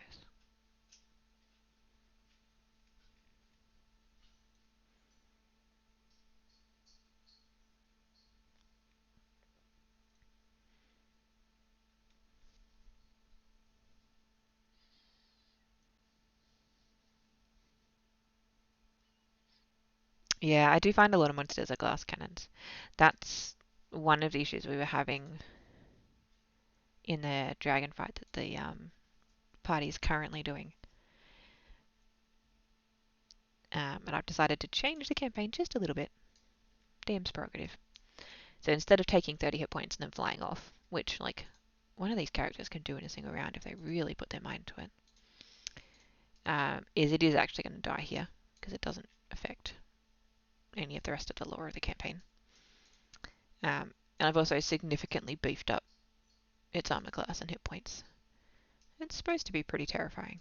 I didn't want it to be like a 2-round monster, so just trying to. One of the advantages of this party opted not to see health bars, which I was like, okay, kind of blindsided me, but that's what they want. So they have no idea what the creature's health is until it dies, pretty much. So that means I do have a little bit of leeway to be like, it says it's dead, but it should be a little bit harder than this, so I'm just keep going.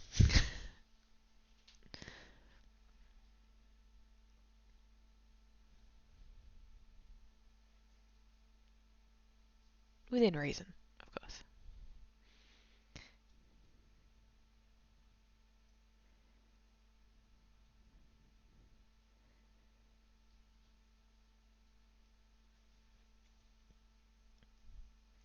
CR1, is that supposed to be like a party of 4 level 1s can defeat a CR1 though? Is that how I'm just rambling off the top of my head now. 40 hit points seems like that would be alright for level 1s.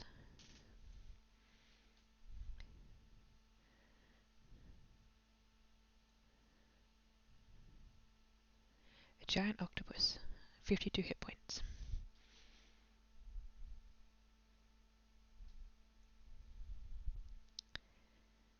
Yes, we're a party of 6, so they're probably punching just above CR.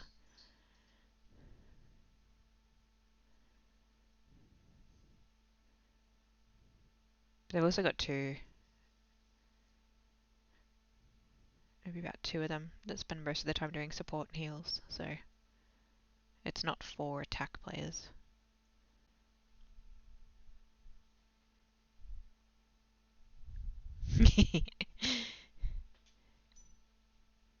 Yeah, well, that's how English works, isn't it? We make rules and then we make exceptions.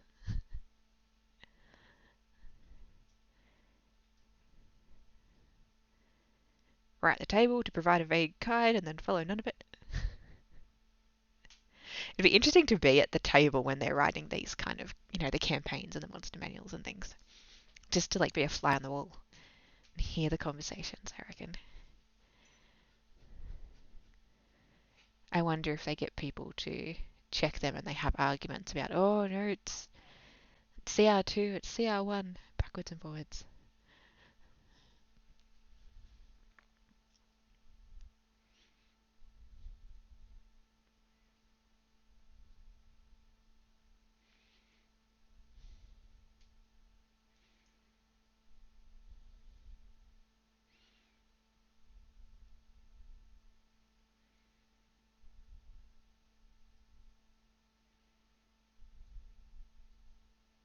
Do you do a lot of homebrew? Good is not nice?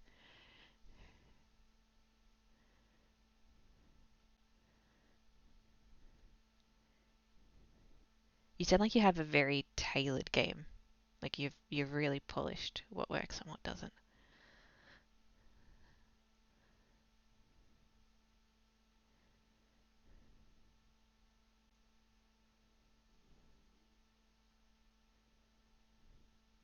6 to 8 encounters a day. Hmm.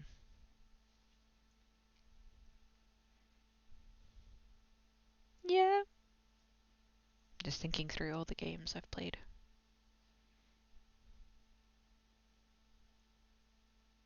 On a combat day, that we could probably do that. They definitely did that when they were clearing out the fortress.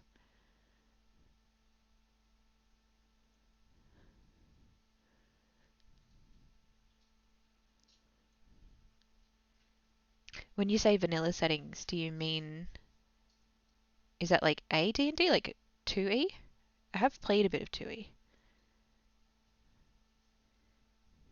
I haven't DM'd any of it though.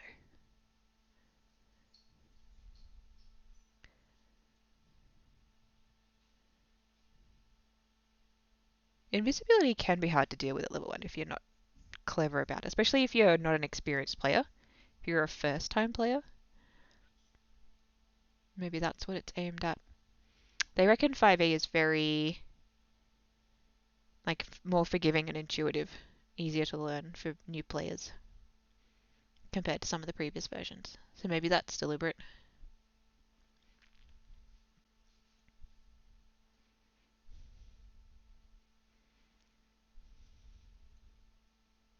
Hmm.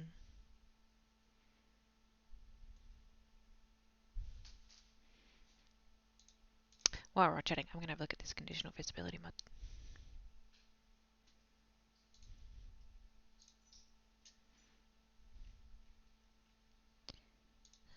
Module settings.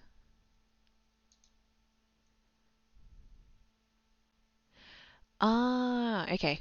I see. I didn't understand the terminology. C for conditional ABC. There we go.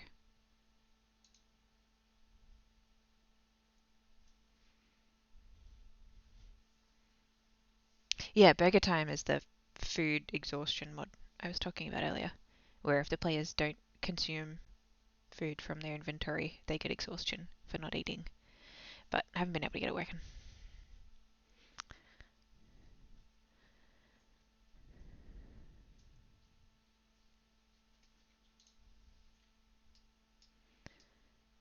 Okay, so conditional visibility is on. Let's see what settings we've got.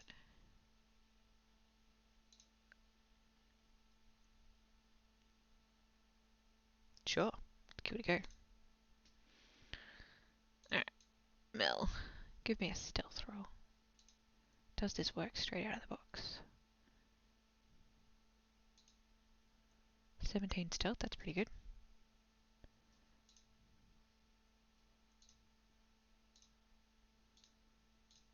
Everyone can still see her.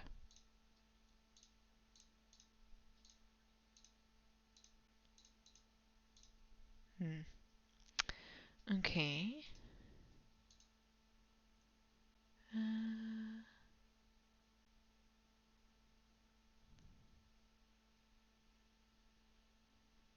looking for like, oh, hidden. Here we go. Stealth roll 17.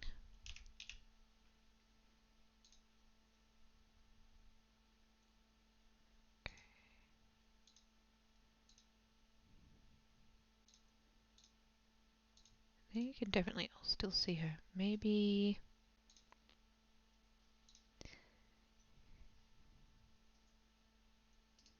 let's check.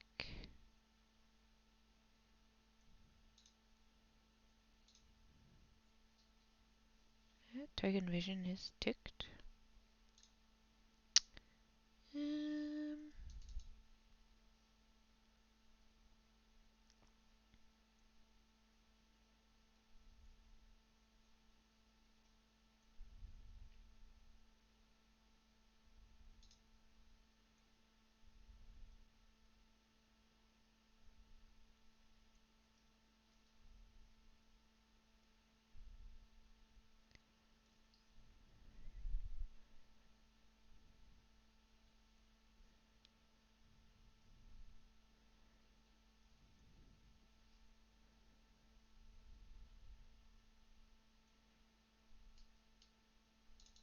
I'm just following along the chat. This is interesting to read. I like this.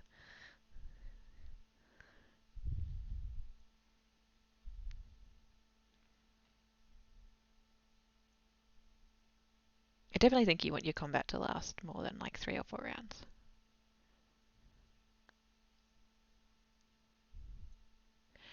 There's a mod I've got installed and I've not put on, but I added just to try it because it was interesting. I'm going to spell this. Oh, I spelled it correctly. Simultaneous combat system. This was an interesting mod. I wonder if I can get to the YouTube video. Which completely revamps the combat system.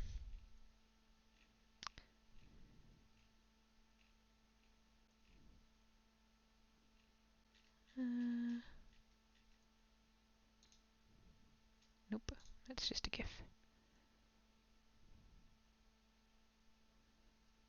Oh, Reddit post from the author? Maybe that's it.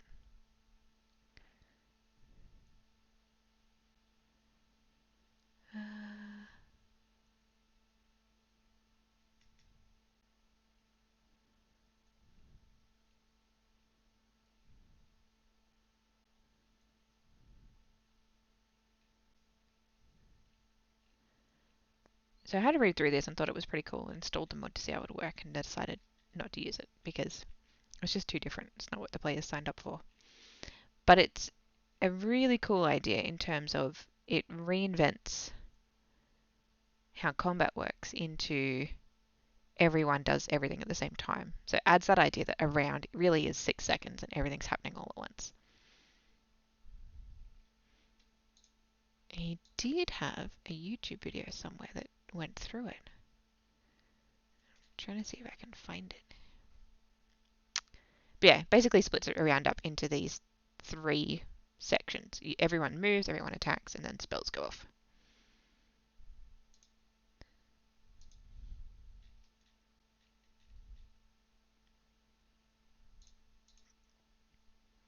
And there was lots of like posts and things about, well, how do you handle bonus actions and reactions and things, and he's explained it all in his Reddit thing. But it was a cool idea, I thought, that changes up how you do combat. I've done a... Are we in combat? Yes. Let's go to a... So we've got a combat timer, which pauses if I pause the game. So not as stressful as it seems. But it gives the players 1 real world minute. And I can change that. But we decided a minute was good time after some trial and error in which to complete their turn. And I think it just reinforced that you have to at least have an idea of what you're going to do before it gets to you. And you can react maybe to what has happened a half second before, but it's going to be difficult. You haven't got much time to think about it. You have to kind of have in your head what you wanted to do already. And if you're too slow, then just like in the real world where you can freeze, it'll move on. And then your turn ends. It's sped up combat quite a bit. Obviously, we pause it if people are doing complex spells or we're needing to talk about what's happened. This is the last 10 seconds of the timer. Is that noise? Let's move on. Obviously, they can end it early if they're fine. And it doesn't run for GMs in case you've got like 1 goblin, but you're actually rolling for like 10. So yeah, we tried a couple different times. I don't think I'd go anything less than a minute, particularly because we've got 1 player who's still a little bit rusty. The others are all experienced players. I don't think I'd go too much more because most of them, with how much of it is automated by Foundry, like Carl's usual approach is to just chuck out an Eldritch Blast. So he'll drag that. It's a miss. He's done. You know, takes all of 5-10 seconds. So a lot of them don't use the minute unless they're umming or ahhing, or unless they're doing something complicated, in which case we pause it so we can talk about what's happening and what the effects are. Yeah, combat carousel. Yep. Just something a bit thematic.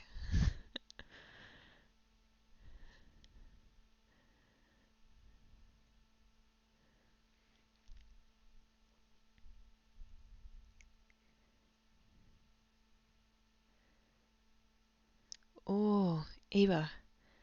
That is, yeah, I was going to say, that is next level. You'd have to have teamwork, like IRL teamwork, to pass the timer around.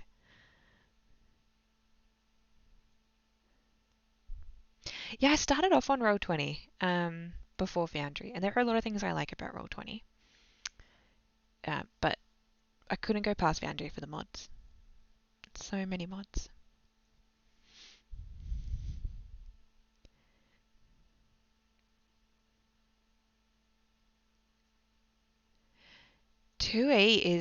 I found it difficult to, because we were playing both 2E and 5E at the same time, and trying to work out your THACO and subtracting, and then in 5E you're adding, and yeah, trippy.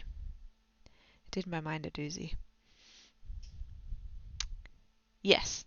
Yep, you can. And we have done a couple custom spells. We were modifying some of them earlier, like Magic Missile, so that we can, thanks to Tal, so that we can now say, okay, I'm targeting these two, and I've got 3 missiles, so I'm going to spend 2 here and 1 there. Let me get Val up, because I thought this was cool. Magic Missile.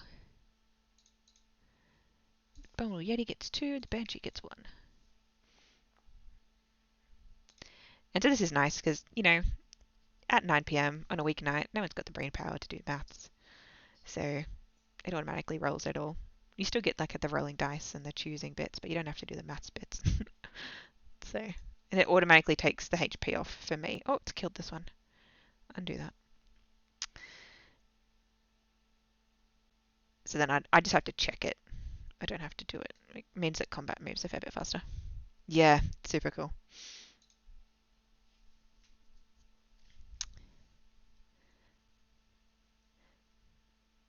I'm not saying Thaco was bad. Like, I liked Thaco. I felt like 2E was harder, although maybe that was our DM. Our DM was pretty hard. But it was just the swapping backwards and forwards. If you're playing 2E and then you go into a 5E, and just remembering the different character sheets and the different rules, and I'd be in 5E and asking to do like an animal handling check, or I'd be in 2E and asking to the spells. No ranged healing in 2E, but then there are some spells you got as a cleric in 2E that just aren't in 5E that I miss. It's been a while that I've played now, but I've still got my 2E spellbook. Printed them all out physically, slit lots of bits of paper in my little filing system, my little flip folder. It's normally used for holding like cards, like Pokemon cards or Magic cards. I filled them all out with spell cards that I made on the computer. Good times.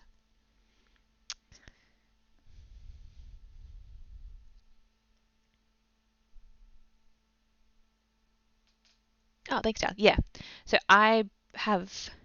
This is a mix. So this is Foundry VTT, which I need the license for, and then Forge is the website that hosts that if you want to do it online.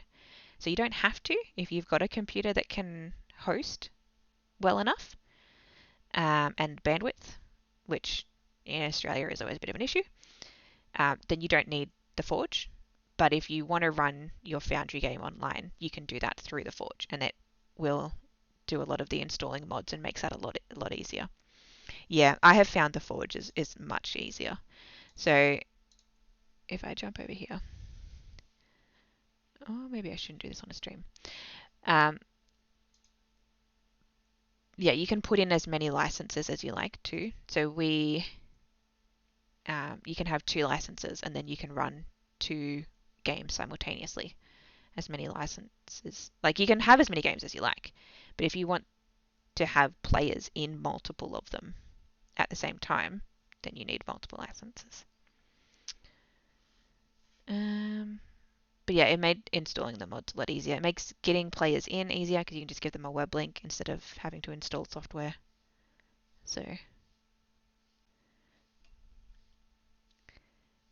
yeah, a little bit of confusion there. The Forge is hosting Foundry, which is this program.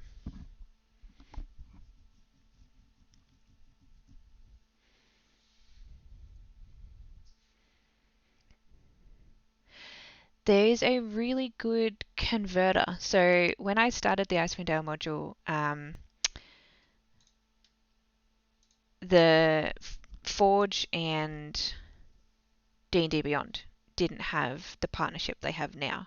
So what you can do now is you can come down to D&D Beyond, link your account, and then you can import a dungeon, a adventure, a campaign. So I could just import this and it would come with all the maps and characters and things, just like Roll20 does. But you don't have to buy it twice. You just link your account. I think there's a really small fee, or is this a Patreon only Patreon thing? Oh, the book conversion is $5. Yep. So a lot cheaper in that regard if you've already got it on D&D Beyond.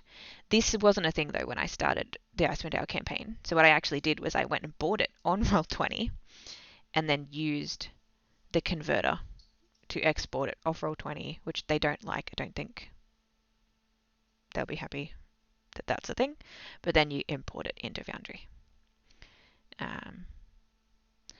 There are a couple things to fix up. So it puts all the backgrounds as tiles. So I had to go and fix some of that. I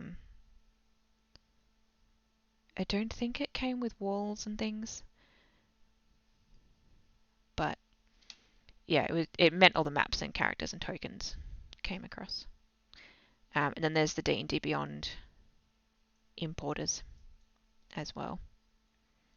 So you can import monsters and things, whole compendiums of things to flesh out your game.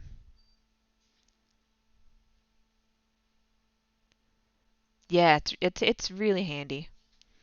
I quite like it. I started off after our Sunday DM moved us all over. He's probably the most techie of the lot of us, being an actual IT person. Oh, Jax. And yeah, I just enjoyed it as a player. I loved the pause function as a DM. Like, just, whoa, give me a minute. Someone's walked somewhere. Someone split off from the party and has walked into a Minotaur. You know, those kind of things. And so when I moved my game over, I just started getting into mods, and then we were on Facebook. We started a Foundry DMs Facebook chat, sharing mods, and just it went nuts from there. So now we're all on Foundry. Hey, tiny puppy, what's got your attention? Why are you awake at 1 o'clock in the morning? Tiny doggies should be sleeping.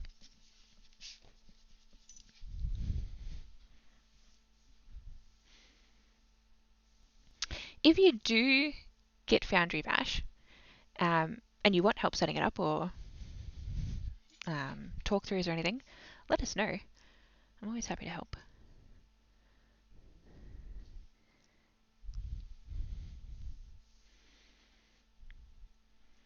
I mean, I've spent all afternoon on here thinking I was going to get on and just muck around with mods, and I've spent all afternoon getting advice from Tal.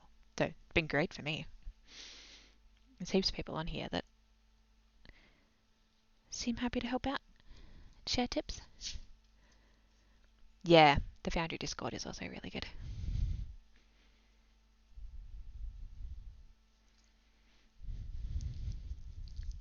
And the forums are not too bad either.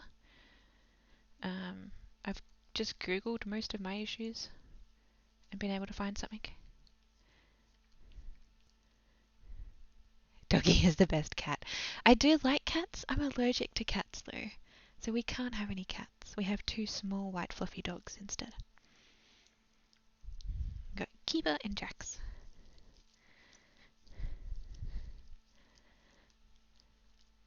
Really? I didn't know there was more people that were allergic to cats. Whenever I go to the hospital, which like you have to do to get your COVID shots and things, they're always like, "What are you allergic to?" And I'm like, "Cats." And they look at me like I'm joking. I'm like, "No, it's a real allergy. Like, if I pet a cat, I've got to take an antihistamine." Oh no, Dal. Are they okay? Is your cat okay?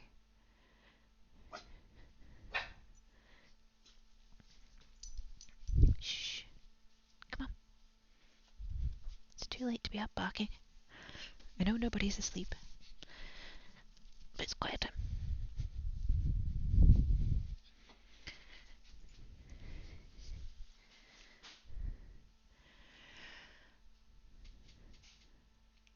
Yeah, true, but we have like, so there's like dogs that go through the children's ward to like, cheer them up and things. And I know, like nurses and doctors and things, they have pets. I just feel like if I don't tell them, that'll be the one time, you know, there's a cat in the staff room they've all petted, and then they've come out to give me a band-aid. you know?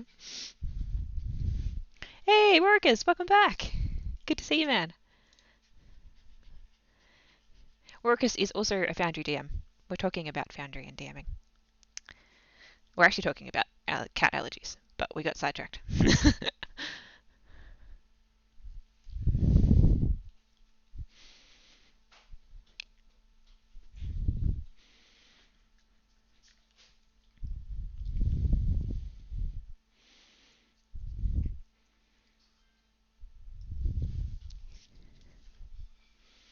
Hmm.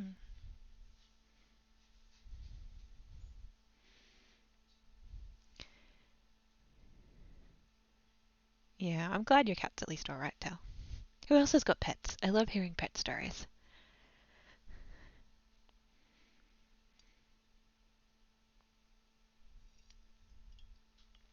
We're playing around, well, I'm supposed to be, when I'm not getting distracted by stories of cats and dogs, with the conditional visibility mod, which is supposed to make players automatically hidden.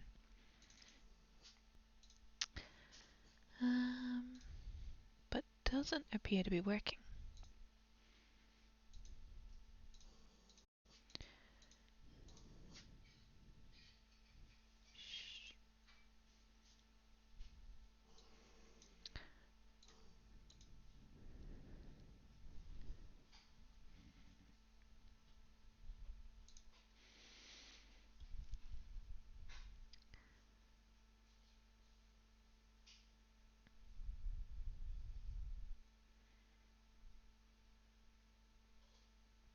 Yeah, 3 dogs and a cat.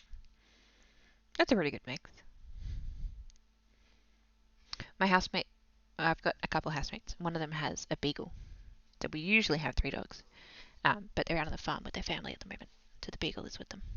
So there's only my 2 here, causing mischief. I don't know what you want, Keeper, and you can't speak English.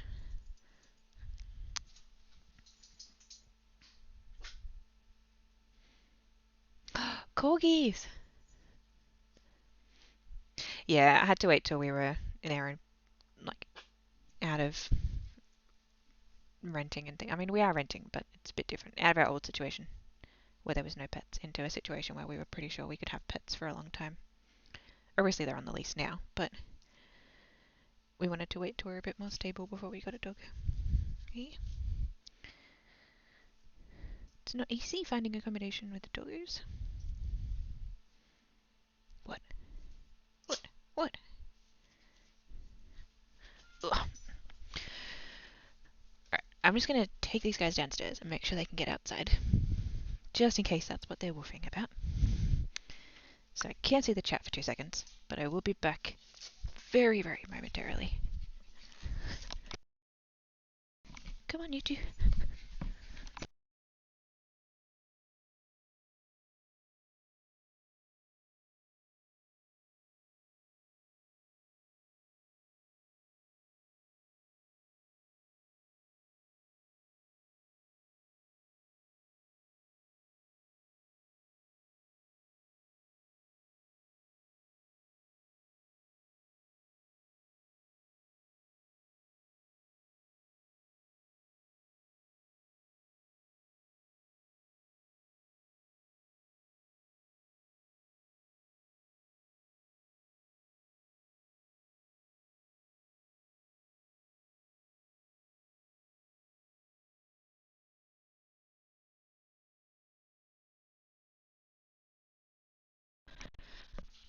Alrighty, let's see if that sorts them.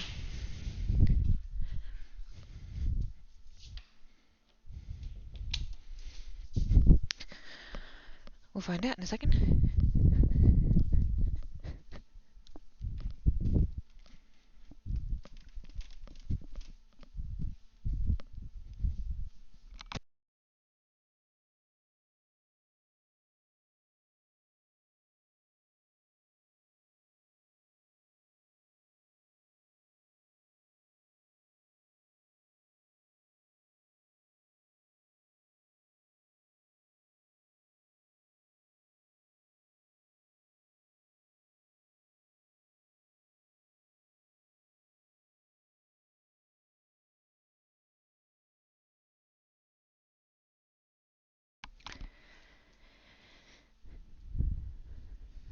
Oh, Warforged Artificer. That's cool.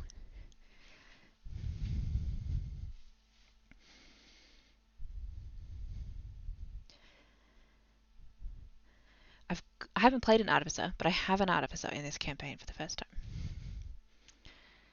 which I think will be cool. Maybe I've got to be out of combat for this to work.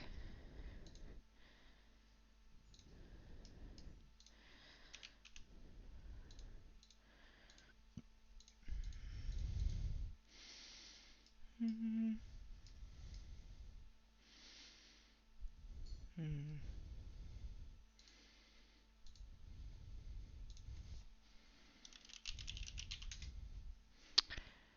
Oh, modules.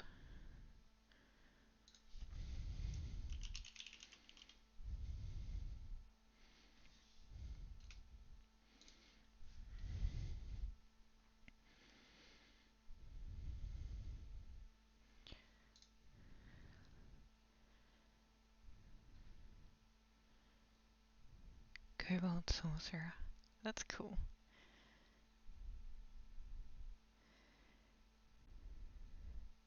Do you play him as very serious, Eva? Or do you really just like, no, complete chaos?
Mm.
Maybe I need to do this.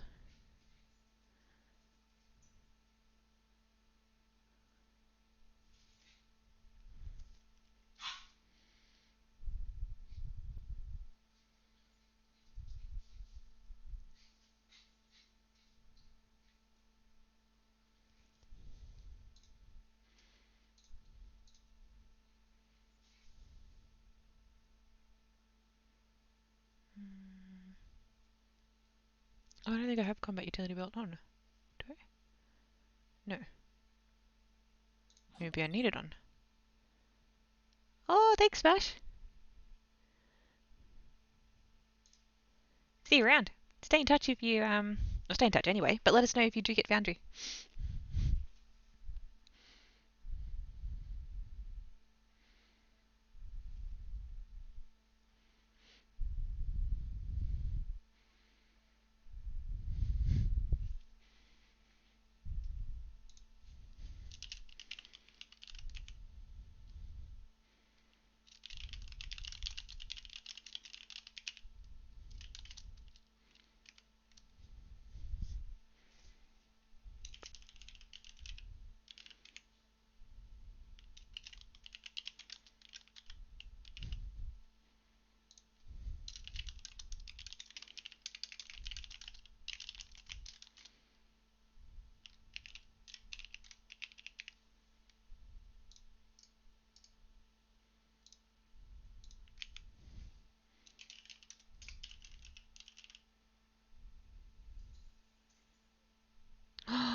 Oh, Tal, do they know that? That would be interesting because I'd be tempted to use it, like if I really needed it, and then just risk the next two. Oh, that's a conundrum. Love a good conundrum.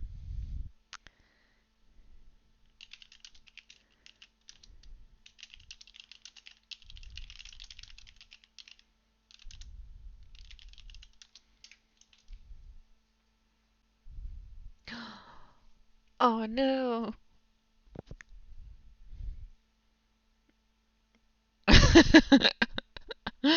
Yeah. Yeah.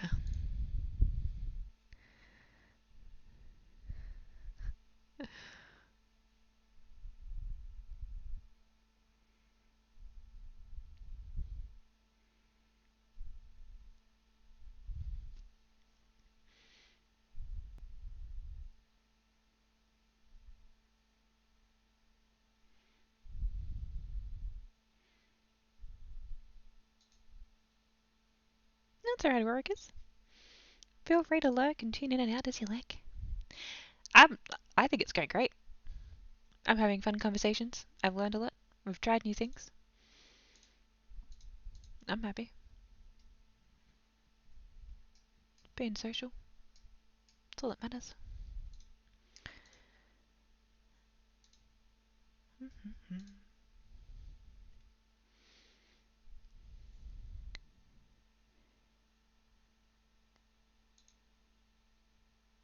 In all the best ways, Warwickers. Lots of good trouble. We've upgraded to version 9 tonight. So we've been doing lots of mod debugging, trying out some new mods, some very cool mods, and why they're working and not working. Yeah. Not as much Foundry work happening, but lots of conversation. Yeah, let's set up an aura. Talk us through setting up an aura, Tal. Oh, I was going to check combat. Well, you type out the first bit of that.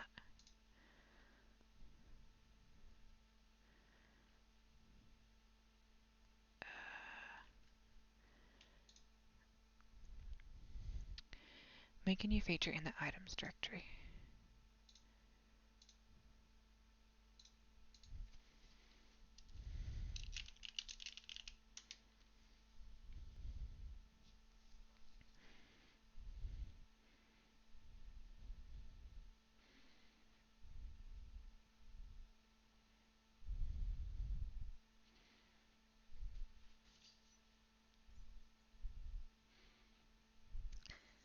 Let's do the Paladin's Aura of Protection. Okay.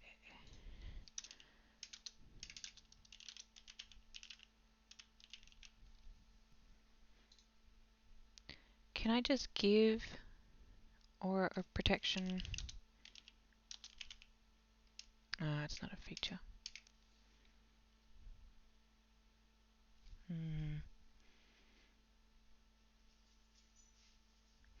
Could I? This might be easier.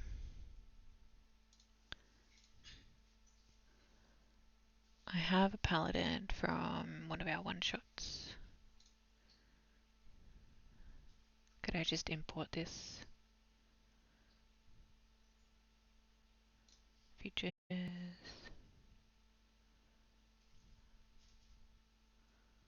Aura protection. Let's just import Joomla.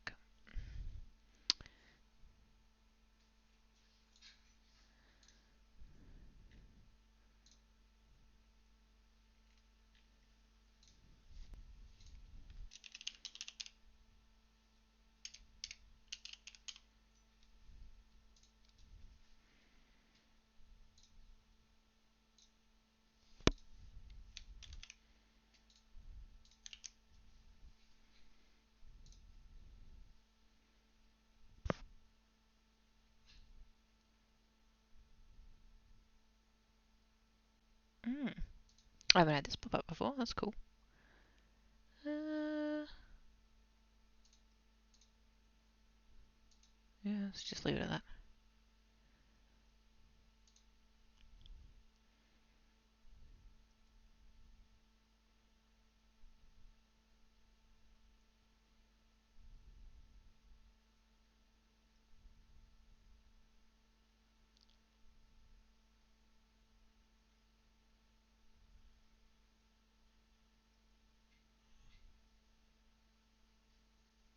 Okay.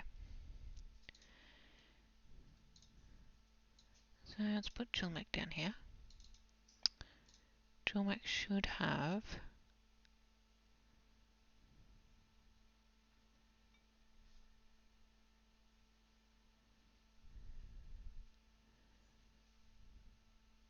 aura protection. Okay, so I should have an item.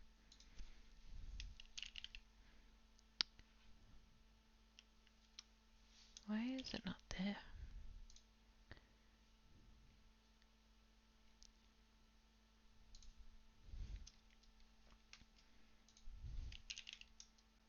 There it is. Let's drag this over here.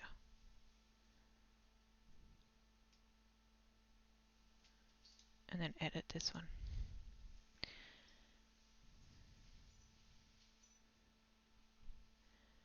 So how am I going to edit this for auras?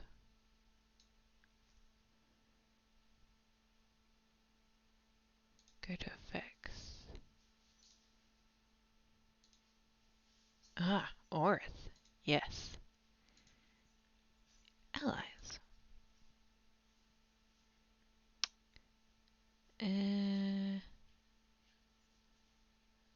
What is this? 10 foot.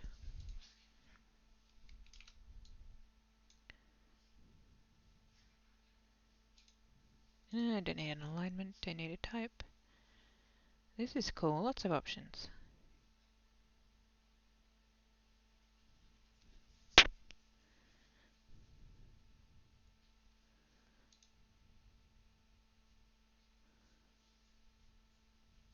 Oh, it has to be passive.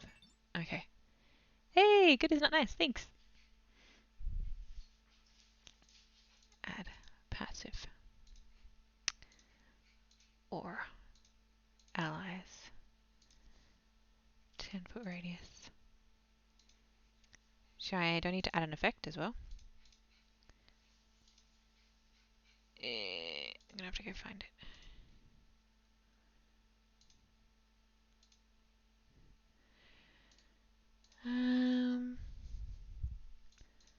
So it's gonna add 1 to the charisma modifier. Oh, thank you.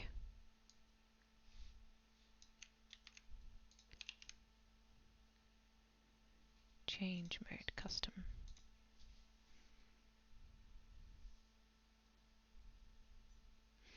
To Joomla's ability modifier. Yeah, that's copy, paste. Submit. Oop.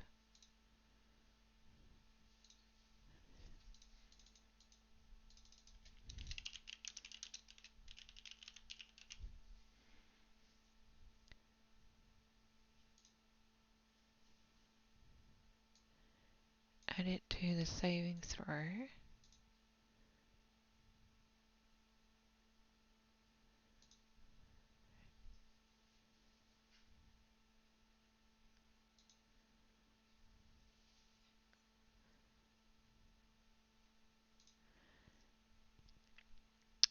So, Julmek, give him this aura of protection. Where did that go? And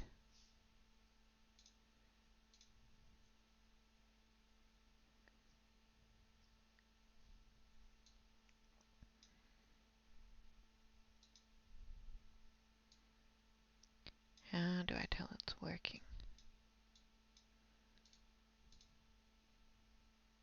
Ah, in combat. Yep, let's put it on in combat.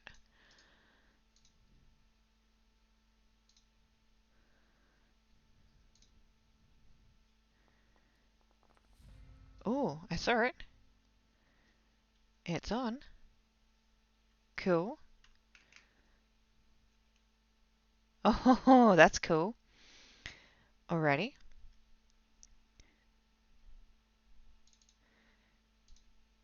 Yeah, nice.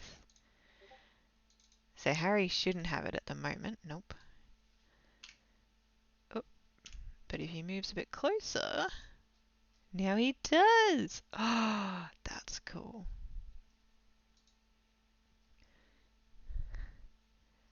Oh, thank you. Can I share this with some of the other Foundry DMs? Is that okay? I'm going to bookmark this.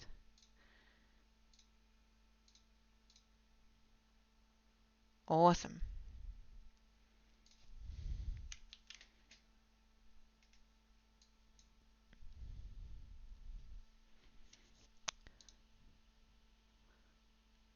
That spreadsheet alone is just gold.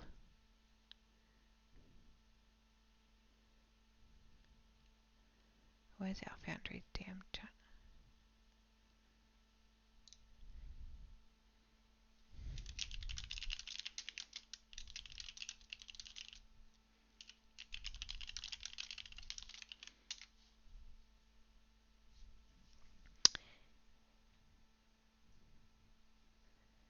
This Chromic dude.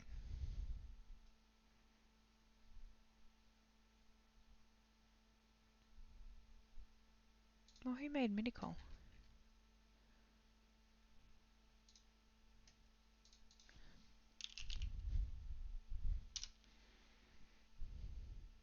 This one.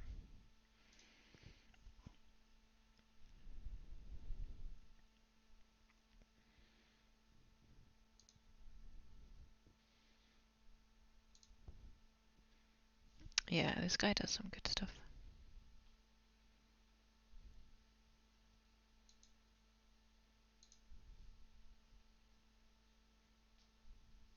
Time's up.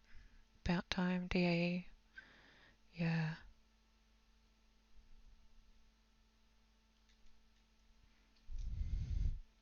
Yeah, right, good. So handy.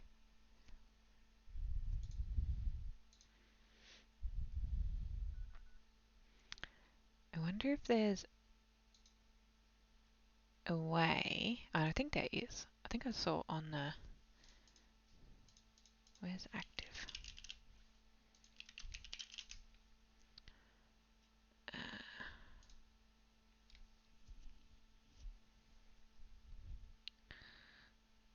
this one showed.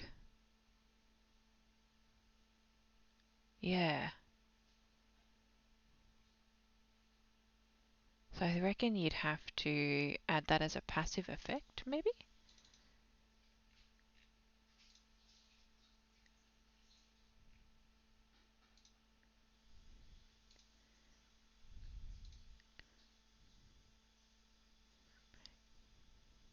Oh, okay. Sorry. Go over here and edit this one.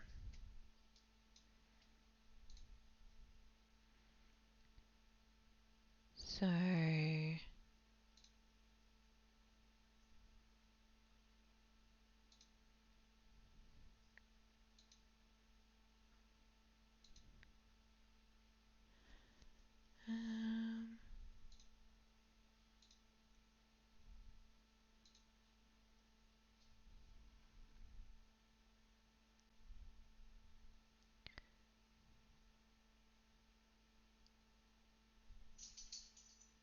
Yes, quick fill.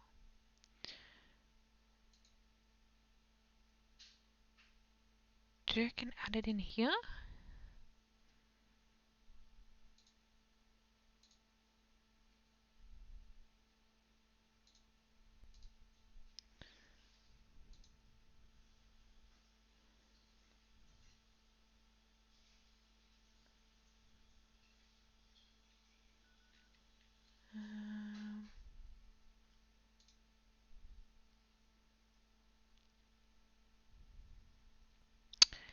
Let's have a look at some other. Uh,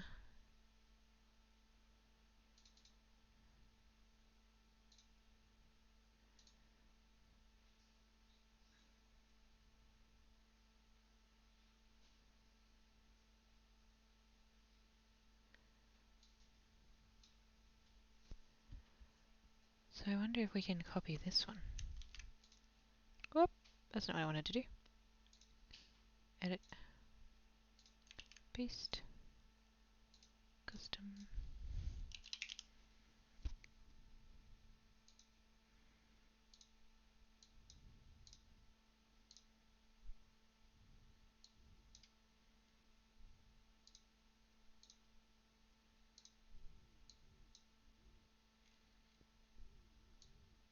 Oh, there we go.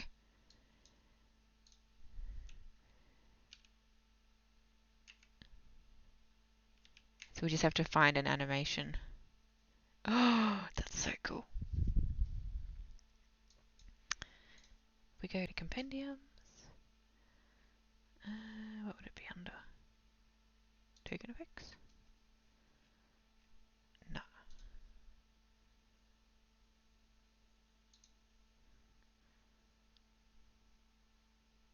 That's cool.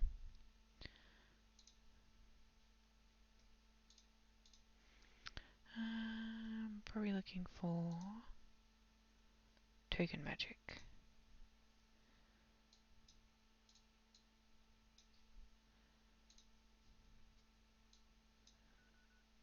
Oh, give me a sec. My headset's dying. I'm just going to swap the battery.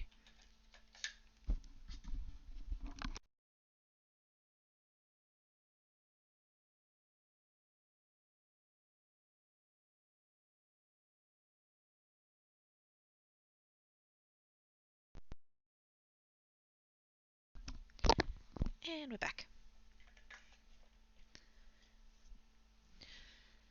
So, let's try some of these.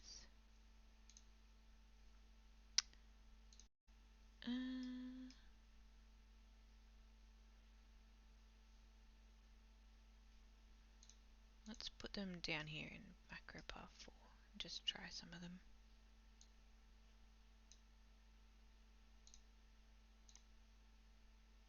Oh yeah. I probably need to delete all.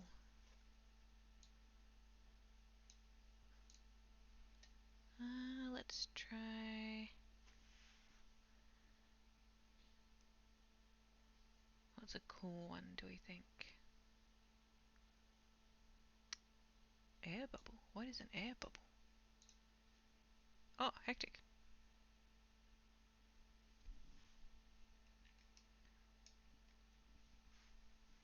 Zoom in a bit so you guys can see these cool effects. Chromatic bubble. Oh, that is cool. Oh, I want to use that.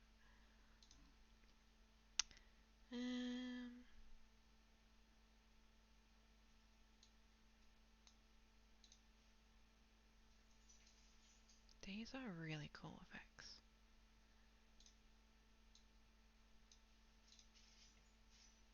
Oh yeah, it's like a pulse.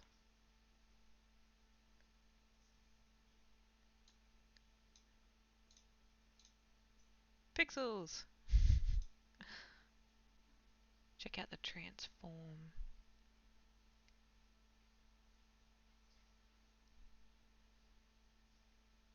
Oh, fairy outline. Cool.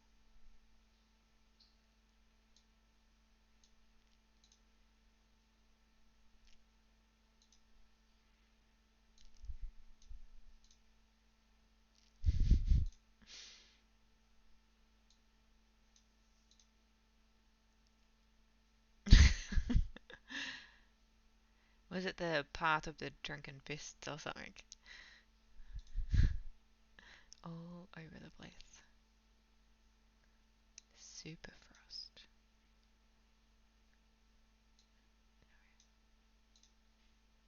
Oh. It's very Icewind Dale, isn't it?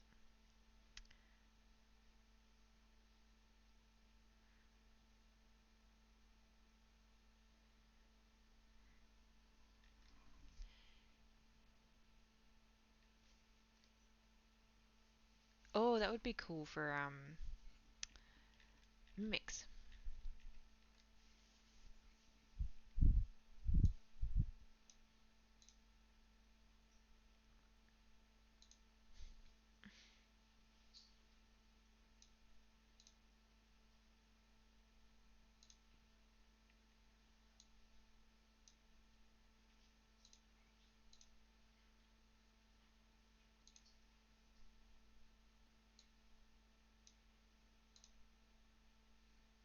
Oh, that's cool.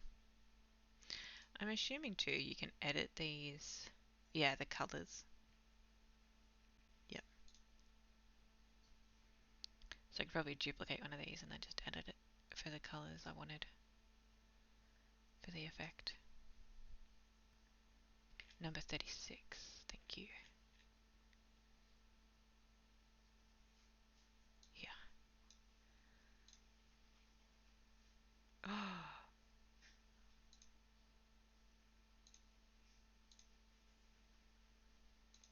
that's cool. Wait, edit.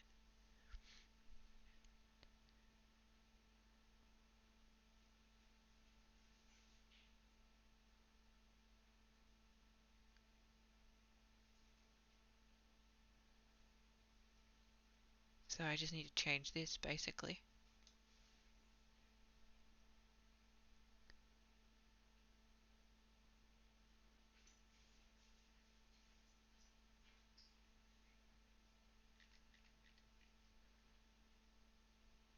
So if I go and grab settings,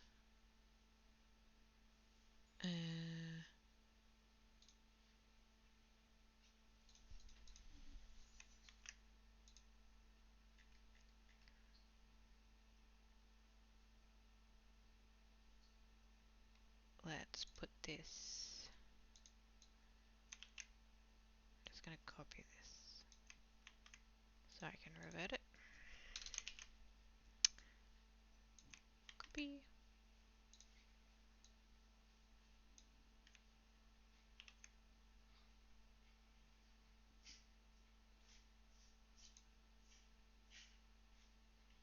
Yeah, I didn't like that. Maybe it's because it's the wrong file type.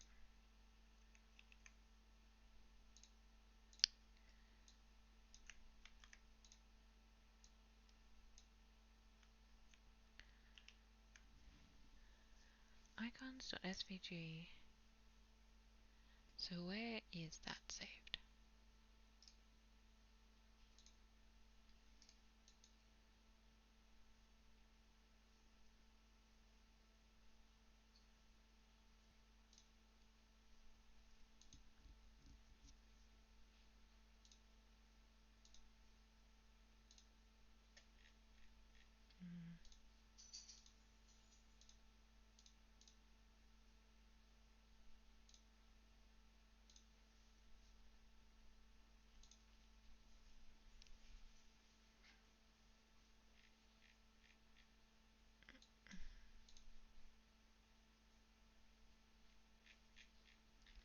Let's just pick a dwarf.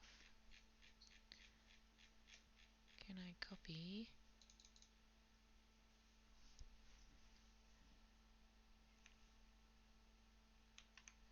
Don't need the HTTPS.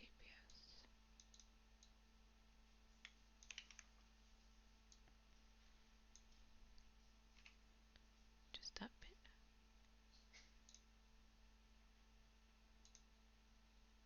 Oh,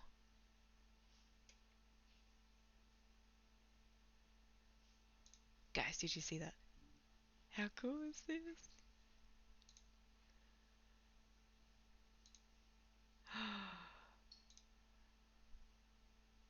so good for like a mimic.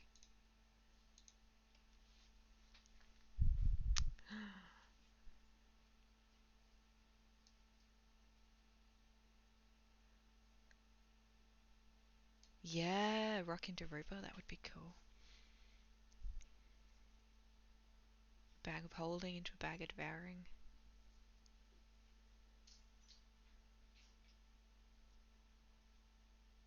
Even just like an unidentified item into an item.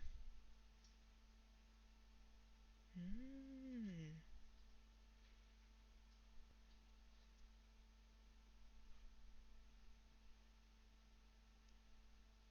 Yeah, that's true. There is. I have seen that.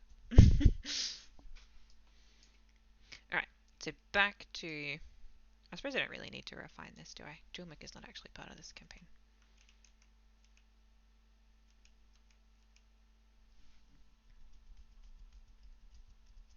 I'm going to leave him there, though, so I can show the other players this.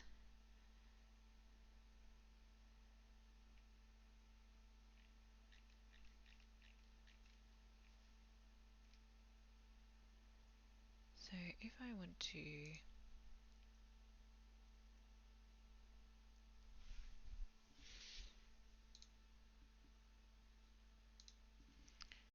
edit this, can I do...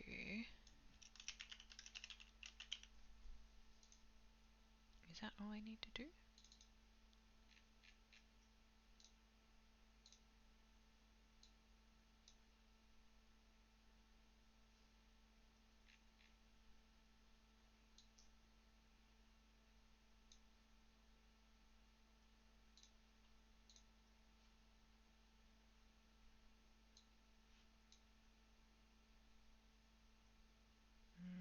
I didn't like the drop shadow effect though. So there must be a different call for that.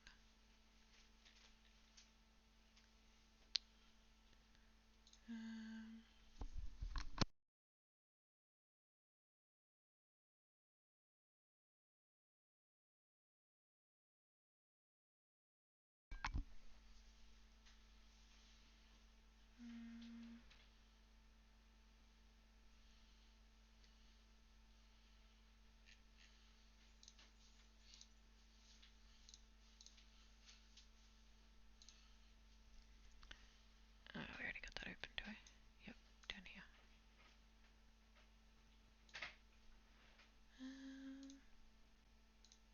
Have I spelled this correctly?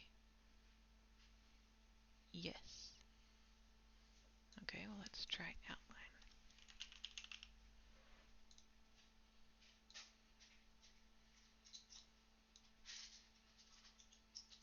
Oh yeah, that worked.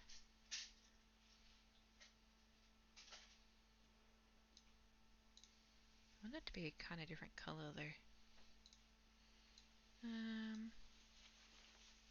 Let's do it like in a yellowy gold.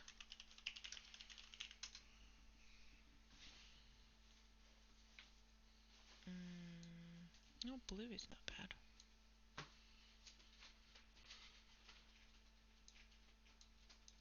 Can I... Is it hex code? No. What is it?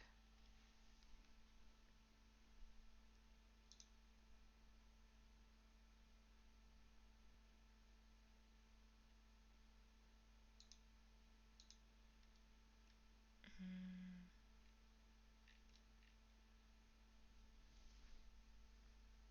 1, 2, 3, 4, 5, 6. It's not hex code, is it?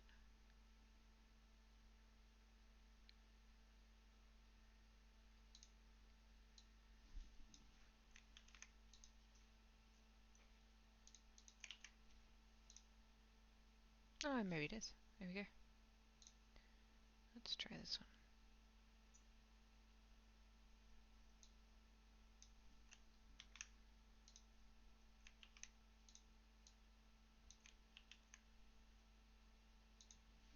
Oh, it's not going to let me modify it.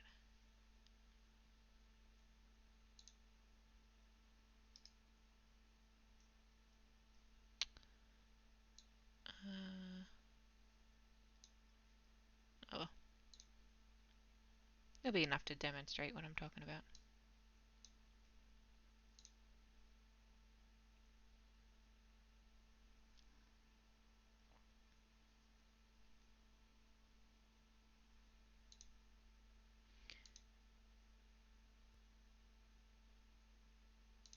How would I...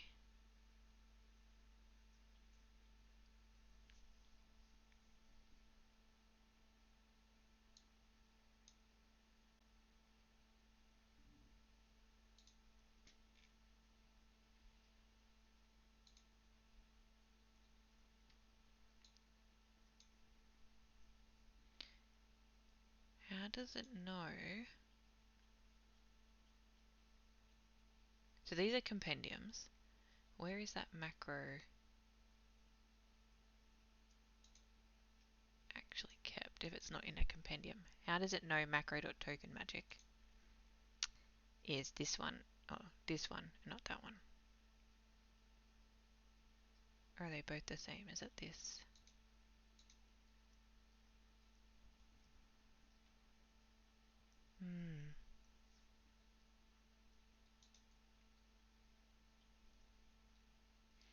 Like, I wonder if I can do...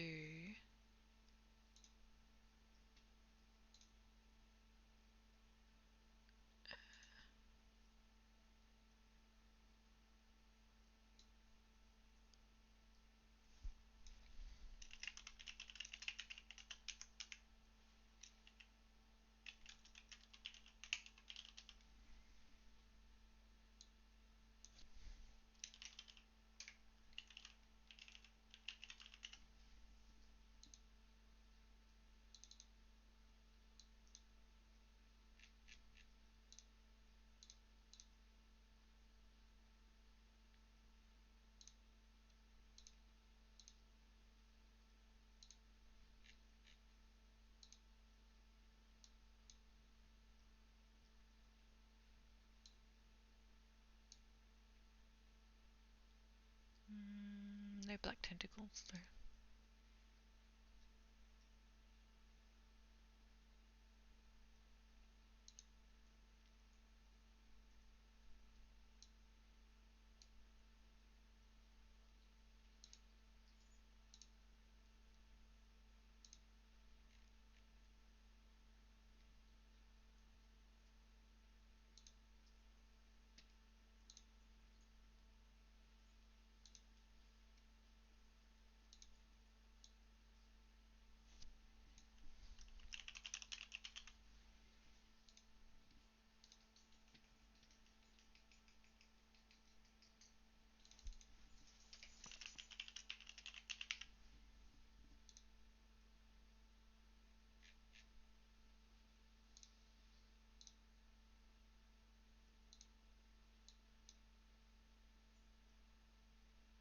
Oh,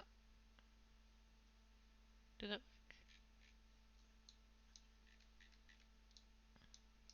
I feel like I'm imagining it.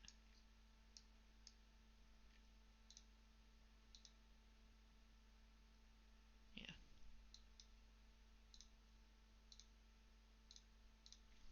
Maybe one word.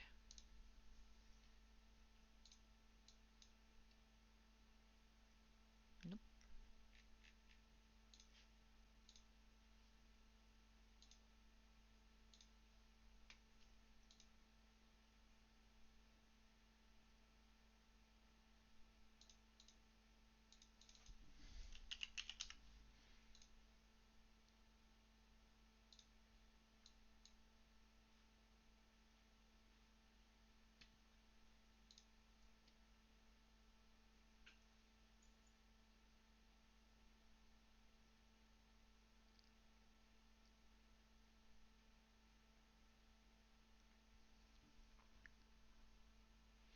Give it the name of my own macro.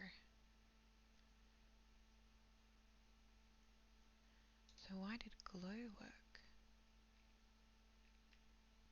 Have I got glow somewhere already?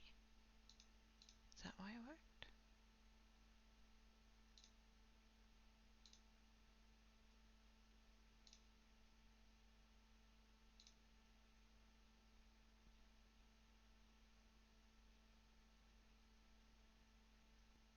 So if we did put outline down here,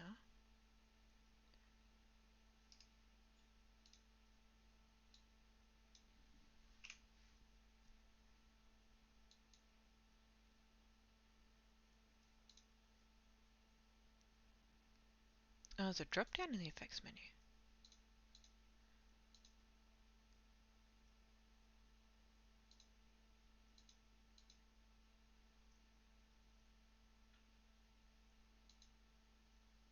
Do you have a mod that gives you that that I don't?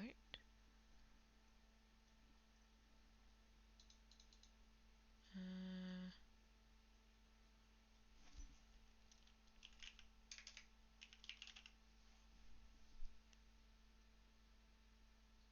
hmm.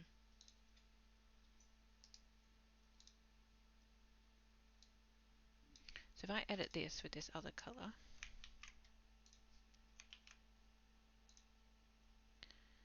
and delete that,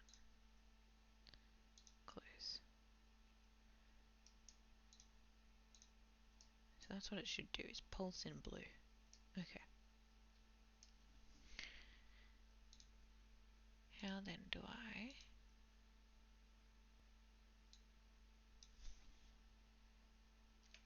Can I just...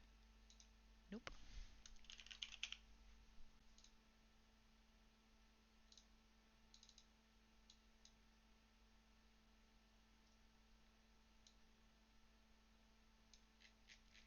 Nope.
Yeah.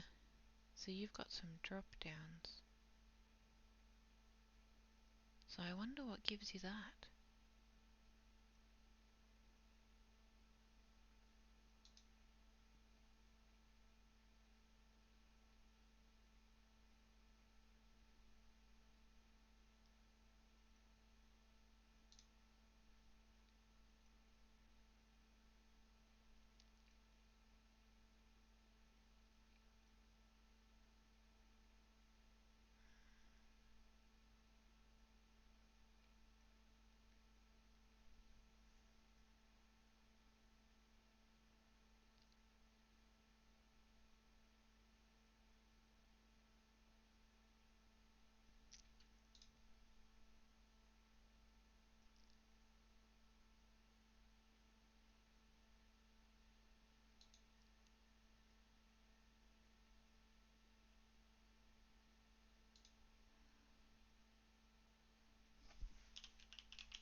Yeah, I get nothing.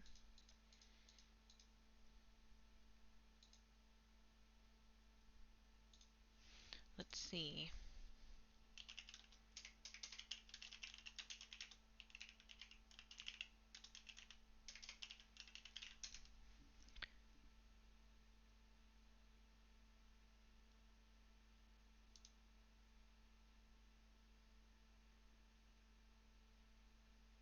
Nope.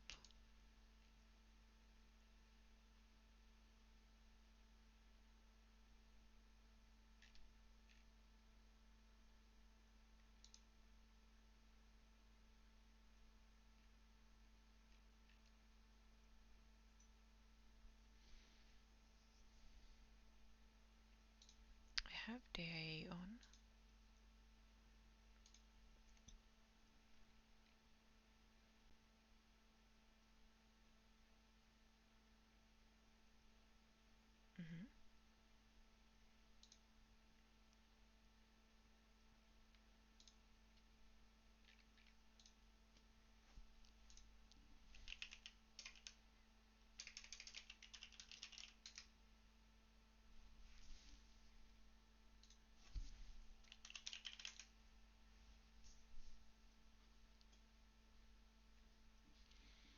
check. Oh, you think you found the issue? Yeah?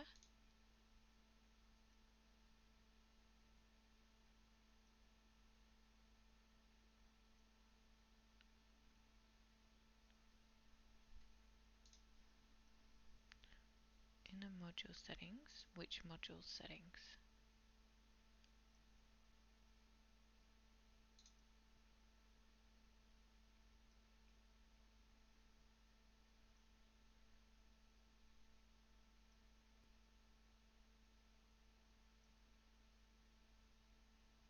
User DA config sheet.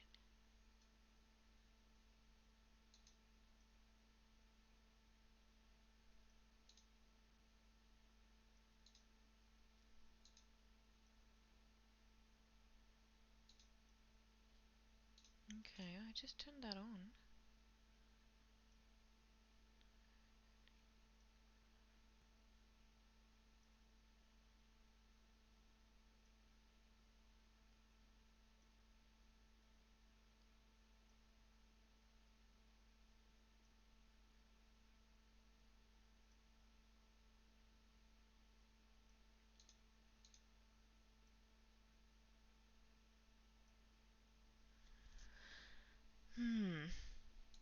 Let's give it a go.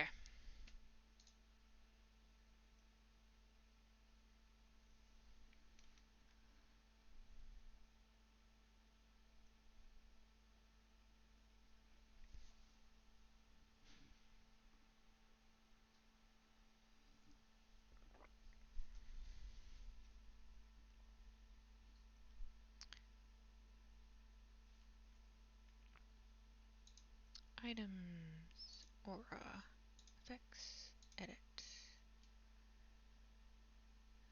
effects. Yay, there we go. Nice. Alrighty, so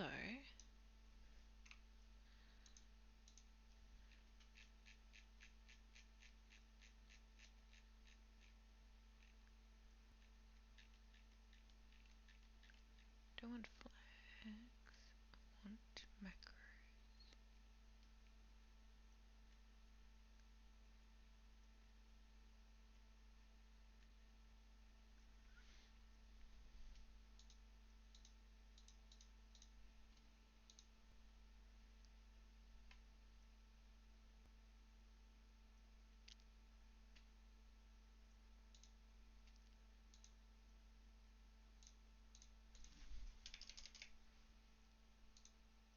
There we go. Just needed to retype it.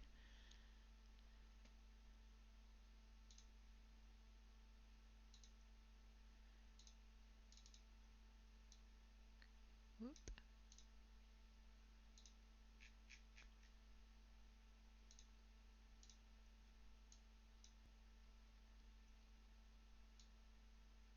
Yeah, nice.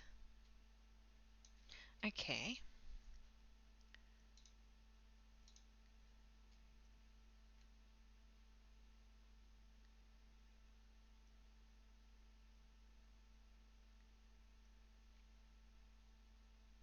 Can we...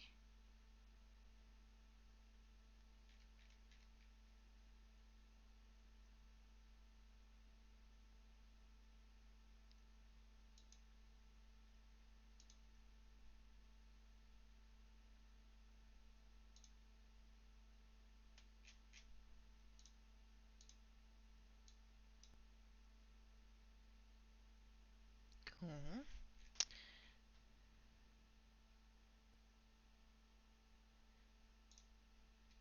So...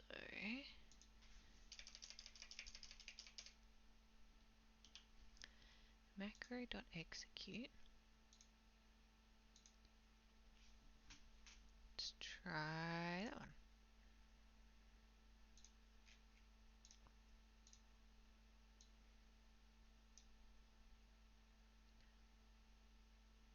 No macro found. Okay.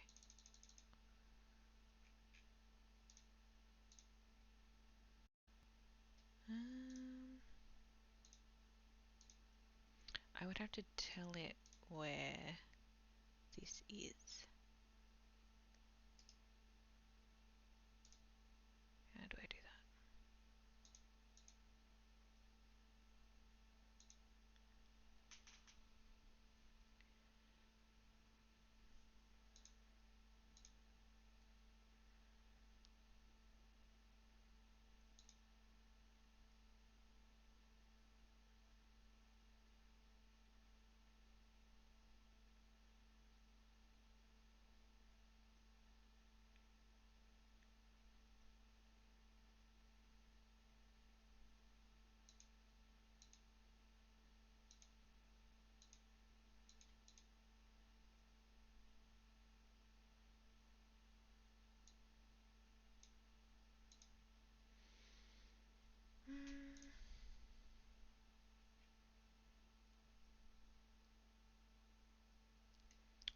macro name in quotes.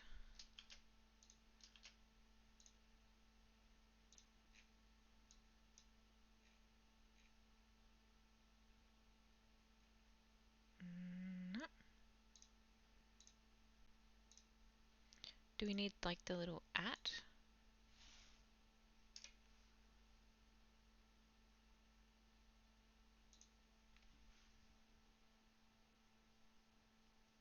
Worked. So mine's just called, maybe it doesn't need a capital O.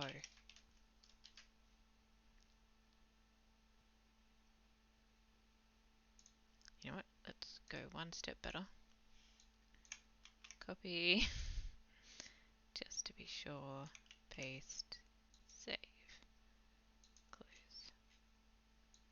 Apply. Okay, well, I didn't get all the warning pop-ups that time, so that's good. Macro itself does work. That's good.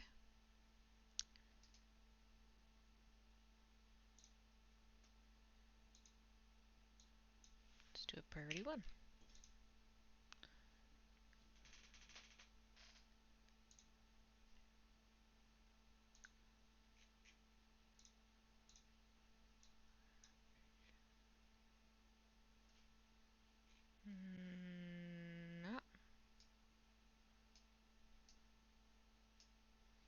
No, not yet. Let's do macro.execute outline.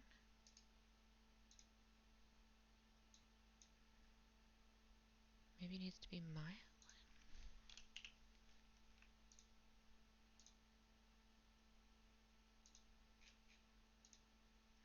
cancel. Nope.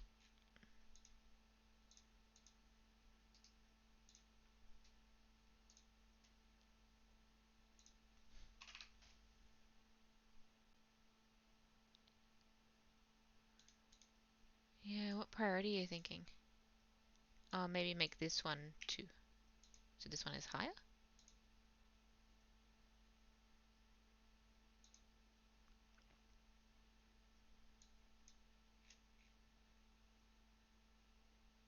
Nope. Let's do the other way around.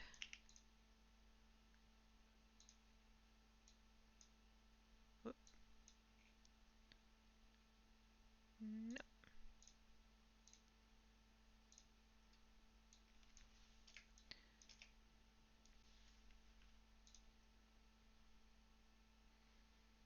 Mm.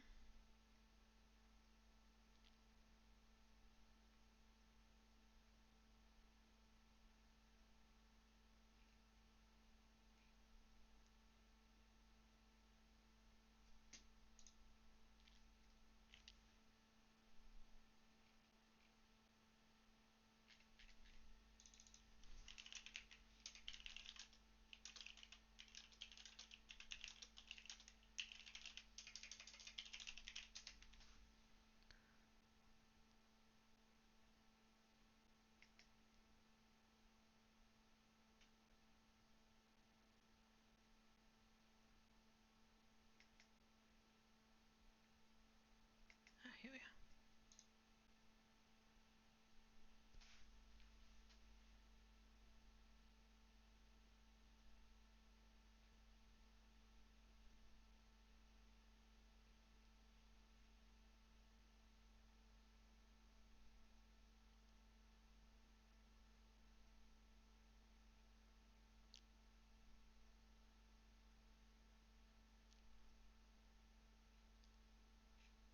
Don't know, it's quite what I want.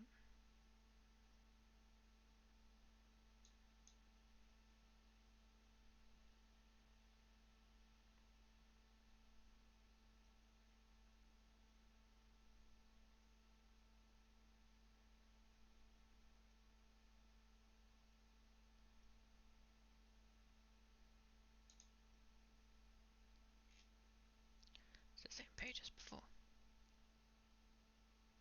Hmm. sure I'll be able to find it somewhere on Google.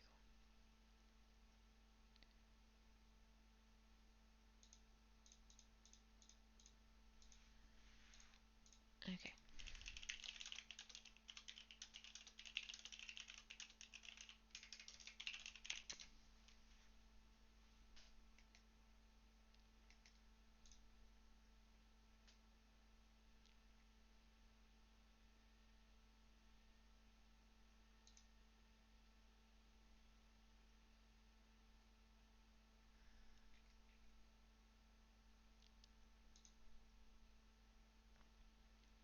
Oh, here we go.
Mm, no,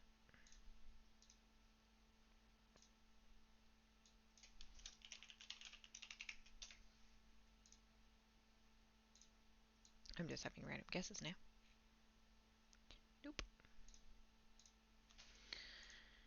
Um, so this was very similar to what we wanted to do, but I don't see an answer here that's relevant.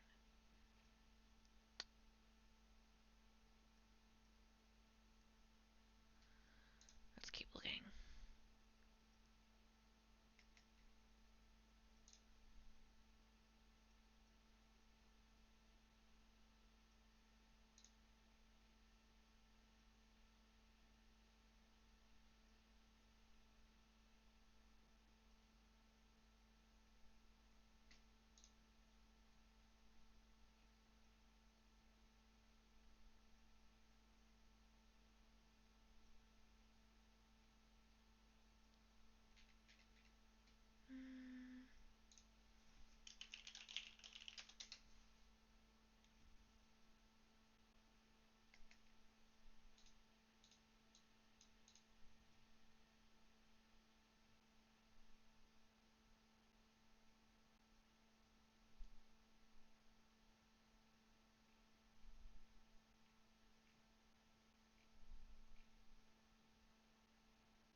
Mm, no.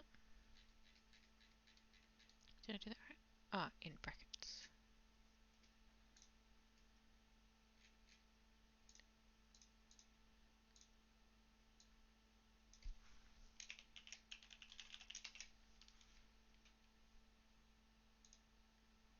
They got a capital. We'll try with a capital.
Oh, nope, it didn't work. Thought we were going to be onto something there.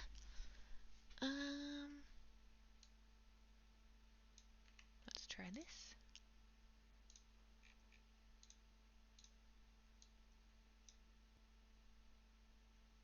No.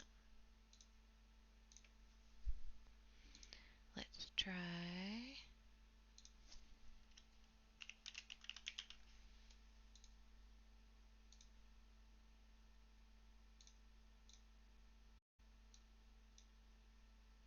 No. Can I make a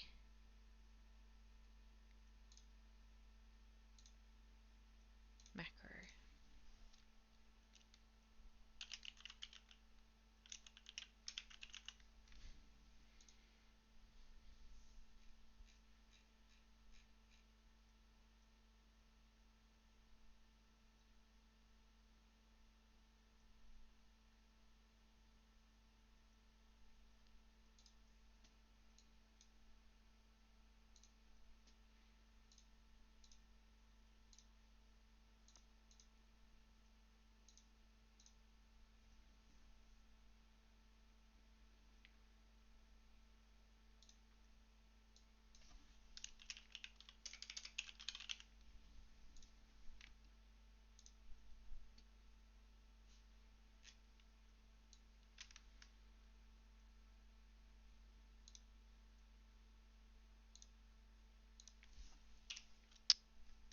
What did we call it?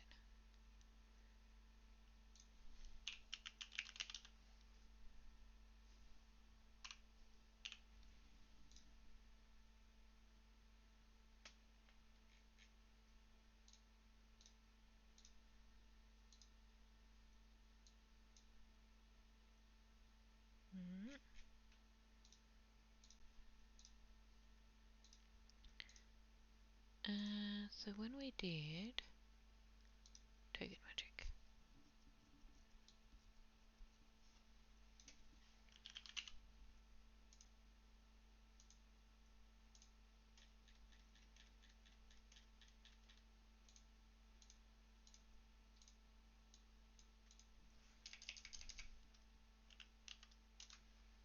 nope,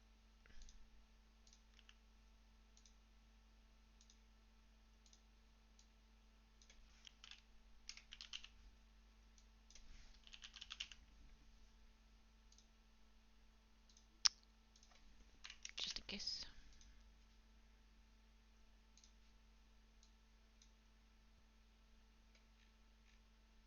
No, I thought because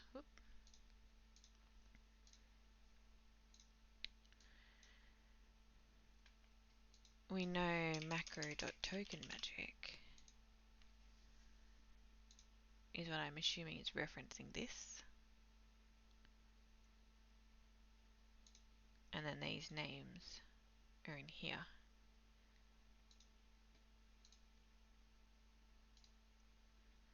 But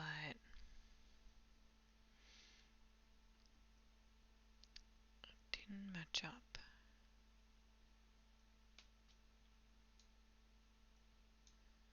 So maybe it's not pulling it from the compendium.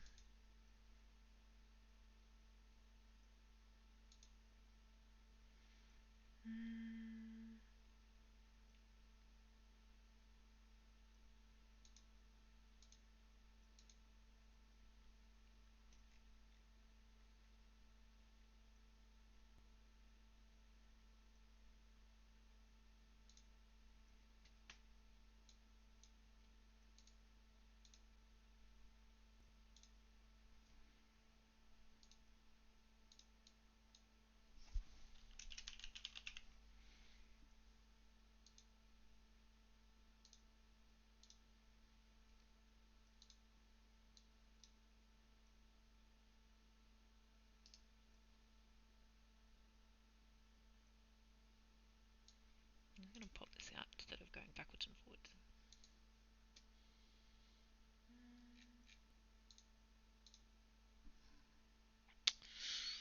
Trial and error, hey?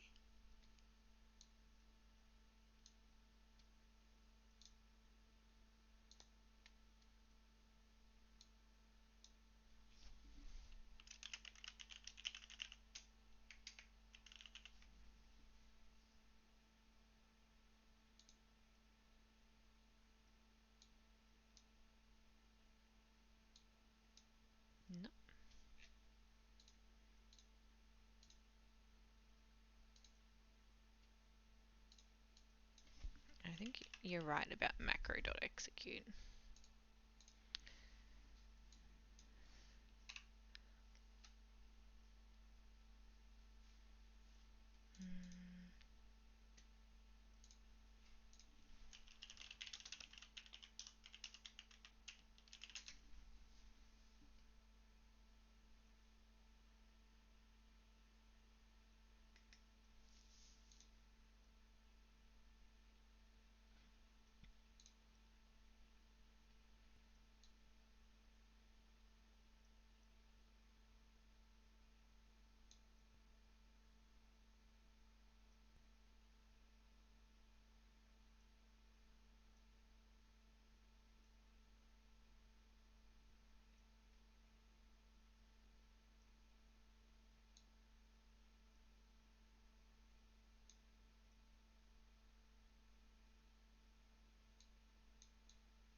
Not quite what we wanted.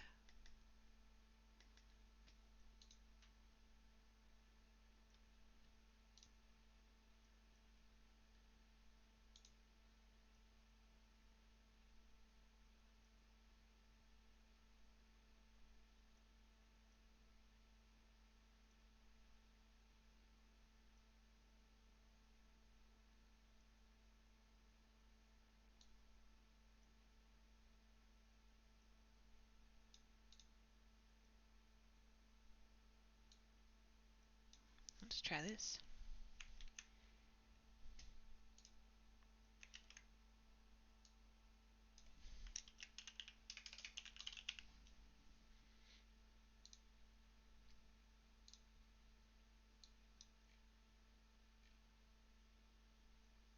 Nope, still not breaking it though, so that's good. Just not doing what we want it to do either.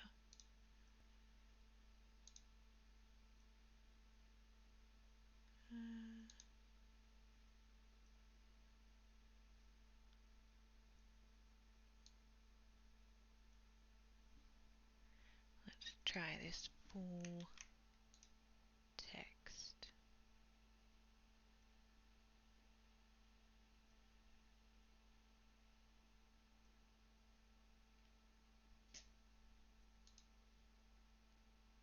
Ah, nice, thanks, Tal.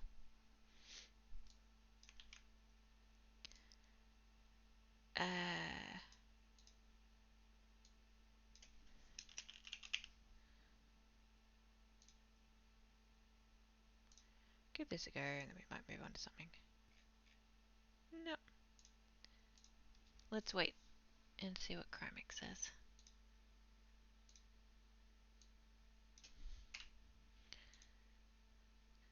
Meanwhile, we can put it back on Token Magic.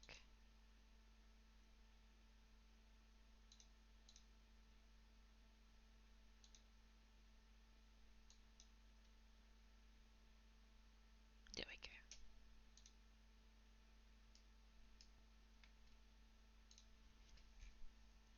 Because yeah, I don't think Token Magic's going to let us edit these. No. Oh, what do we go import? What happens then? Where does it import it to?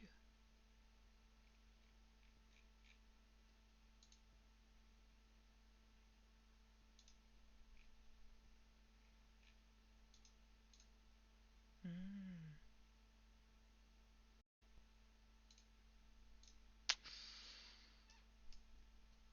Still, that's pretty cool.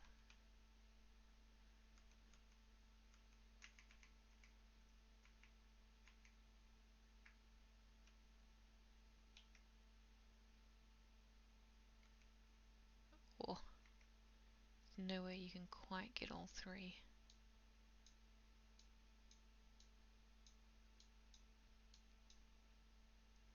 What happens when the party splits up?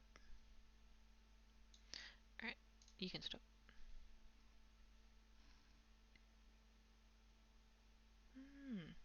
Alright, let's come back to... Thank you, John Mac. You can retire for a second.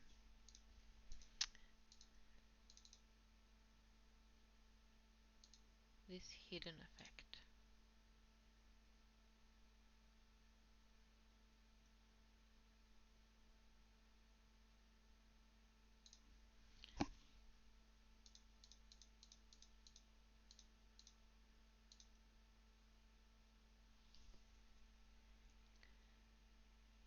Speaking of modules that are not working yet. So...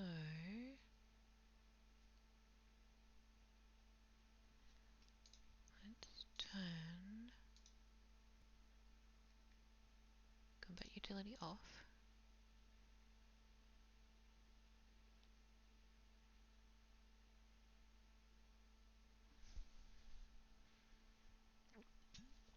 And this is one of the cool things about Foundry. Like, we can spend hours here debugging mods that don't work, but at the end of the day, we get nothing working. Like, the game's not worse. It's just going to be cool if it works. So I can work on this for as long as I like and give up whenever I want and know that the game is not going to be any the poorer. It's a cool little hobby if you're into coding stuff.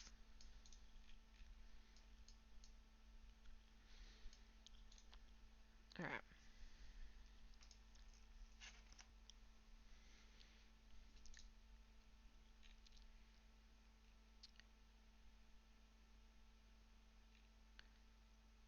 So why can... this is not the box I'm looking for.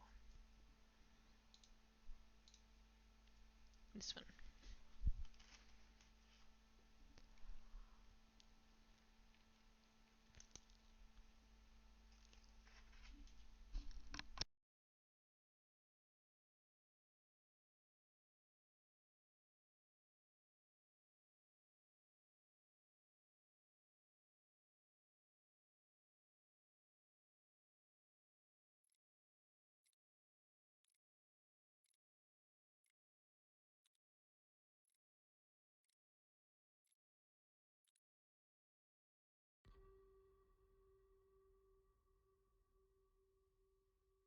Sorry about that, guys. I forgot we're in combat.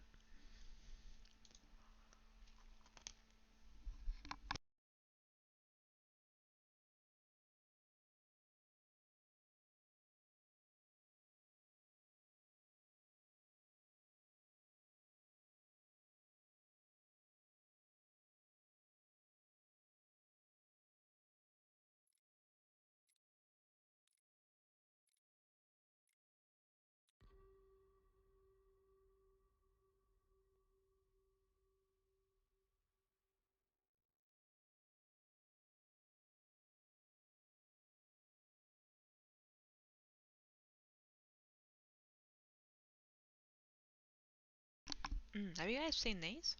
The encounter stats? These are cool.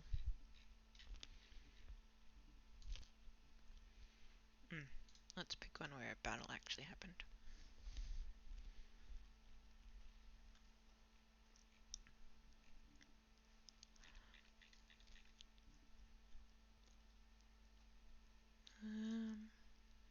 I should name these.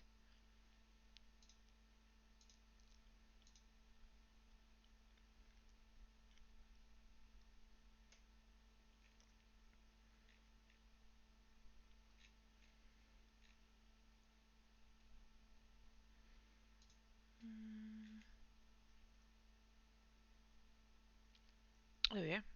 Oh no. These guys don't take a lot of damage, do they?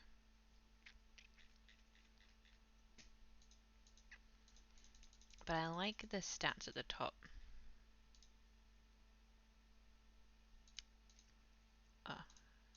these are today's.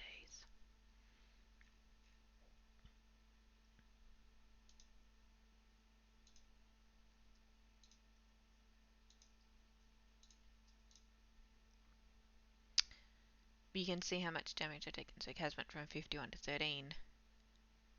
Most damage overall, most damage in a single turn, highest damage in one hit. So these are kind of cool, especially if you've got combat that's dragging on for a bit longer. I think I turned it down from this much detail.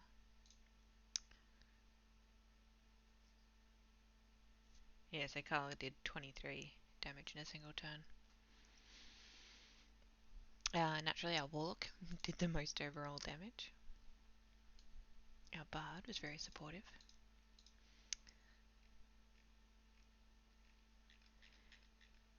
This will probably drop if we set Eldritch Blast up the same way we set up Magic Missile.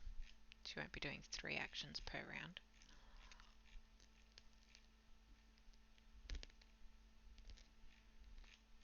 Yeah, this combat went for ages. What were they fighting?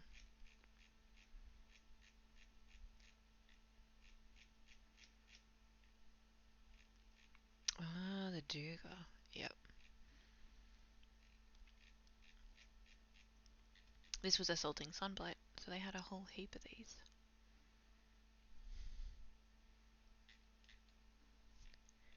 It wasn't just one Duga, it was a whole stack of them. There's just one on the combat tracker.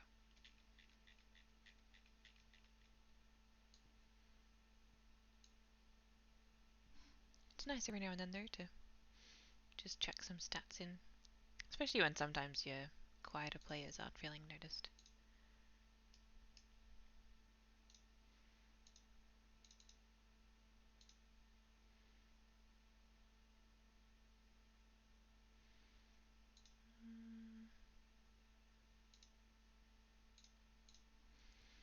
Maybe this is because I don't have perfect vision on.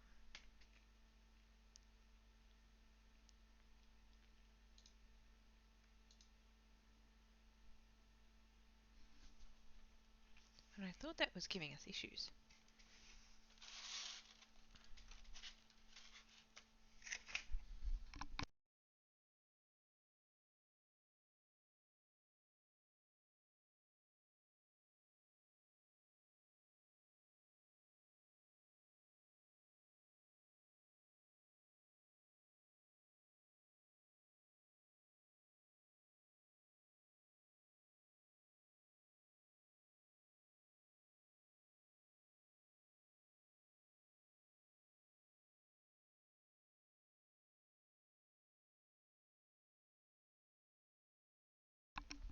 Now the other thing that hasn't occurred to me is that maybe this is working and I just have a special view because I'm the DM. Let's go check out a player's view.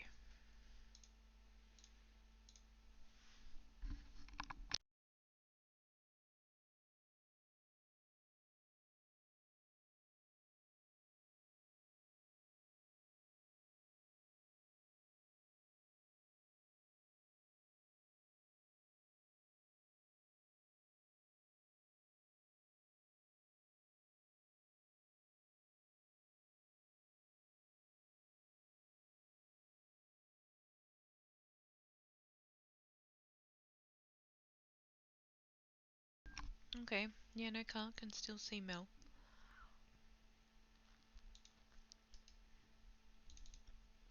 He definitely shouldn't.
Did we turn that cursor hider thing on?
How are you guys going out there in Twitch land? It's getting pretty late here. I think you guys were saying free from the EU and America though, so I'm not sure what time it is over there.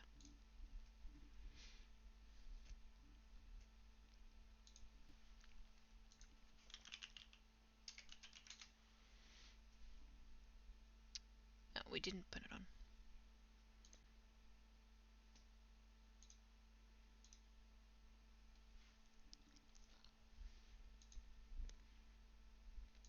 Do that next time.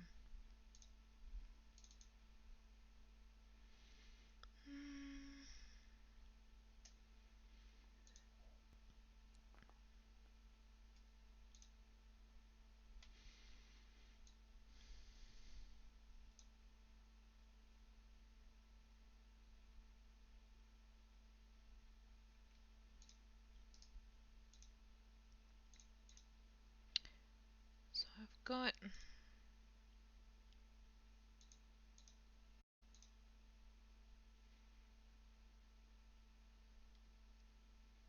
no additional sensors.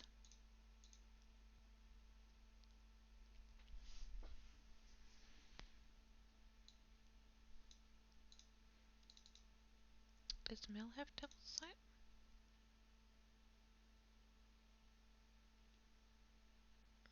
Yes, she does. What does that go out to? 120.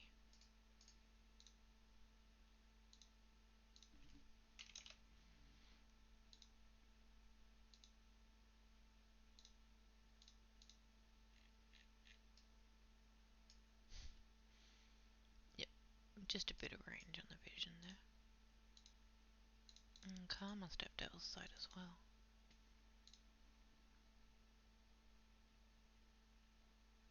Yep.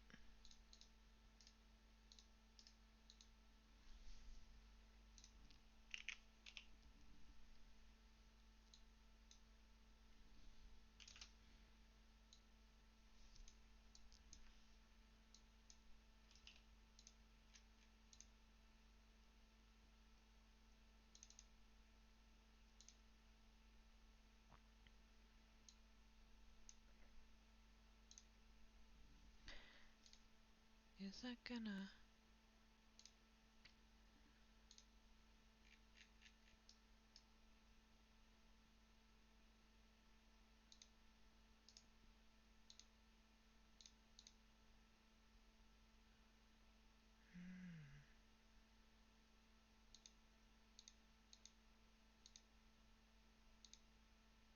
So that hasn't quite worked. Oh yeah, it has. Okay.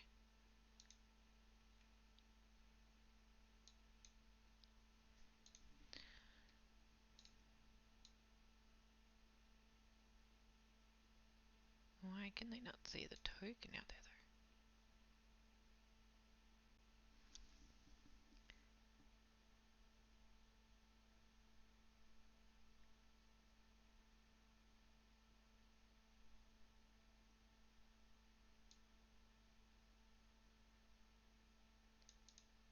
That's cool.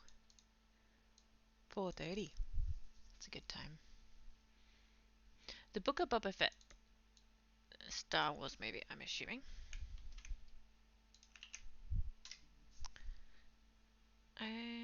Have I seen this? Surely I've seen this. It's on Disney Plus. When did it come out?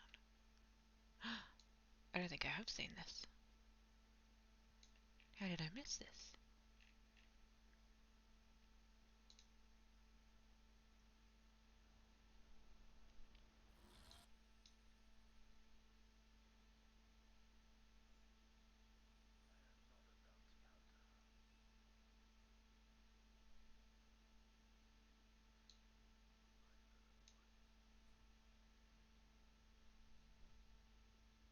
Oh, that's cool.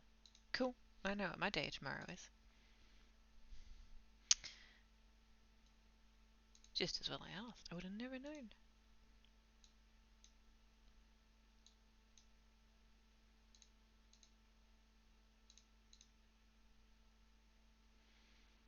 Hmm.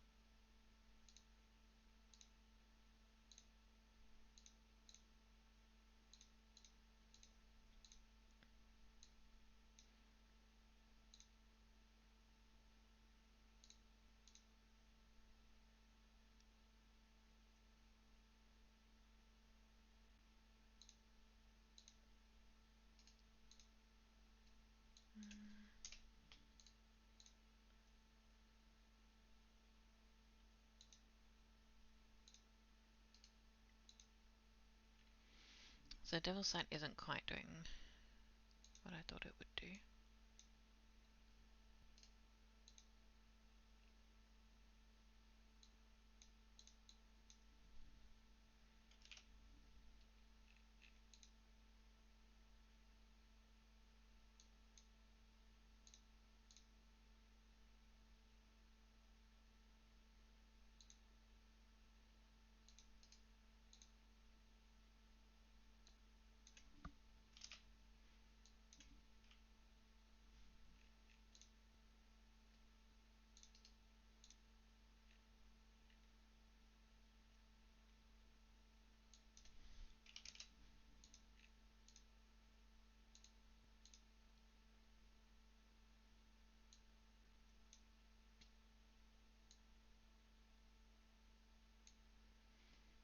Hmm.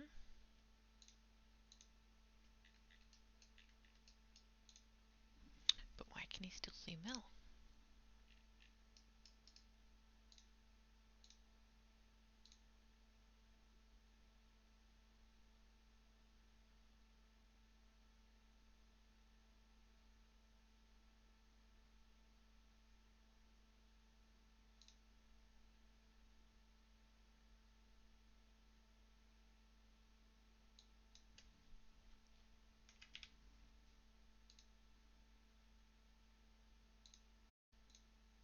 Oh, it did work. Okay, so maybe it doesn't work for party member to party member. So let's log in as who has a 20 passive perception.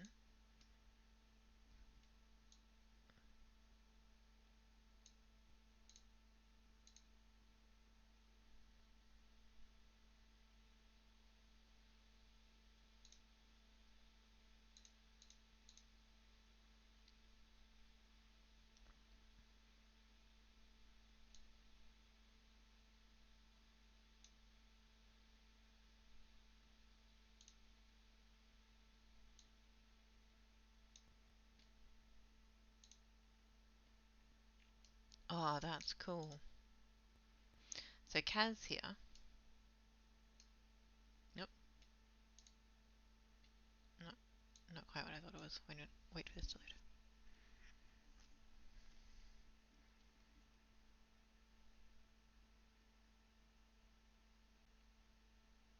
My poor computer's struggling.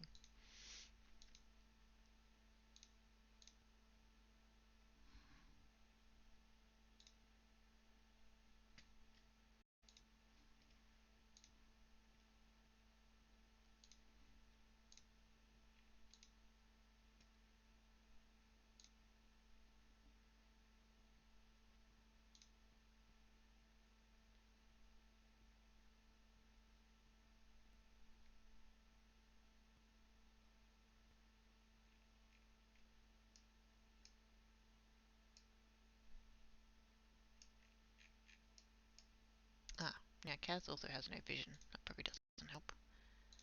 Let's just give them some for the sake of testing this mod.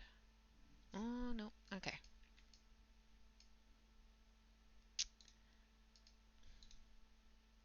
So, Kaz has a passive perception of 20. They should be able to see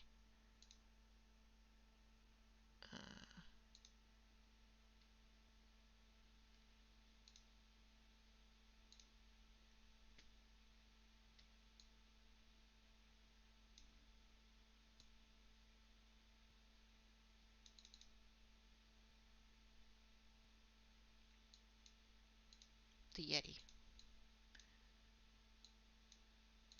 But they can't. Why?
Okay, so the Yeti rolled a 13. Who in my party has a passive perception less than 13? Carl. Okay. So Carl... Everyone can still see the Yeti though.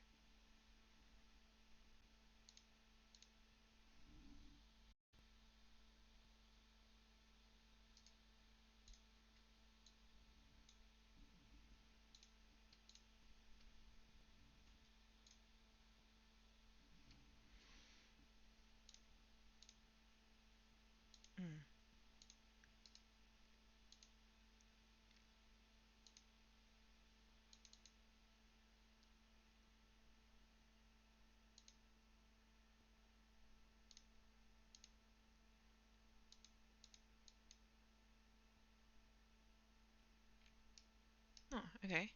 So now Carl can't see him. Kaz can't either.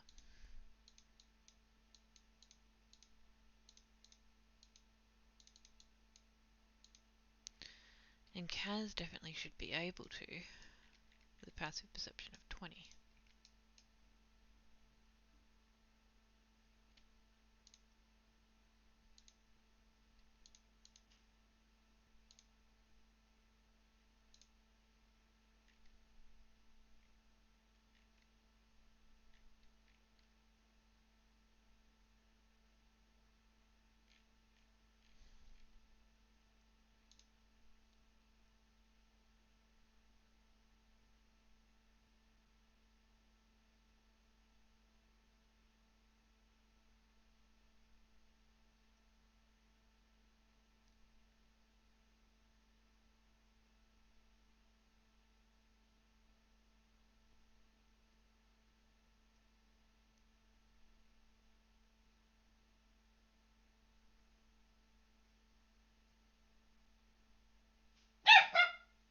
Shh.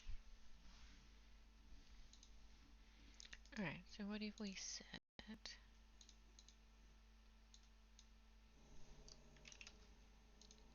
Jax? Jax. Oh, sorry guys.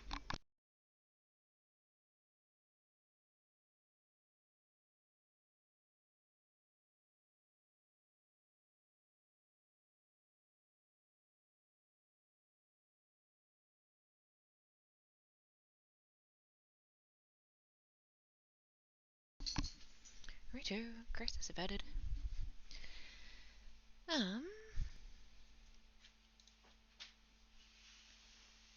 Okay.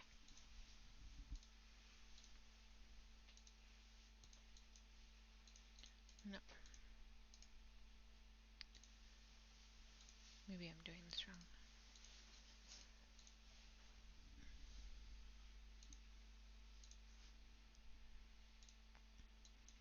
Okay, so now Kaz still sees them. Carl also sees them. But Carl can't see invis.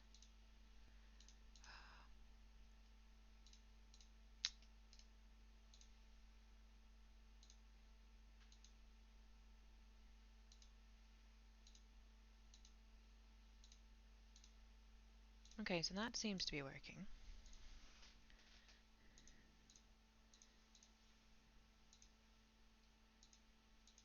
Devil's Sight can see and not Devil's Sight can't.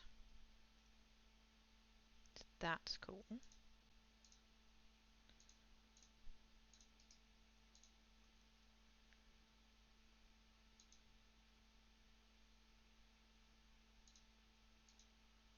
Let's just imply both invisibles. Everyone can see invis apparently. Oh, Harry can't.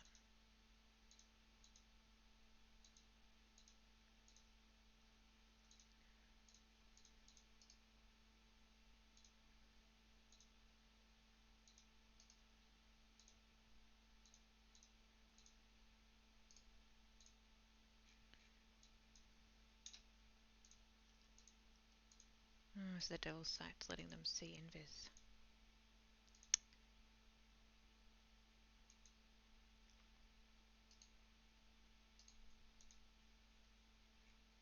Mm.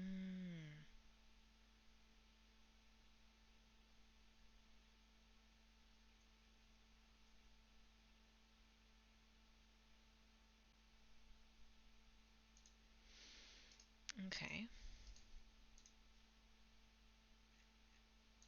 Let's take that away then.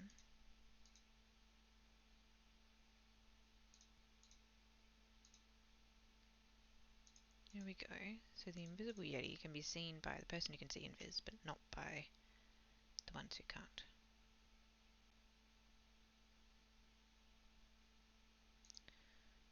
Alright.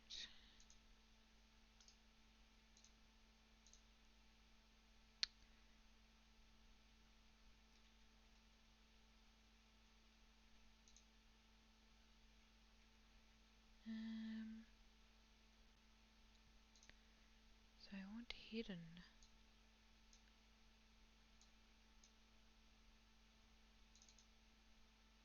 Stealth +4.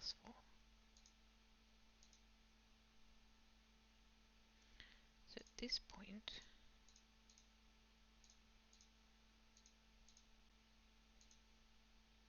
we want them to be invisible to Carl, but visible to Cass.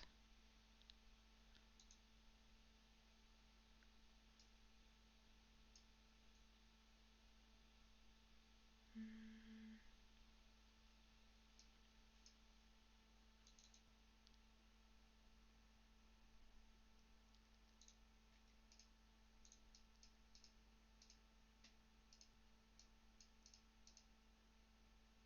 Yeah, their passive perceptions are right.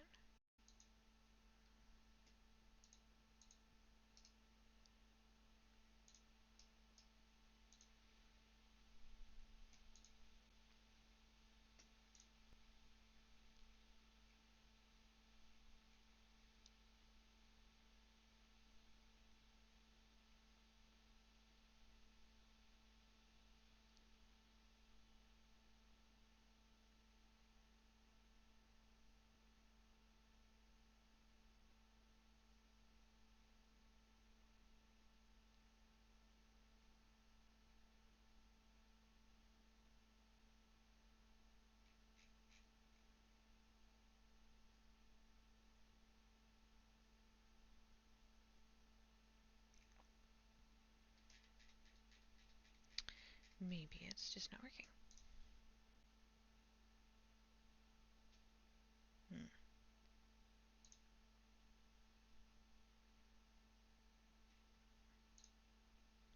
Let's log. Oh.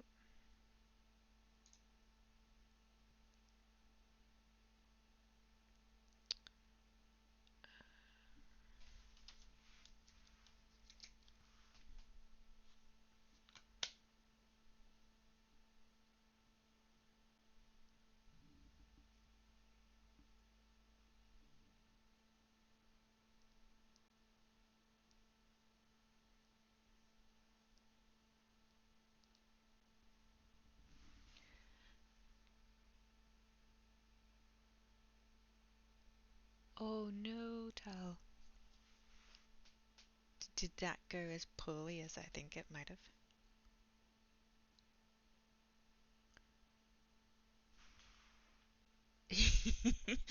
Yeah, I think that's just a good way to get your Warhammer stuck.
Yeah,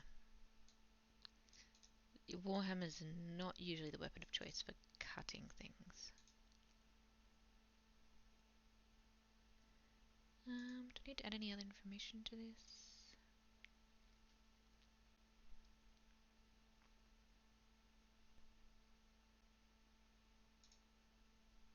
We'll see what they say.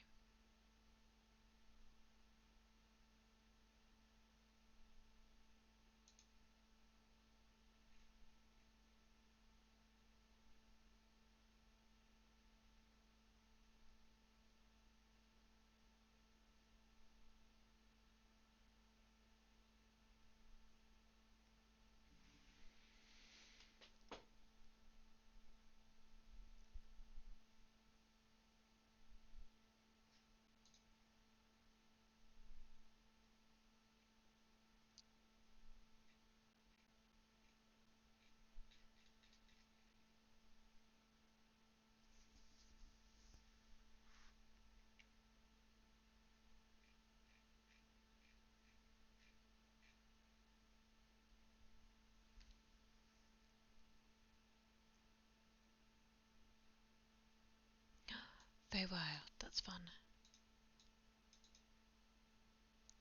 So many shenanigans in the Feywild.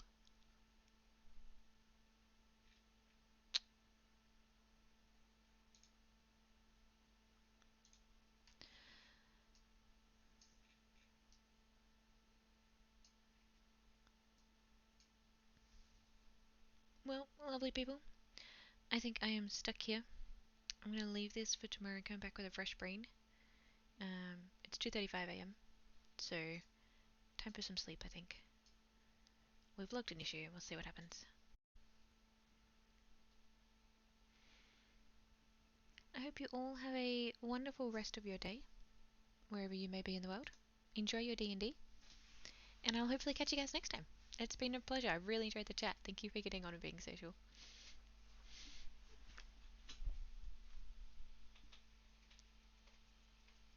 Have a great afternoon, guys. Bye.